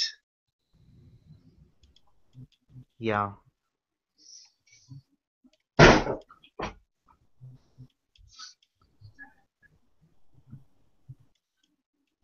Well, Silver Siren's showing us the way home on this stuff.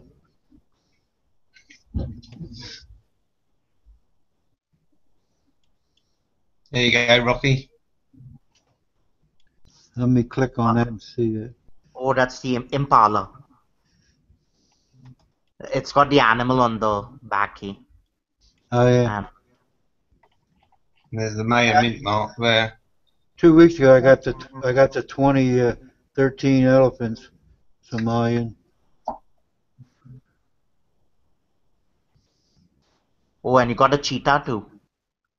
Well, that should also go up. I think those coins are they have gone up in price at least. I've checked some websites, and Yeah. they've gone up slightly in value. So good investment if you sell it.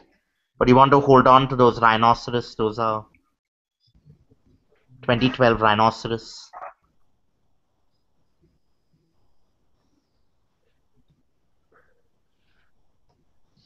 Yeah, you baited me.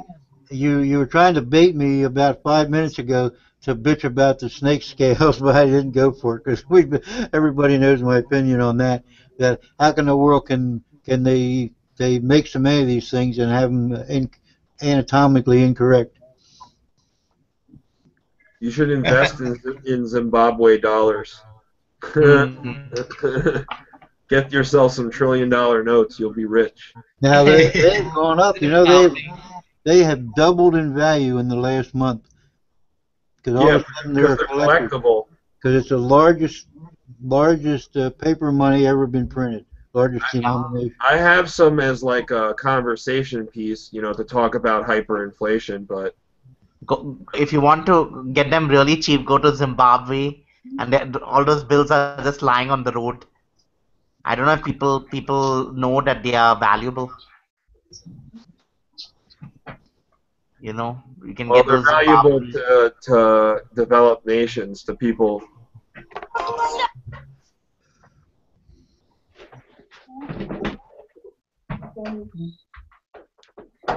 Hello? Anyway, I got to go, guys. I have to go to the supermarket and buy some chicken wings and some. I bought a lot of vegetables. I had to buy a little meat. So going to the supermarket, get some chicken wings and see what else is there, like shish kebab or something. What's the outdoor temperature there now? The temperature here, it's I'll have to check the website. I'm not sure. Last time I checked, it was minus 39. Yeah, I would like to be like in New Jersey or somewhere down south where it's less all this hopeless snow, this headache. Too much shoveling, and thank gosh I'm not living in a house. Like I live in an apartment, so it's no shoveling and all that. But my parents, I could just imagine them in Halifax. So they got to shovel all that snow. Yeah, it's still snowing from that last storm, right? In Halifax? Oh yeah. So they got to do all that shoveling. So I wish I was there in Halifax to help my dad.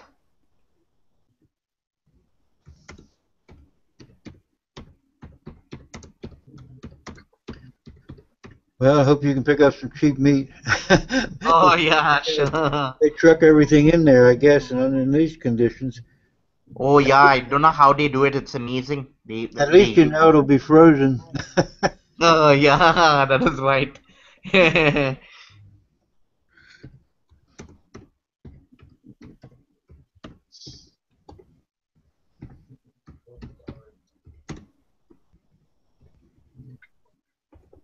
When I stayed with friends in Montana one Christmas, they would always put a big metal like a shelf thing in the window, would fit right in the window, and they'd use that for their freezer all winter long.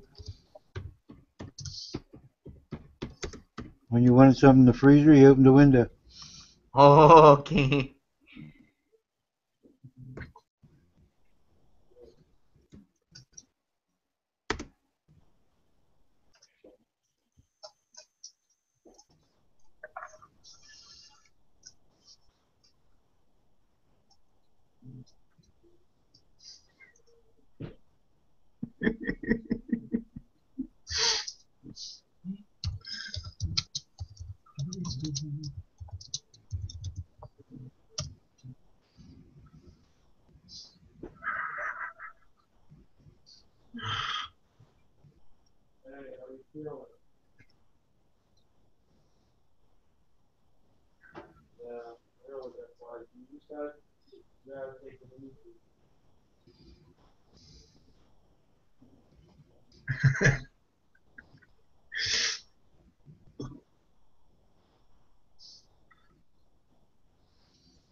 What are you laughing at, Rocky?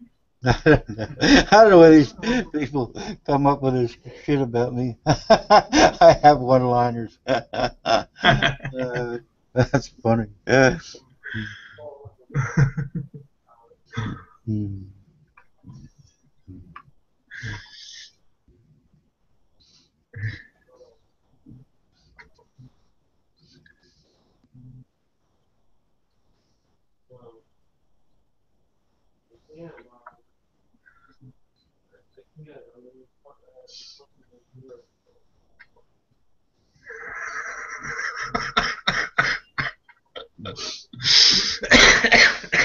Yeah, well, I hope he understood that. That was a joke. I mean, I even announced it was a joke before I said it. You did.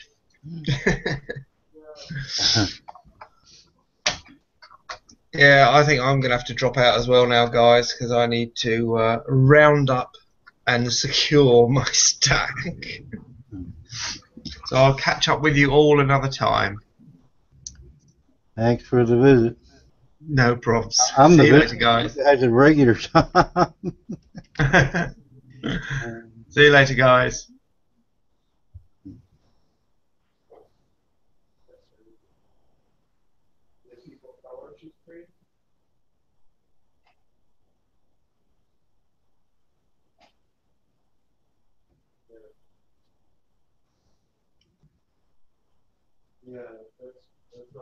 Nothing.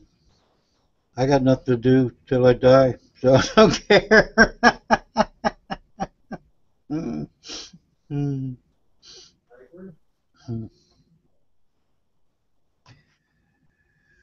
Well, Jared informed me last night, his father, that his father won't let him come down here for a month in the summer and work. So I guess I'm out hunting for a new summer worker.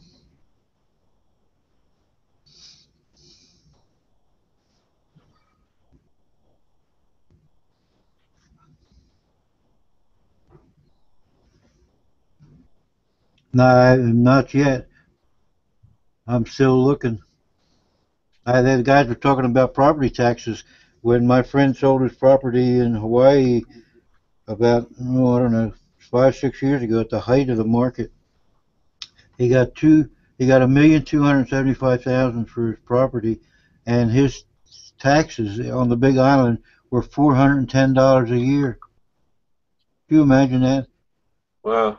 In New Jersey, you'd have to work 24 hours a day to pay property taxes on a assessed property of over $1 million. Yeah, well, I paid $3,600 here for an assessment of $189,000.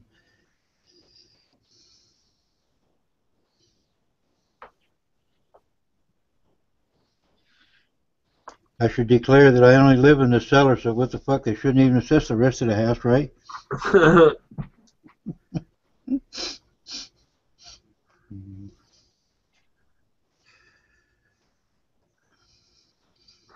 Yeah, that was when I got beat up in Hawaii once at the Lahaina whaling spree by a group of Hawaiian guys because the white people just took over Hawaii. When I was going to school on Maui, the Baldwins, the Alexanders, and one other family come in as missionaries, and within no time they owned the whole fucking island. So the ones we didn't kill with the smallpox, we just stole their property. So they call them Howies, which is a derogatory term for white people.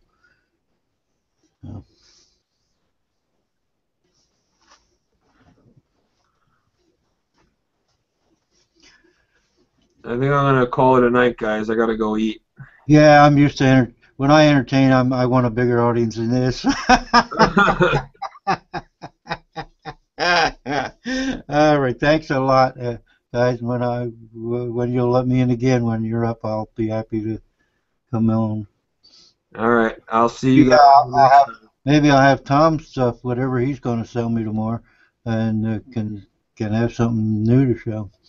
Okay, everybody, thank you. It was fun. All right, I'll see you.